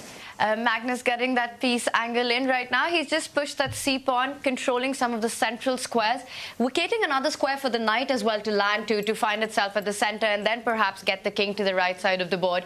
Could be something that he's setting up here. And Chad, I want you guys to get involved. Let's make predictions here, right? Ooh, who are you rooting for? Who do you think takes this first clash between the world #1 and the world champion? Tanya's trying to start a war in chat right now, but I'm here for it. I'm here for it. So get your answers flooded into chat. And perhaps while you do so, we can take just one quick moment, pull out to the 5 boards just to identify how other players and boards might be approaching this opening that we heard from you, David. Magnus sometimes feels is hard to break in terms of symmetry. And so if we can get out to that 5 box, there we are. Anything jumping out to you in particular? Of course, that Gukesh Carlsen game still in the bottom right-hand corner of your screen. It does look like Fedoseev is under a decent amount of pressure up in the top right against Nakamura, and that's one of our players who's still trying to find his way up into the top 8. So let's go there now, Hikaru Nakamura, Fedoseev, just to check in with the current board state. Yeah, and this one is getting dramatic. It's only move 8. But Fedoseev is already living on the brink. It's pretty much a must-win situation for him. A draw very unlikely to be enough to save himself. Actually, a draw would mean he catches Abdusattorov, even if Abdusattorov loses. But we know the tie breaks, it's the head-to-head that counts. And Abdusattorov defeated Fedoseev in their head-to-head. So Fedoseev knows he needs to win, essentially. But he's taken massive, massive risks. He's a pawn up, but look at the black pieces. There's still 6 of them asleep, 5 here and 1 in the corner. White, meanwhile, I mean, this knight beautifully placed, bishop beautifully placed. This bishop just poised. This knight is about to have to return home, potentially. Yeah. Look at that. Oh, he's setting up for the next game. This is where we always return to that conversation of trading material for piece activity, some form of compensation, right? And I think that's one of the more difficult concepts for a player of my level to truly understand, right? It's hard to evaluate the true value of any piece on any given square. It's a lot easier to look at something concrete, like a piece of material that you've now captured and are holding on to. Yeah, and unfortunately he's not even suffering for much right now because this pawn that he was up has now disappeared. Hikaru restoring the material balance. And unless you're going to get extra greedy and jump in with the black queen, I don't recommend that one. Looks like you might even get trapped there in the near future. Yeah, I just don't really see what he's risked this all for, Tanya. Well, he is going to go for it, though. You look at, yeah, because if you've got this dreadful position, you need to show something for it, right? Retreating with the queen, not even having that extra pawn, it almost feels as if Hikaru's made about 1 million moves, while Fedoseev's just jumped around with his queen and not developed a single piece and has barely made any progress in the position. He does grab that pawn. He does attack the bishop. I'm expecting the white knight to further develop into the game. Just watch out. The queen needs to stay connected to the other knight, so not too many squares. But yes, that queen exposed. Look at that central pawn that white has. It takes away so many developing squares from the black knight. It's a nightmare to be Fedoseev right now, especially against the player he's playing against. That's nightmare. But I think this it's so through 9 rounds now. It feels like the piece that gets affected the most by freestyle chess is the queen. We have seen the queens used to such great effect early in some games, and then in others fall victim to just constant pressure at times as well. And in this case, bringing that queen out early seems to be spelling disaster here for Fedoseev. It has been on occasion, like season 2 of the Queen's Gambit, players just losing their queen left, right, and centre. And I mean, this queen is pretty much trapped here, Tanya. It's only got 1 escape square. The problem is attacking it. Hitting that queen is maybe the one issue, but the Black Knight trying to develop, join the battle at least. And we often talk about king safety. I'm just wondering if this will be one of those games where Hikaru, instead of picking a castle, a side to castle on, will simply place the king behind the bishop on a nice square, connect the rooks, find a way to get them to the right side of the board, attacking the queen. King on b2 looks pretty nice. Yeah, nice little hidey hole for the king. And at some point, the way to attack the black queen might be to move your bishop out, move your queen out, and then slide across with the white rook. The white rook needs to do the trapping. But in the meantime, just a nightmare start for Fedoseev in this game. Must-win situation for him. Otherwise, he'll be facing Levon Aronian in a playoff for 9th or 10th. Yeah, so a sticky situation for him. Perhaps we can dive back over to that Magnus Carlsen Gukesh game just to check back in on how 2 of our top talents are performing against each other. A little bit more development in the position here. Most recent move, Carlsen looking to strike towards the center e-pawn there, creating a little bit tension and maybe asking for the trade. The question is, at this point, do you push that pawn just to lock that queen sort of out of the position off the diagonal? Yeah, I think the first instinct for any player is to gain space, to lock, and to win connect 4. Exactly. Pushing the pawn forward would build that beautiful pawn chain, but this would pretty much invite Magnus to try and blow open the centre with a pawn break of his own. And just to put this on the board, this kind of tension, you just have to weigh up. Does it help you? Does it help maybe the black rook just to open up lines? Does it help the black queen to reopen? The kind of other decision is to just leave the tension or to trade a pawn on f5. And for Gukesh, choice isn't always the best thing necessarily. I would say, Tanya, it burns time on the clock at least. Yeah, and he has to make a decision on that central pawn as we've got Magnus's bishop and pawn lined up against it. I will say one thing about this matchup, right?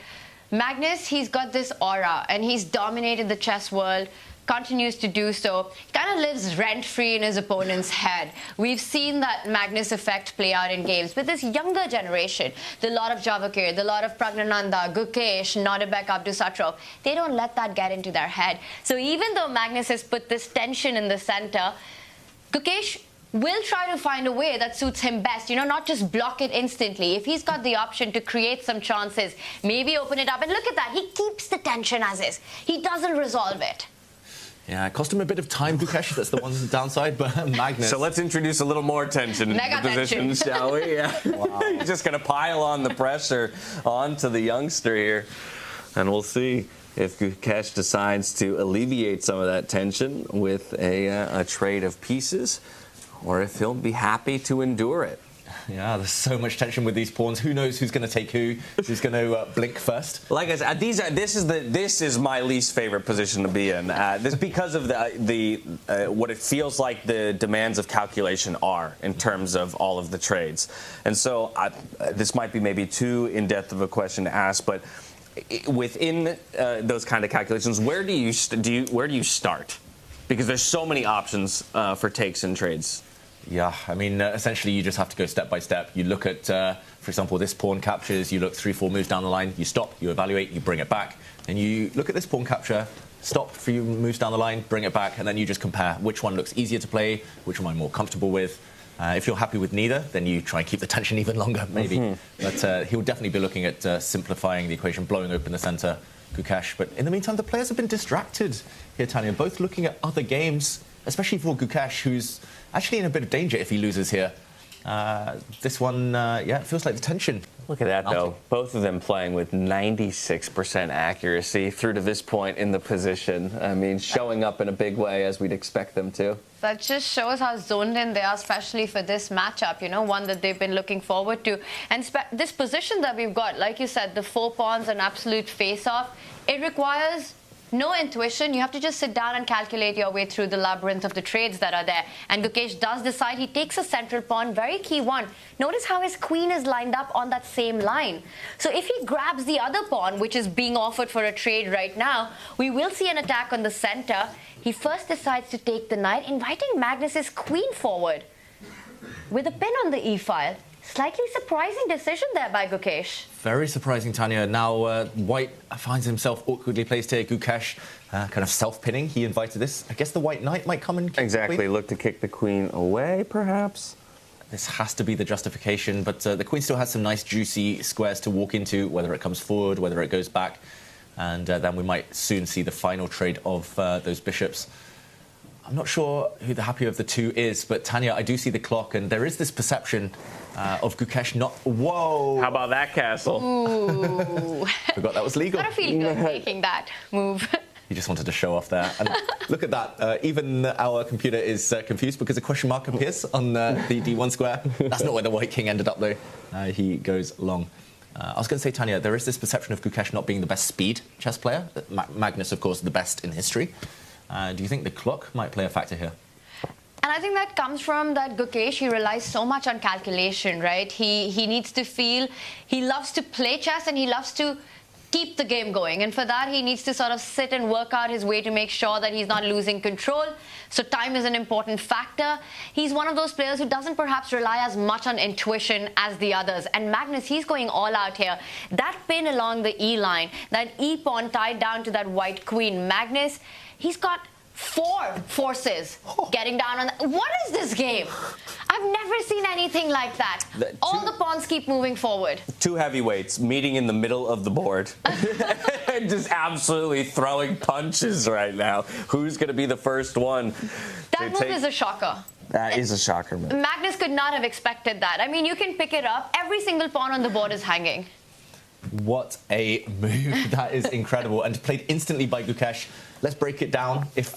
Please do, because I must be honest, I don't understand the idea behind, because as you mentioned, it feels like I can just take it. Yeah, I mean, this is very deep stuff. So there's 2 ways to take this pawn. If you take it with your pawn, now the idea is a knight hit on the black queen. The reason he didn't try this first is because if he'd jumped with his knight, the black queen would have actually delivered a nasty check to the white king. And the next move takes this pawn. So he's actually clogged up a square, and after the white knight hits the queen retreats. Then he pushes his pawn forward and he laughs. He says, okay, you have 2 isolated double pawns here. The white bishop is the one doing the pressure. The black bishop is locked in, and you have long-term compensation, although this is still up for anyone. This is up for grabs here. If you take with the queen, then you get hit by the rooks instead. And when the queen retreats, maybe then this pawn will drop. And at least the white rooks get some open lines to play with. And you know what? Psychologically, I like this move because earlier it was Magnus who increased the tension in the middle of the board and forced Gukesh to use a fair amount of time calculating, right, about whether or not he'd want the take. Now, Shu's kind of on the other foot. Okay, I'll double down on the tension in the center of the board, and now Magnus is the one who has to spend some time chewing through the clock, deciding how exactly he wants to go about this. It completely changes the dynamics, right? Magnus coming in with the queen forward, throwing his pawns ahead, and then Gukesh instantly gets a move that almost feels like it was impossible to make. And even our engine, our bar, takes a while to get that exclamation mark going. That's how solid and classy this last move is. It didn't appear immediately, but once the bar realizes the strength, the ideas that David just demonstrated of blocking that light squared bishop on a8 for Magnus, of killing it in case this bait is accepted, how strong it is, Magnus not being able to make a decision of how to respond there. That is genius level chess. Genius stuff. G for Gukesh, genius. Okay, it's actually a capture by the queen. First he trades a set of pawns, then he kicks the black queen back, Gukesh. But suddenly, remember, Magnus has not castled yet. If you compare the kings, I would say Magnus is maybe the more vulnerable of the two. And Gukesh has a lot of open lines to play with, so that little transition, great for the current world champion. Well, wow, and he moves the knight, opening up the line of the rook to target that weak pawn. A weak pawn is one that doesn't have his friends along the adjacent file, no other pawn along those adjacent ranks there. So the rook hits it, the queen can move forward to doubling down on that h5 square next as well.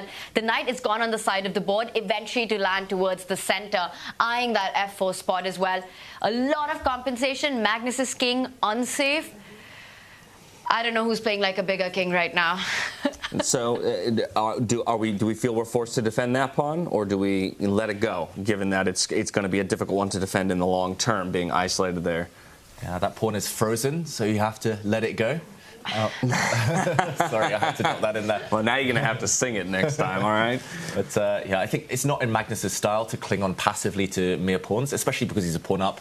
He's likely to give it back, I was going to say, and then he defends it. Commentator's curse. Yeah, he slides the rook over. Important to note that he did not have the option to castle for that same defense, because he would have been castling through the check of the queen on the e-file. So just slides the rook over. Now Gukesh going to look to launch another pawn here on the left side of the board. And there we go, Magnus castles. He didn't need to move his king. The king stays on its square. The rook simply leaped over, jumped over. I think he just played that move because he could. He loves to show off these quirky ideas, Magnus. And I mean, this tension between the bishops is, I think, the key to the position. This bishop is the one that holds the key. White's bishop. If it can ever trade off, there's going to be so many holes around the black king. Yeah, 3 pieces on either side of the board, all targeting that d5 pawn, right? And I think there's going to be one more that's going to join that party. That same idea. That knight which is on the edge of the board is really dying to jump on that square in front of the black pawn to get towards that central point. Yes, Magnus Carlsen's king has castled, but it's not completely safe because the pawns have expanded so much as Gukesh does get a 4th attacker to the center. Yeah, so there that knight goes. A lovely position, blockading that pawn, feeling nice and safe while continuing to pile on the pressure. So now Magnus is going to have to look for a resource of his own, trying to play with some danger levels, threaten the queen on the other side of the board. It's the concept of 2 weaknesses, right? Gukesh is targeting the d-pawn, but the other one that we highlighted as a weakness in Magnus's camp is the lonely f-pawn. The queen can step either to the left side of the board or even go forward and put more pressure on that weakened square right now, especially now that the defender's just moved away. I just love what Gukesh is doing. Every move is going to come with a threat. I mean, that power play with the pawns was impressive, first of all. The one thing that worries me for Gukesh is the clock, because Magnus just levels up. He has another gear that he shifts to when his opponents are struggling, floundering. And David, to your point, Magnus in his takes on take often mentioned this point, that Gukesh down on the clock is when the mistakes happen. So he's playing on that strategy himself. Yeah, I mean, understanding your opponents, right? I mean, it's one thing to have a mastery over the game of chess, but the next part of sport and competition, right, is understanding the environment, the circumstances, and your opponent's strengths and weaknesses, utilizing every single element of that to your advantage. Queen slides out of the way. Interestingly, up onto that d3 square as opposed to sliding over to the c2 square, but still playing along that diagonal that you talk about, threatening that isolated pawn. But this is surprising, right? Because you line up your queen against the black rook instead of choosing a safer option. How do you explain this choice, David? I think he just wanted to attack both the black pawns at once. He was attacking the d5 pawn, this one as well, the isolated pawn, now does drop off in a moment. There we see it's a queen exchange, now offered by Magnus Carlsen, but he's the king of endgames. I'm not sure Gukesh is quite at that level in the endgame phase yet. He's not going to trade. He's not going to trade. He's not going to trade. David, do you want to take this on? Do you want to have a bet on me? What are we betting? Honor. Yeah, honor and glory. Yes, don't honor do it. And glory. Keep the queens on the board. Okay, you say you'll keep the queens on. I'll say he'll take the queens off, just because I love my endgames too. But I think that would backfire. Again, you've got to know the player, just like you said, James. You've got to know your opponent's strengths, weaknesses. Taking the queens off, long term, black is doing quite well. This is a protected pass pawn, which could become strong with the queens off. Also, it is Magnus. And he keeps it. Oh, he gets it off the board. Ooh. Well, so perhaps what Magnus was looking for all along, looking to simplify and play his patented near-flawless endgames. Knight jumps to a beautiful square here, protected by that c-pawn. Also has a threat on a fork as well, even on that pawn as well from that square. I'm surprised at the decision that Gukesh took. You know, he had to keep the tension on, and it feels like he's given Magnus just a little bit of that rope now. That the worst is behind for Magnus. Normally the rule is if you have the safer king, Gukesh had the safer king, then you keep the queens on the board. I think his idea was purely based on this concept of this awkward fork that Magnus had to react to. He had to get one of his rooks out of dodge there. And there is a rook exchange. Now, will the Black Knight finally make its first move of the game? It does. On move 26, it enters the action for the first time. It did trade and go back, but it was a very, very unhappy square, so completely get that feeling that it's made He got stabled for a moment. Now the horse. It was the bishop that was on that square. That was the one I was talking about. The bishop that evolved into a knight. And it comes back to challenge the most active piece in Gukesh's camp. Now we see this dynamic where Magnus has got a 4 versus 3 pawn majority on one side. Gukesh has got a 2 versus 1. So it's going to be about who can create a very strong passer assisted by their king. I was about to say, it feels like this is usually the game state where people need to start thinking about king activity and how to get them involved. Does this knight trade, well, no, we're going to opt not for the knight. I was about to say, does it advantage one player over the other? And it looks like Gukesh does not want to take it. Yeah, I think simply knights are the best blockaders in chess in general. Isolated pawns, passed pawns, knights are the best blockaders. And Black's big trump card later is going to be this d-pawn. So the ideal home for this knight is this square. So keeping the knights on the board there, I think, the best decision by Gukesh. Yeah. Just compare each of Gukesh's pieces to Magnus's counterpart. The white rook looks extremely active. The white knight beautifully placed, so no trades just yet. Also, the white rook, it really cuts off Magnus's king, right, from coming to the right side of the board.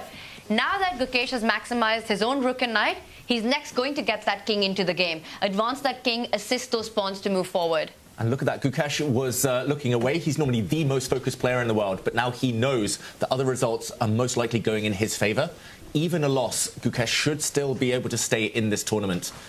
And yeah, really interesting there that even with 1 minute on his clock, Tanya, he's still kind of thinking about the tournament situation, not just this game alone. Well, that's what really matters at the end of it, right? That is what will direct his decisions, what to keep on the board, what to get off it, because that's the decision that he has to make right now with the rook trade being offered. If Gukesh is happy with a draw, if he feels he gets his spot into the knockout, I believe he will trade the rooks. If he wants to play for more, he keeps the rooks on the board. Interesting. Yeah, to me, it feels like I'd want to keep that rook on the board just because of that d-pawn that we're talking about. I want to have more resources to deal with it if it ever starts making the run down the board. Yeah, and simple comparison, the white rook is very active. It can put pressure on another isolated pawn. It's not COVID anymore. You don't want to isolate necessarily. He keeps the rook on. The black rook passive, meanwhile, I was going to say. Unless it jumps in now and comes in behind, that would be a race. But would you agree that that's an ambitious move by Gukesh? Yes.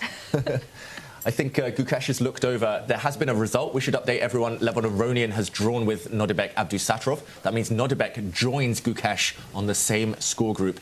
I think for Nodirbek, that's a very good result. And Gukesh knows he should still be safe. Fedoseev's in big trouble against Hikaru Nakamura. So Gukesh, knowing that he should be safe in this round-robin stage, taking risks. He wants to beat Magnus Carlsen. Yeah, things are heating up here. Yeah, Nodirbek quite surely securing himself a spot based on the fact that Fedoseev is in a dire position there against Hikaru Nakamura. Gukesh, though, still wanting to come away, I think, at the very least, with a draw here to have himself in decent position. Though with 3 points, he'll be fine in terms of qualifying to the top 8. But James, it might be too soon to call any result on this position. I think it's a 3-result game right now. Magnus has got that d-pawn, which is just 3 steps away from becoming a queen. He's making a choice right now. Does he keep his rook passive, defending that h-pawn weakness, or does he bring it into activity, give up that pawn, and play for the win with his own d-pawn? We're going to get to know more about Magnus's mindset right now with this next move. And the tricky thing is there's no right or wrong here. Both moves are totally viable for Magnus, but it is a stylistic thing. Does he bring his rook active, bank everything, gamble on his d-pawn, or does he play it safe? He plays it safe. Okay, this is a check, though. It is a fork. Gukesh could grab this pawn, but taking your eye off the ball here, allowing the d pawn to run. That d spells disaster here, potentially for Gukesh. That is as offside as it can get if he takes that pawn. Well, Magnus, he steps back. He doesn't even put that king closer to the knight, leaves the decision to Gukesh. It's getting pretty tricky. And now Gukesh under a minute. This is still anyone's endgame. Draw is not a very likely outcome, in fact, I want to say. Predictions again, maybe? Chat, what do you think? I won't put it on us. Chat, what do you think? Who's going to win this endgame? Chat, David Howell is asking the questions. How well do you know Gukesh and Magnus? Send us your answers. What do you think will be the result of this game? Oh, this would be symbolic as well. If Gukesh wins, taking down the endgame maestro in an endgame, that would be a huge turn up for the books. But so he thinks better here of extending for that pawn, and he will drop the knight back here to the d5 square. A great central position for him to remain, but it's just going to be about maneuvering and, of course, opening up that threat onto the knight with a check to follow. And just to mention, Tanya, if the black king comes back, we've actually seen that position before. That will be the second time. 3 times a position repeated, that is a draw. He's not repeating. Magnus is not going to repeat. Even if he does it once, I think he wants more. His spot is safe. He wants to play this out till the end. Magnus is the kind of player who enjoys that as well, right? Just fighting it out, making his opponents sweat. By the way, our chat has spoken. Oh? A lot of them saying draw, and a lot of them believing in that Magnus effect in endgames. Okay. I think it's a hard thing to vote against at times, right? The Magnus endgame. So we do pull that knight out of harm's way. We're going to centralize the rook here on the e-file. I'm slightly surprised Magnus didn't jump a different kind of route there with his knight. He could have jumped in and maybe towards these pawns earlier. Now the black knight cannot really go anywhere. The black rook is a bit stuck. The black king a bit passive. Maybe he'll step that one forward. This is still very, very much in the balance. The one thing, I'll keep harping on about it, but the clock. If this gets down to a 10-second versus 1 minute situation, Gukesh is going to be in big, big trouble. David, I have a question, a more conceptual question about this position.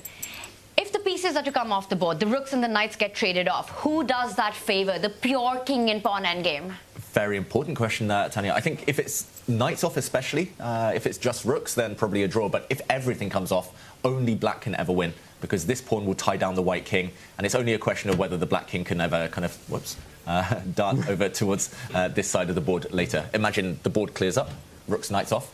The black king will run, the white king will be totally stuck, blockading the d-pawn. So Magnus wants trades, Gukesh does not. So how can we activate? Do we need to activate our white king? And if so, how do we? Because it feels really treacherous to move one step to the left onto the f-file because of that possible discovered check with a knight move and then the rook staring down that file. Yeah, at some point you might have to retreat the knight just to bypass, just to step over and across onto the f-file. Or you kind of get ambitious and go with the white king up the edge of the board. Okay, a pin. A pin, and I also want to point out that Magnus was setting up a bit of an idea of the b-pawn moving forward. Has he played it? Oh, he has. It's on the board. He's targeting that central knight. Oh, that knight is undermined. This white pawn. Okay, he finds a way to activate his king after all, but this white pawn has to defend his knight, so couldn't have been sidetracked there. Watch out later for one of the rooks. I'm not sure whether it's the white or black rook, but there is a new open file, a new avenue opened on the other flank. Very sneaky. And the c4 pawn, it's so tender now, right? Now that there's no connect 3 on that side, that becomes a target for Magnus. And this is what he does. These small gains in these endgames, this is what gets that Magnus effect going. And then before you know it, a position that's completely under control is totally out of control. Yeah, and first to break the pin, you might need to defend the piece at the back of the pin. So the move I would look at is, for example, to slide the king across, defend the rook, or this way. Now he's freed up his rook to run away. Watch out, you mentioned it, Tanya, the black knight can go back, and then it would start hitting pawns, this weak, isolated pawn. Even though the bar isn't changing, I think the position is. I think the dynamics and the momentum is. Magnus has made so much progress with his pieces. Gukesh, one more weakness to deal with. I have a feeling that Gukesh has to be very careful in this endgame. Oh yeah, he's really living life on the edge with the clock situation. His king as well, walking up the edge of the board to try and come forward. Yeah. Feels like this would be the time for a pretty natural reposition of that rook over to the left-hand side of the board because we've protected that knight and we can control the file first, right? Beautiful move. I think it's time to switch focus. Magnus may be just checking that his king isn't in too much trouble, and he checks from the front. He can, however, just step back simply. So it's time to activate the black rook. But suddenly Magnus under 1 minute as well. It's going to get juicy now. Time scramble imminent. And a Magnus lean there, he's trying to look for inwards. I think we're going to see that move, James, that you pointed out. Always look for ways to improve the position of your pieces. He does reach out for the rook, or he doesn't. He does come back with the knight, offering a trade, putting pressure on Gukesh's pawn. Ooh, to trade or not to trade? Again, the question. Asking difficult things of Gukesh every single turn, Magnus. Look at the clock. Gukesh around the 10-second mark. Make a move, 9-8. He doesn't want the trade, but does this forfeits the pawn? No. It's a tricky one. Sneaky. The engine's telling me that it's not so simple, but I don't see it. The black knight, if it moves, would walk into a check. The black king would be hit.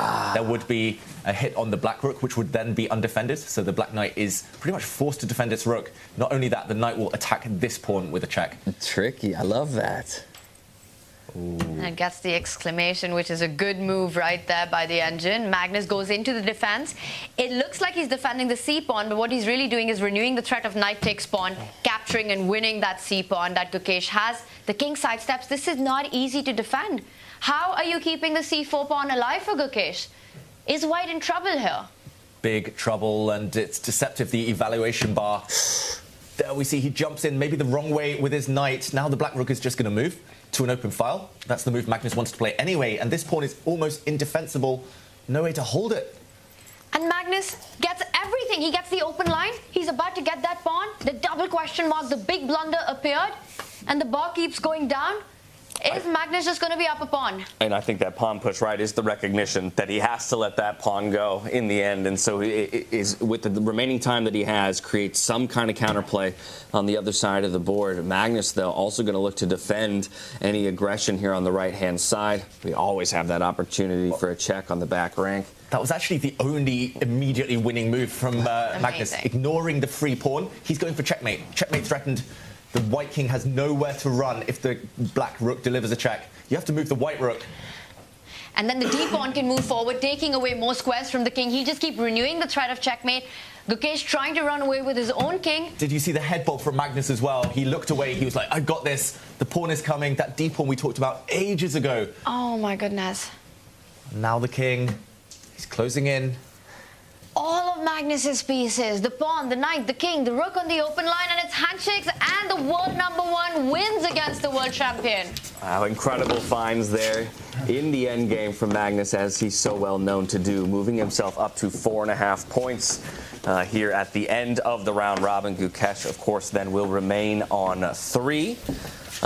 We can go ahead and take a look at all 5 boards to see if there are any remaining games still underway. We do have results on most of them, but it looks like up there in the top left, we've got Caruana and Keymer still locked in battle. So perhaps we go there next just to close out this final round robin match. And what does that do for Gukesh? He just lost a very important game. What are his chances? He lost an important game, but Gukesh actually got a favour from Hikaru Nakamura, who defeated Vladimir Fedoseev. So Fedoseev is the 9th player there. He is not quite able to jump into the top 8. Yeah, 3 points, just enough to scrape into the top 8 and the quarterfinals. So while he would have preferred a better result there against Magnus Carlsen, he lives to fight another day. Perhaps they'll find a way to meet each other later on in the tournament for a bit of a rematch. But we'll focus in on this one as Fabiano, of course, wants to keep pace with the top of the table and to give himself his best opportunity to choose his opponent, something we've not talked a ton about. We mentioned it yesterday on day 1.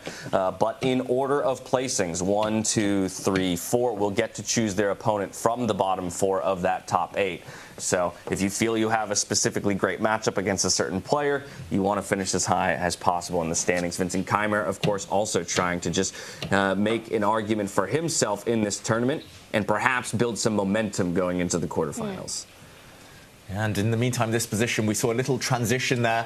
White promoted a pawn. A queen appeared just for half a move and was swiftly captured. But now it's bishop versus knight. The white bishop, importantly, guards this pawn, also has sight on both sides of the board. Bishop is a long-range piece and knight a short-range piece. Tanya, who's the favourite? This last move, had you asked me before that, I would say it's got to be Vincent, right, with that G pawn. But look at Fabi. He's thrown a spinner. He wants to win that A7 pawn and then create his own passer up the board. It's really anyone's game. Yes, Black's position looks more dangerous. You're just one step away from promotion. The knight soon joining the party to assist that pawn. But what's the response to this move, right? It's one that has to be calculated by Vincent. All right, well, as the time is ticking down, we are going to take a quick opportunity to say goodbye to David, who's got some interview responsibilities, and I'm going to request Tanya slides over to help me through the remainder of the game and showing you guys any relevant moves. It does look like we did have those pawns traded. The bishop swoops in to pick up that A7 pawn that we talked about, and immediately Vincent Keymer is thinking about using that remaining pawn there on the left side of the board to push forward. Engine didn't like it, but he is still playing for an ultimate promotion and to keep a pace with his opponent's pass pawn as well. And Fabi has to drop back with the bishop before pushing his own pawn, because otherwise it would have blocked the defense, allowing Black to be the one to promote first. So Fabi brings back the bishop. He wants to get the B pawn rolling up the board. Well, we can push that B pawn freely now, yes? And we're being joined by, well, the one player who was the last to enter the tournament, but the first to make it to the knockouts, Javokhir Sindarov. First, huge congratulations on this performance, Javokhir. Thanks a lot. But I think I not get first in the round robin, but okay, I was enjoyed from my games. Well, Javokhir, before we jump in, do you want to just join us for the end of this game and take us through what's happening here? Okay, perfect. And they sit here. I think if you're, from here it's fine. Yeah, we'll have a look. I think,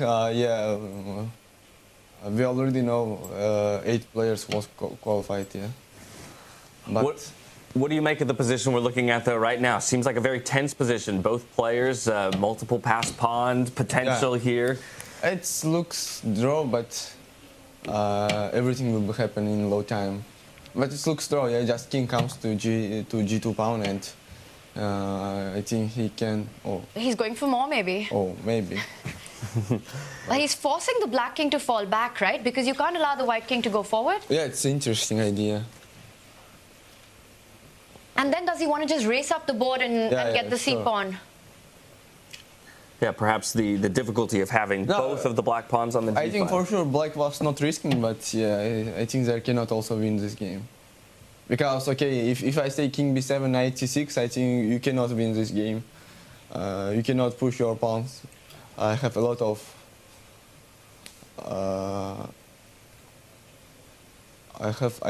king b7, yeah, knight c6 was coming. You can give just these 2 pawns, it was draw completely. So if white was to push that king one step ahead, threatening to promote, you'll go back with the knight and take control of that square. Yes, okay, maybe knight b7. Okay, it was Handshake. They agree with you, Javokhir. Yeah, we tried to find a way to make it interesting, but in the end, the players agree with you, a drawish position, and they'll handshake across the board. Half a point apiece to each of them. But now here's where I want to return to you and your performance, Sindarov. Maybe a few weeks ago, not even aware that you'd be attending the tournament, and now to put up as an amazing performance as you have through 9 games. What has been your experience so far in matching up in freestyle chess against these 9 other incredible opponents? I think for this tournament I will just I'm just so many puzzles and so many games in this freestyle chess. Magnus games a lot, and also I was played some online training games. And yeah, other guys was playing Tata Steel. Yeah, I was prepared to this tournament, and yeah, it maybe was helps to me to play very good. But yeah, okay. But I told it's yesterday. The big reason was I was play very good. It was I was first round. I was won a completely draw position against Vincent, so that's why it gave me more motivation, energy to play very good other games. Speaking of other games, 9 rounds, we were on the edge of our seats every time watching you play. Incredible chess, Javokhir. Is there any one that really stands out to you? Because along the way, you also beat Magnus. Yes. I think last round I was really tired because, I have I was played very bad, but I don't know. It's possible to check my game because it's for me a very interesting moment. Yeah, give us a moment. We'll look to pull that up here. So you want to look at the last round? Yeah, last round. Yeah. Just a second. With Alireza, right? There it is. And yes.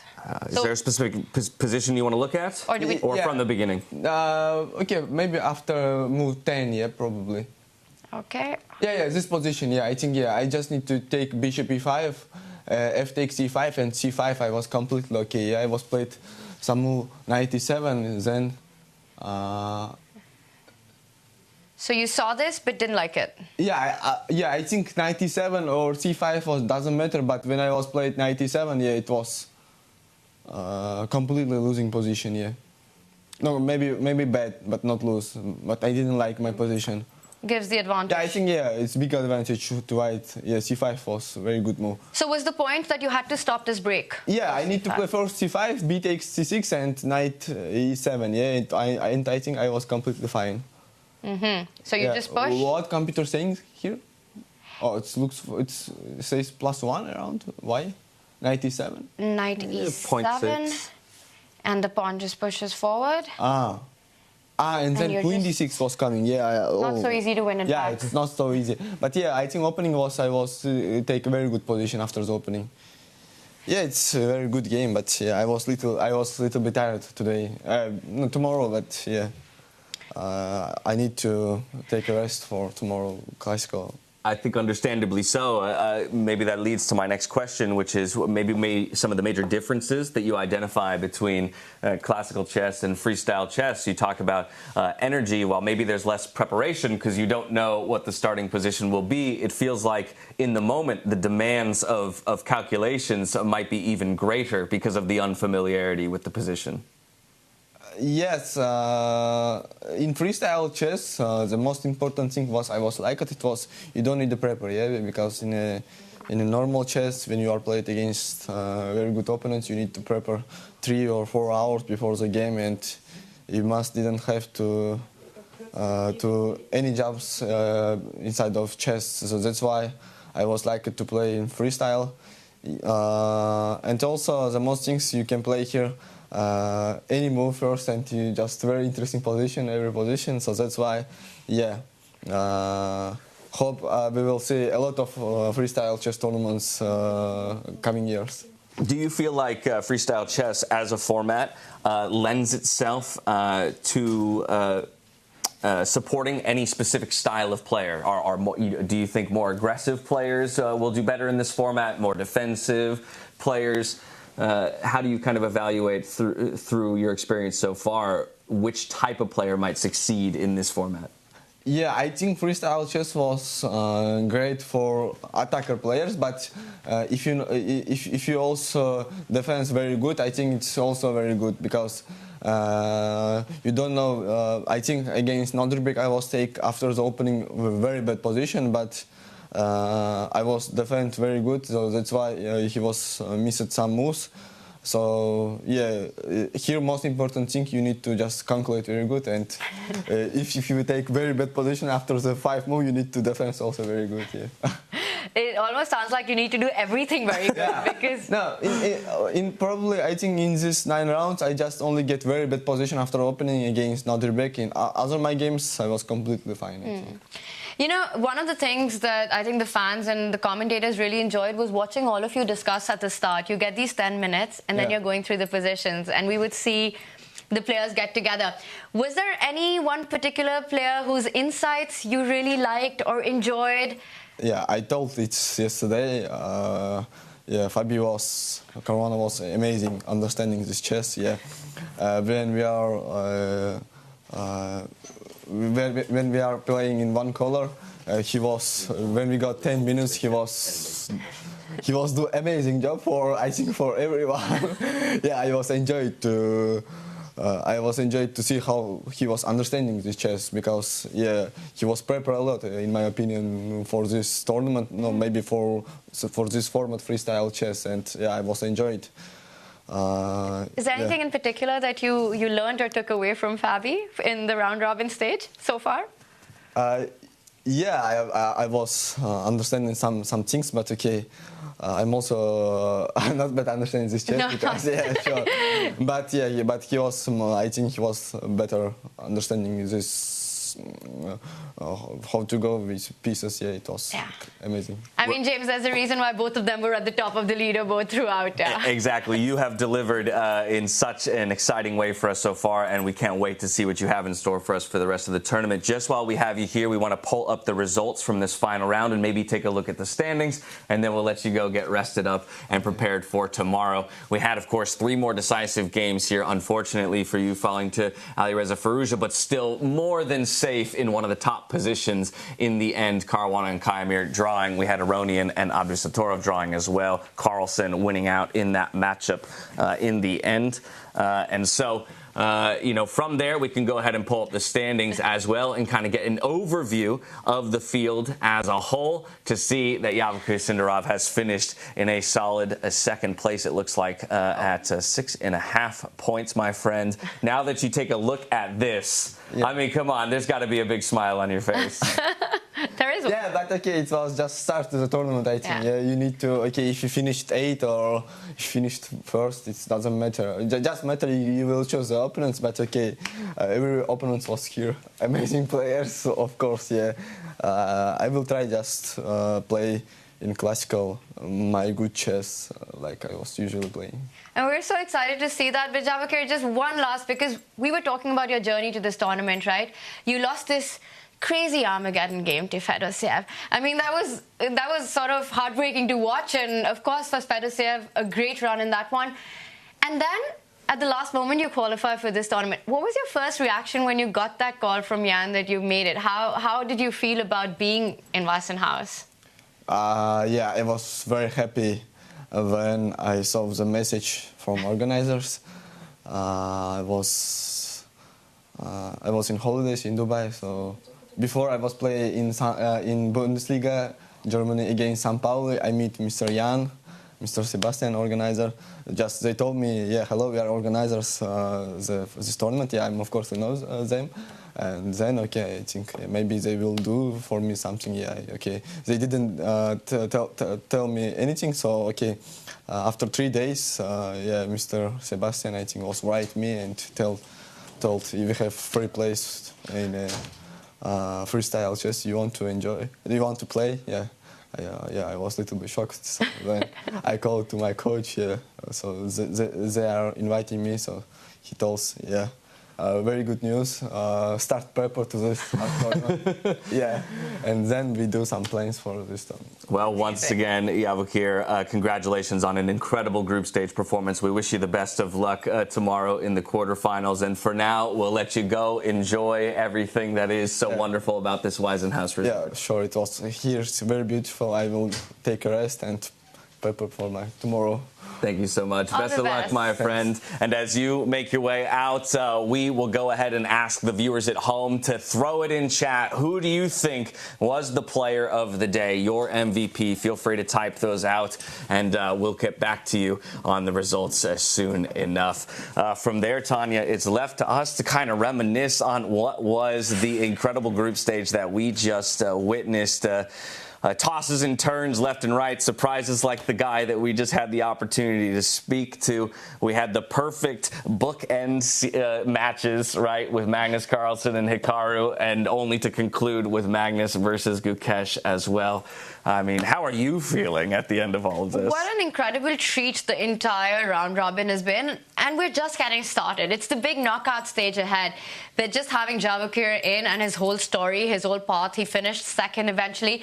And Alireza toppling up the standings, right? At the end, suddenly at the top of the leaderboard, goes in as the winner, which means that Alireza will have the first pick of who his opponent will be in the quarterfinals. Yeah, a very interesting twist kind of right at the end. And we're lucky enough now to be joined once again by Fabiano, who we had an opportunity to speak to yesterday. And so, Fabi, congratulations again on finishing in a very solid position. I am curious, though, given the finish yesterday, how you feel your approach was today, and if there was anything kind of different about either the positions themselves or your play today. Yeah, I think I missed an important chance in the first game against Gukesh. So yeah, overall it wasn't a great day. It was okay in the sense that I didn't require too much today. Or maybe I didn't even require anything to get through. But yeah, I was in a very safe position. So even performing not too well today, it didn't make a huge difference. Well, to that end, I'm curious, as we've had conversations about player approach, there's the idea of, playing the match itself and playing the tournament format. And so you did exit day one in such solid position. I wonder if that changes your overall approach in terms of maybe playing even more conservatively at times just to maintain, solid position and maybe taking less risk to try and lunge for a top spot, let's say. No, I would have strategized if I wasn't in such a safe position. But I just played without much concern for anything. I mean, the last game I was taking very silly risks. I just wanted to keep the game going and also making serious mistakes. And the game against Gukesh I do regret somewhat because I really had to, I don't know how clean a win it was, but I was pretty sure it was just a completely clean win. And of course he is quite tricky and he was resisting well. But yeah, against Hikaru, losing is not pleasant, to lose a game, especially since at some point I felt I had a pretty good position. But yeah, I'm not in a bad mood or anything, Of course, I would have preferred to have won this stage, but really the main goal was to get through. And the secondary goal would be to maybe win and get the first pick. That would also be great. But yeah, I can't complain. I think that's an important point. Top 8 gets you hit a little bit of a reset. Yes, maybe the matchup that you wanted would have been relevant, but at the end of the day, you're into the quarterfinals, and everybody at that point has equal opportunity to push forward through the rounds. I just want to take a quick note before I pass things off to Tanya, maybe for some questions for you in chat. We want to know who you think is the player of the day. Make sure you follow that format, !player, followed by the name of the player that you'd like to declare. I'm getting a correction. Just an exclamation point and then the name of the player. You don't need the word player in there. So go ahead and get those in, and then I'll turn things over to Tanya. And we'll announce who our chat player of the day is. Fabi, as you mentioned, goal number 2. Get to the top of the leaderboard to be able to pick your own opponent for the knockouts. And I don't know, is it possible that we have the standings? Because I want to just pick Fabi's brains on how he's expecting it to work out. Or do you already know the pairings? Have you guys already picked your players? No, I think we do it tonight. They do it tonight. Now, I want to ask you if we can have the standings up, James. Well, let's see if production can fly that up for us. Yeah, they're going to work on that. And as soon as they do, we can have you maybe wax and wane on some of the matchups. Because we've got Alireza now, who will get the first pick. And then is Javokhir. And you will be left with 2 players. And there we have it. How do you see this being worked out? If you had to make predictions, who do you think Alireza is going to go with? I can't really get into his head so much. I don't think it's an easy pick. Like maybe on paper you would think he picks Vincent, but I don't think it's an easy choice. Like Vincent played, I think, reasonably well, and also I think he has a very good strategic positional feeling in general. So he might not be as classically FIDE rated as high as Gukesh or Hikaru, right? Maybe he's about 60 points lower rated, but I wouldn't say that's an easy choice. And after that, I think it's kind of a toss-up. Also, I don't know, maybe Sindarov doesn't want to play Nodirbek. That's possible Teammates. As well. I wouldn't expect him to pick Nodirbek. If I had to guess, maybe my choice will be between Hikaru and Nodirbek, but it's kind of a shot in the dark.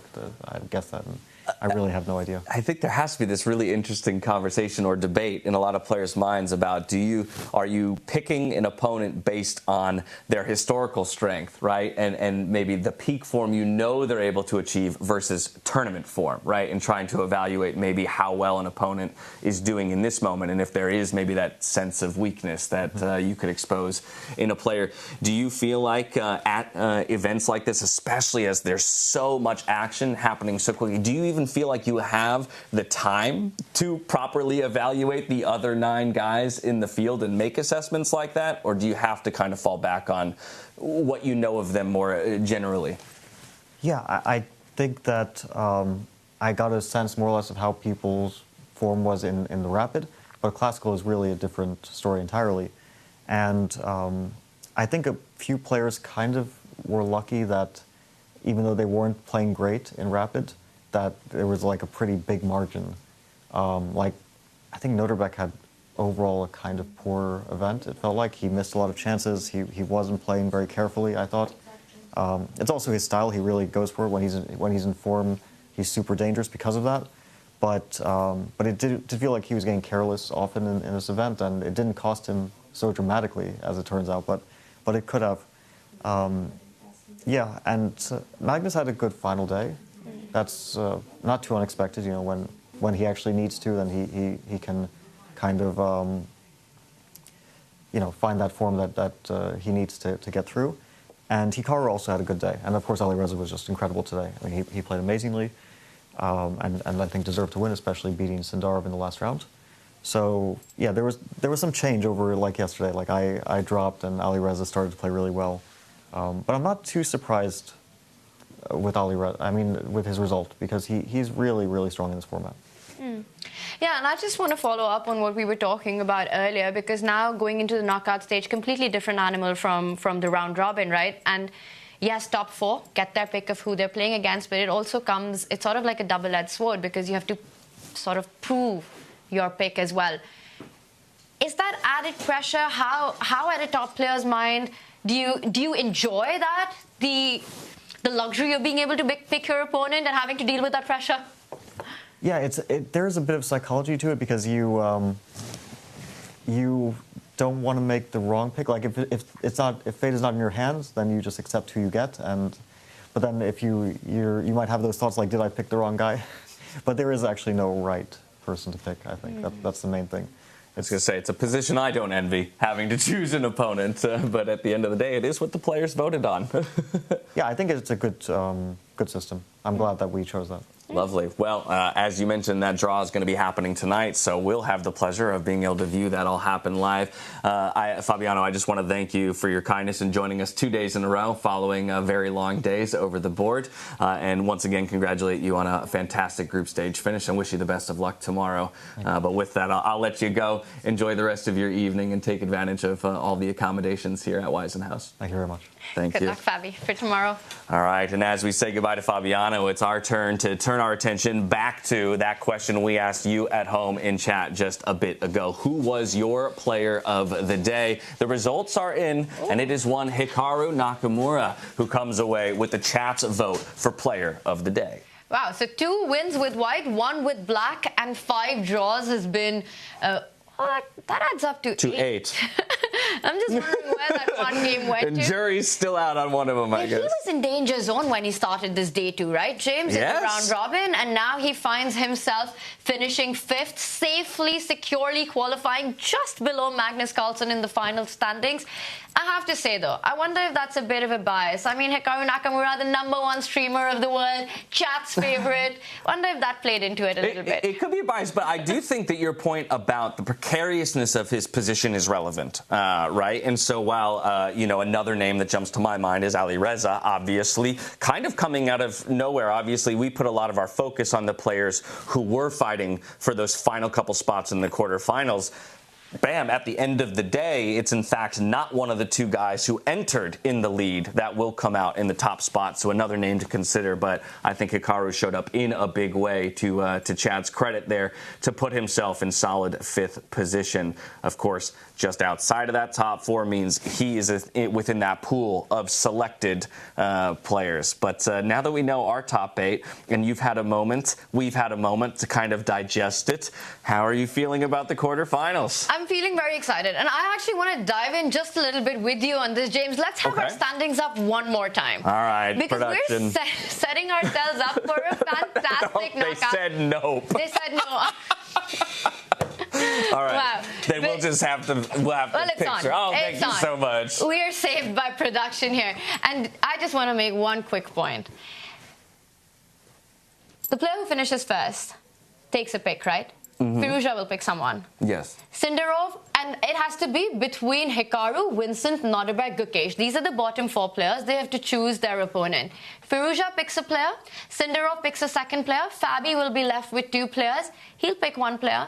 Magnus Carlsen will not have a choice to make. True. He will have to go with what's left with. And you know who's going to be left in that mix? It's going to be Hikaru Nakamura. Because nobody's picking player of the day.